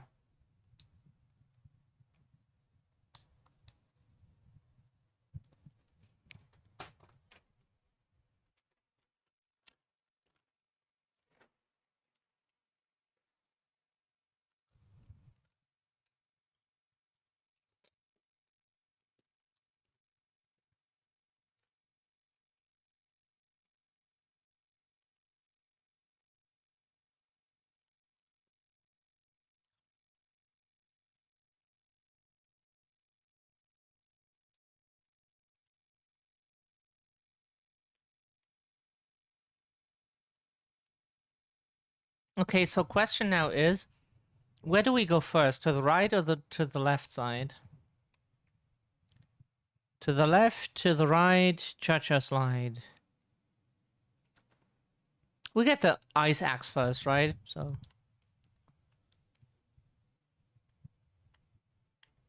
to the left, to the right, cha-cha slide.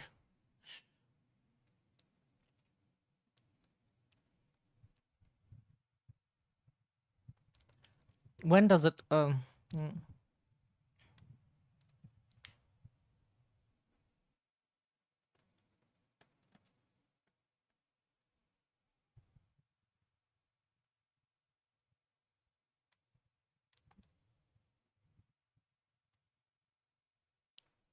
Isn't that nice? So we have a like faster way of traveling.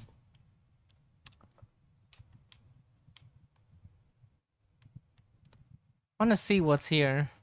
Whoop.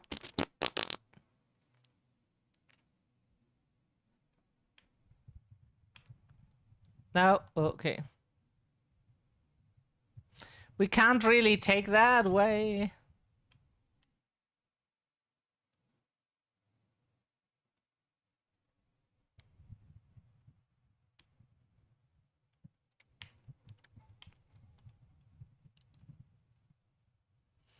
This is great, huh?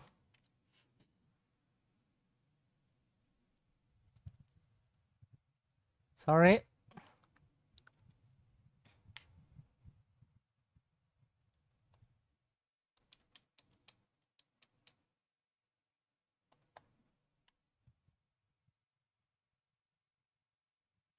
Ah, okay, we're just trying to figure out the controls. Oh.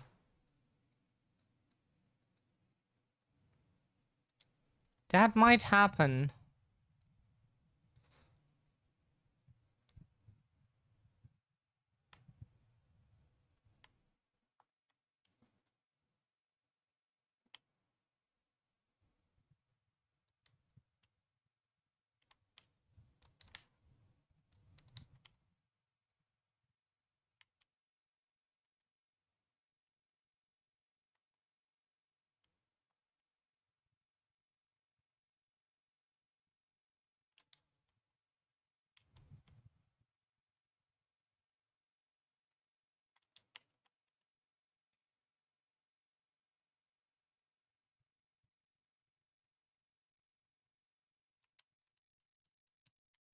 Need to look into this house.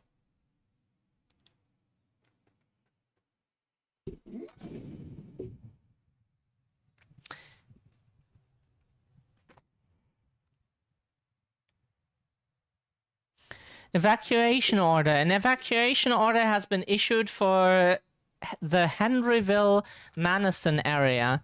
Due to a major fire in the vicinity of the HMC mining facilities, we recommend that you evacuate your home as soon as possible for your safety. The Hamilton Mining Corporation is promising compensation for the inconvenience caused and has set up an all-inclusive accommodation facility until the situation is resolved. Please note that these are merely precautionary measures. Everything is under control. The meeting point is at the entrance to Henryville, near the water towers. Trucks will be made available to bring you to safety. Sincerely, the Hamilton Mining Corporation's management.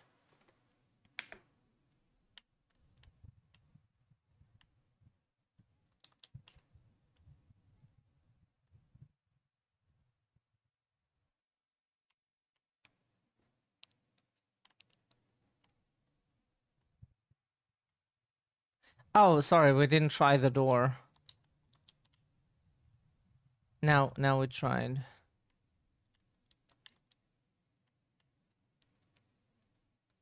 It happened in Germany as well. In Germany, a mining company don't know if like they fully succeeded already, but they at least got the permission by the government to just like erase an entire village just to mine fucking coal. The country needs coal, Shadow. Those poor people have just like their interest in like having a roof over their head is just like not as important as the country having coal, you know? It's this country just like burn it to the ground with the people inside. It's just like, ugh. Like people could just like hear, oh, hello.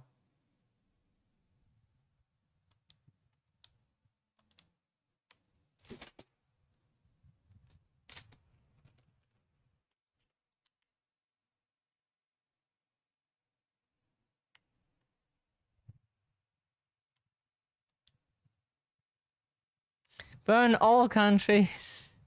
Yes, just abolish states, you know? Abolish governments. In the end, they just control people, exploit them.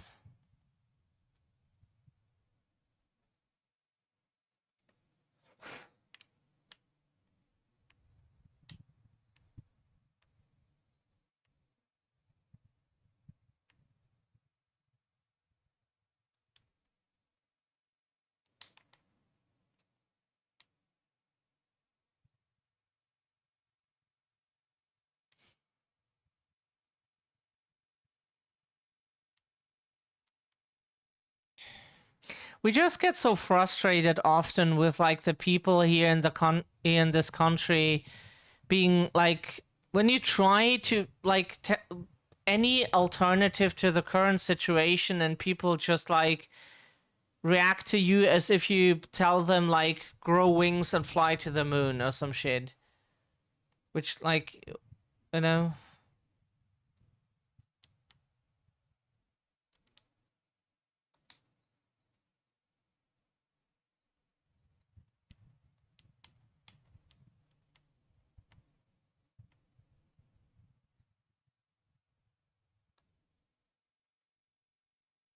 Huh? Judge who?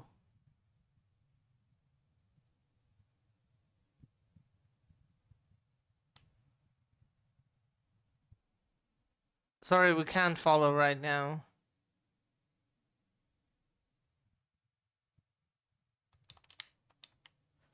No radiation detected.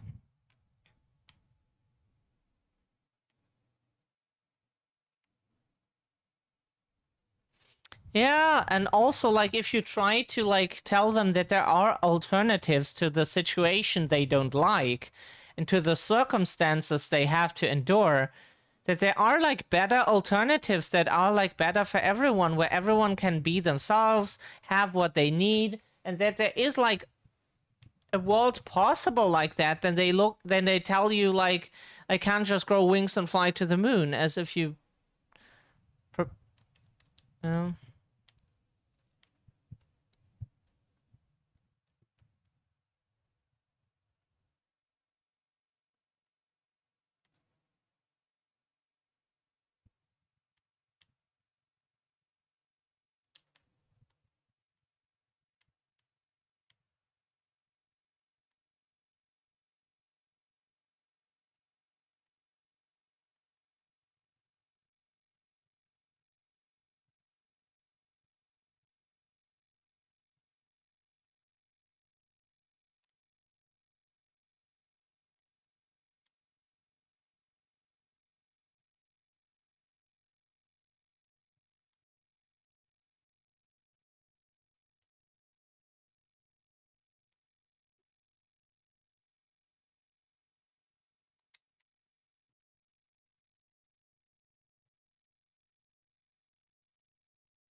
Yeah, we could like build a perfect world, or like strive towards like as like close as we can get. But people would need to be open to that idea. People would need to be open to the idea that there can be something different from what we have right now. And that is the most difficult part, to even get people to believe there is like a world possible where people are not hungry, where everyone is housed and stuff like that. That's very much possible today, but like getting them to believe that is feels impossible.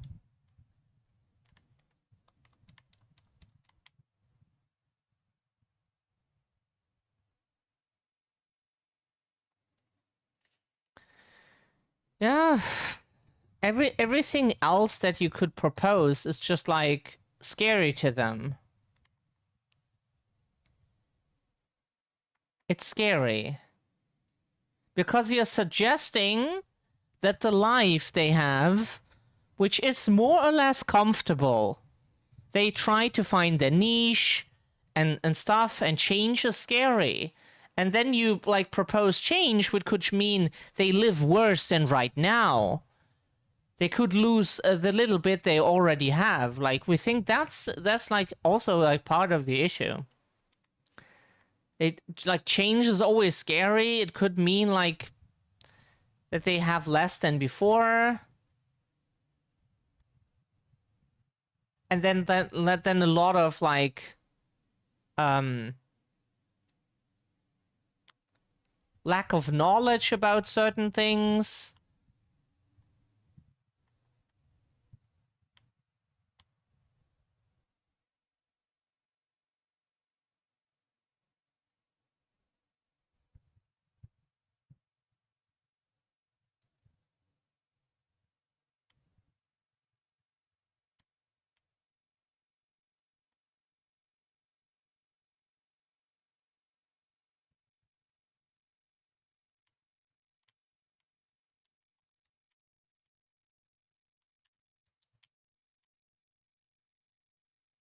Like, we can understand that people love to have like certainty, that they want, like we also, that people want to have assurance that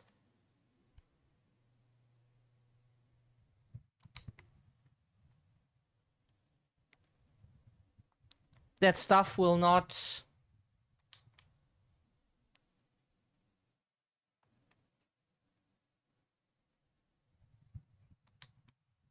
turn out for the worse. Oh.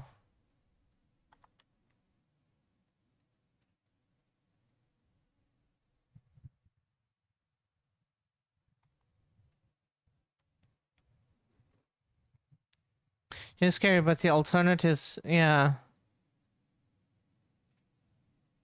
It's right now, but they...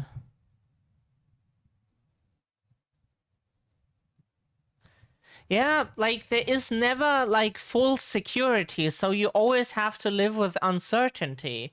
You always have to live with the fact that you don't know how the future is gonna, how things are gonna play out. And so, but if we never do anything, and if we just like do as we do it right now, then we will definitely run. We're currently running with a truck against like a big wall that the truck cannot like pass through with like full speed. And people need to understand that like if we want to like continue to live on this planet, we need to do things, and we can make a better life for everyone without that people have to lose what they have and like go back to the Stone Age or something. That is not what like most people would want to propose. Like, some people would probably like be like, yeah, that's a good idea, but we are not one of those, and we understand that That would not help anyone if we would go back to the Stone Age.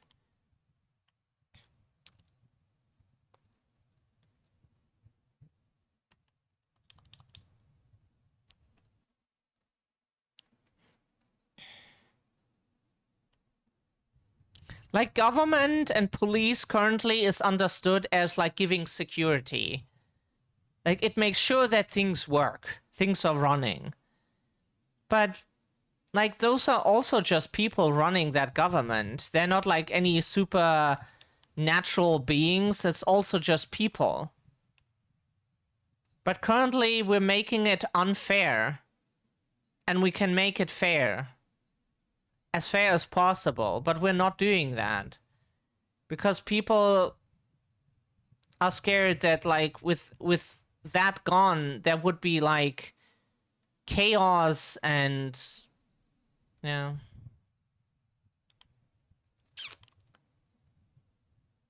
Okay, oh,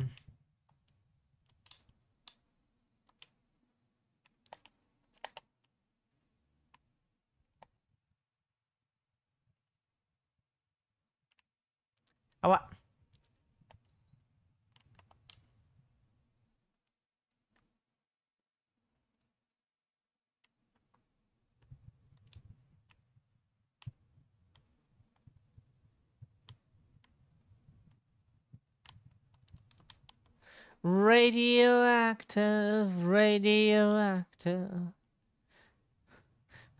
Uncertainty is worth some primitivism. Yeah, like there are an anarcho primitivism people, and it's really not what we would like to have. Like, we would like to if a future is not possible without going back like to some like, at least we think that would be like kind of some Stone Age, then, or like turning back the clock like pretty much, then maybe we should just try to make the best out of what we have left, and then like humanity is, if that was the case. But we don't think that like we have to like either like die out or go back to the Stone Age. That's bullshit. Like, some people believe that, but we do not.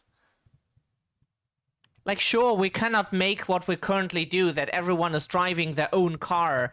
And if all of the world would do that, like, climate change would be accelerating so much more.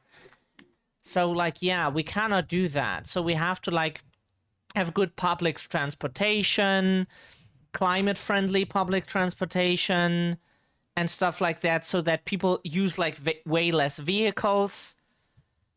And yeah, so, like, we think there is, like, alternatives possible where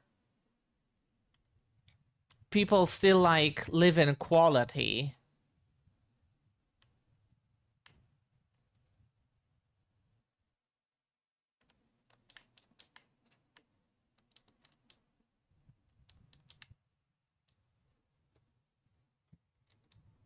The man was savagely mauled.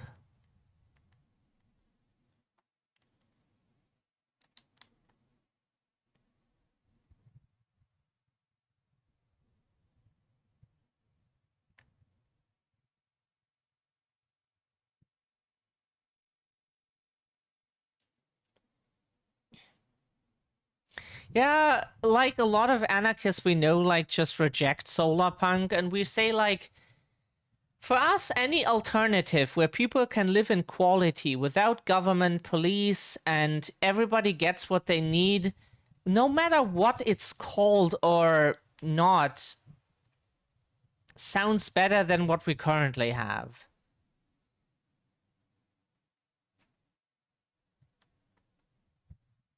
So we don't reject that.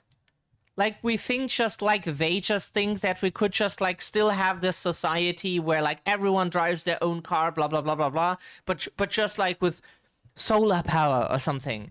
That is not what like any reasonable person would think.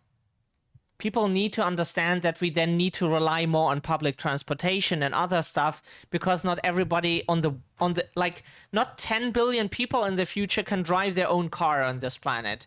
That would just like not work. And so we need like alternatives, how people can get from A to B, and like even cross a continent, like the ocean to another continent and so on, but without destroying the climate, the planet we need to survive. And that is possible, we think.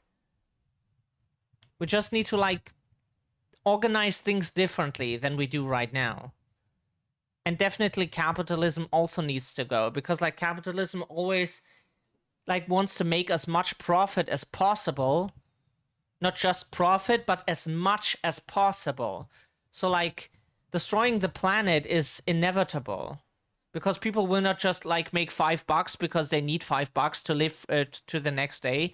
No, they will make like $25 because like that's the most the customer pays. And that's exactly the issue.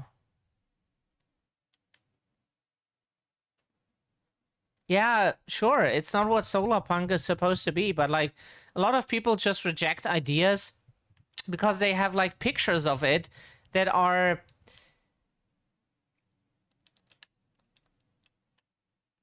made by people who like are not best, like not super educated, and like misunderstand like a bunch of stuff, or like still think like we could make the world 10 billion people drive their own car. So like, of course that does not work. That is true. If the fall did not kill him, the weather did. So, and like people need to understand that like that we can have like different ideas and different plans, and they can all work. Not the whole world has to do the same thing. Like if like this society or like this group says like we want to do things that way, and another part of the area says like we want to do things a different way, they can. Like there is not a one size fits all solution necessary.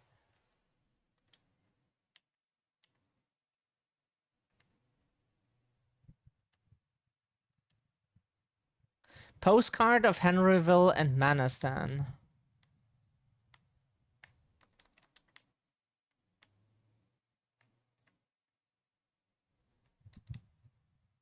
Ice axe. We got the equipment.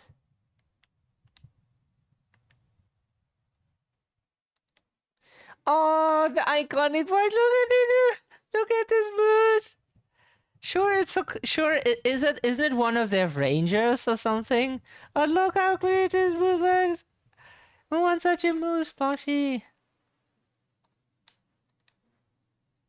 Look at this moose. Troll doll. Yeah, we know those. Where's wood? Do you have wood here?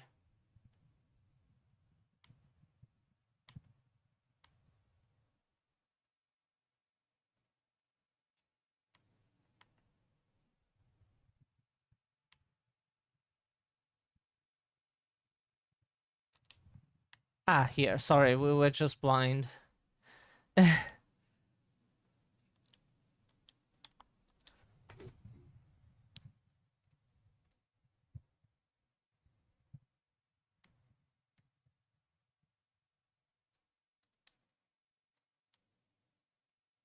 Oh, we can use a coin to get a cola.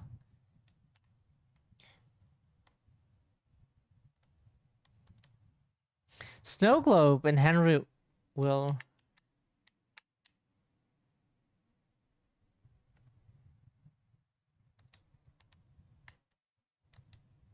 Alcohol increases risk of hypothermia.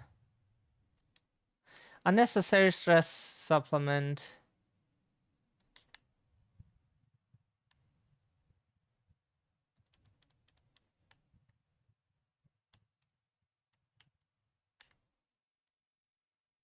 Park ranger moves, yeah. Like, sure, technically they're cops, right? Like, in a way, like, in a... I think so. But the moose is so cute! We want a moose plushie now. Moose plushie.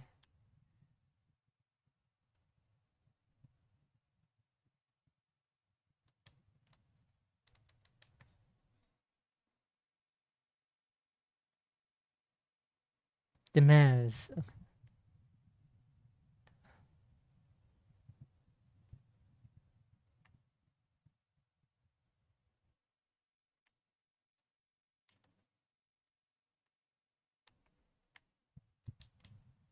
See, we got a first aid kit because we looked a bit closer.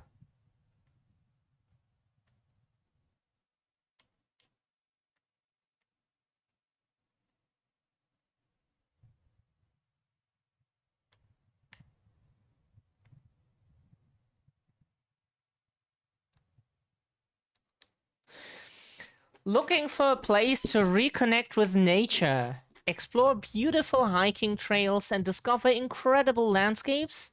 The Manastan region is for you. Enjoy relaxing fishing afternoons or memorable kayaking expeditions on its many lakes and rivers. Manastan's vast wooded areas offer a rare proximity to wildlife, and there's no shortage of spots to pitch your tent for a night under the stars. The region is also home to a thriving mining industry.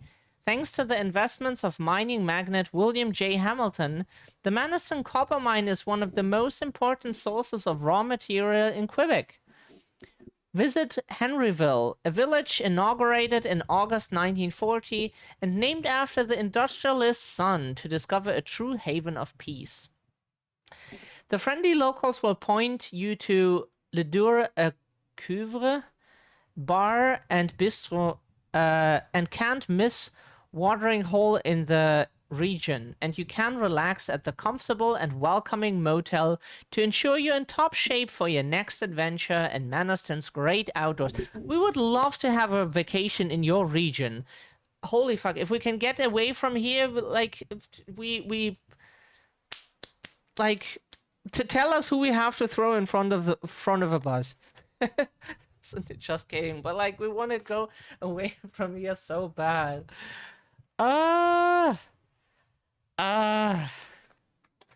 Such a vacation, that would be so nice. Oh.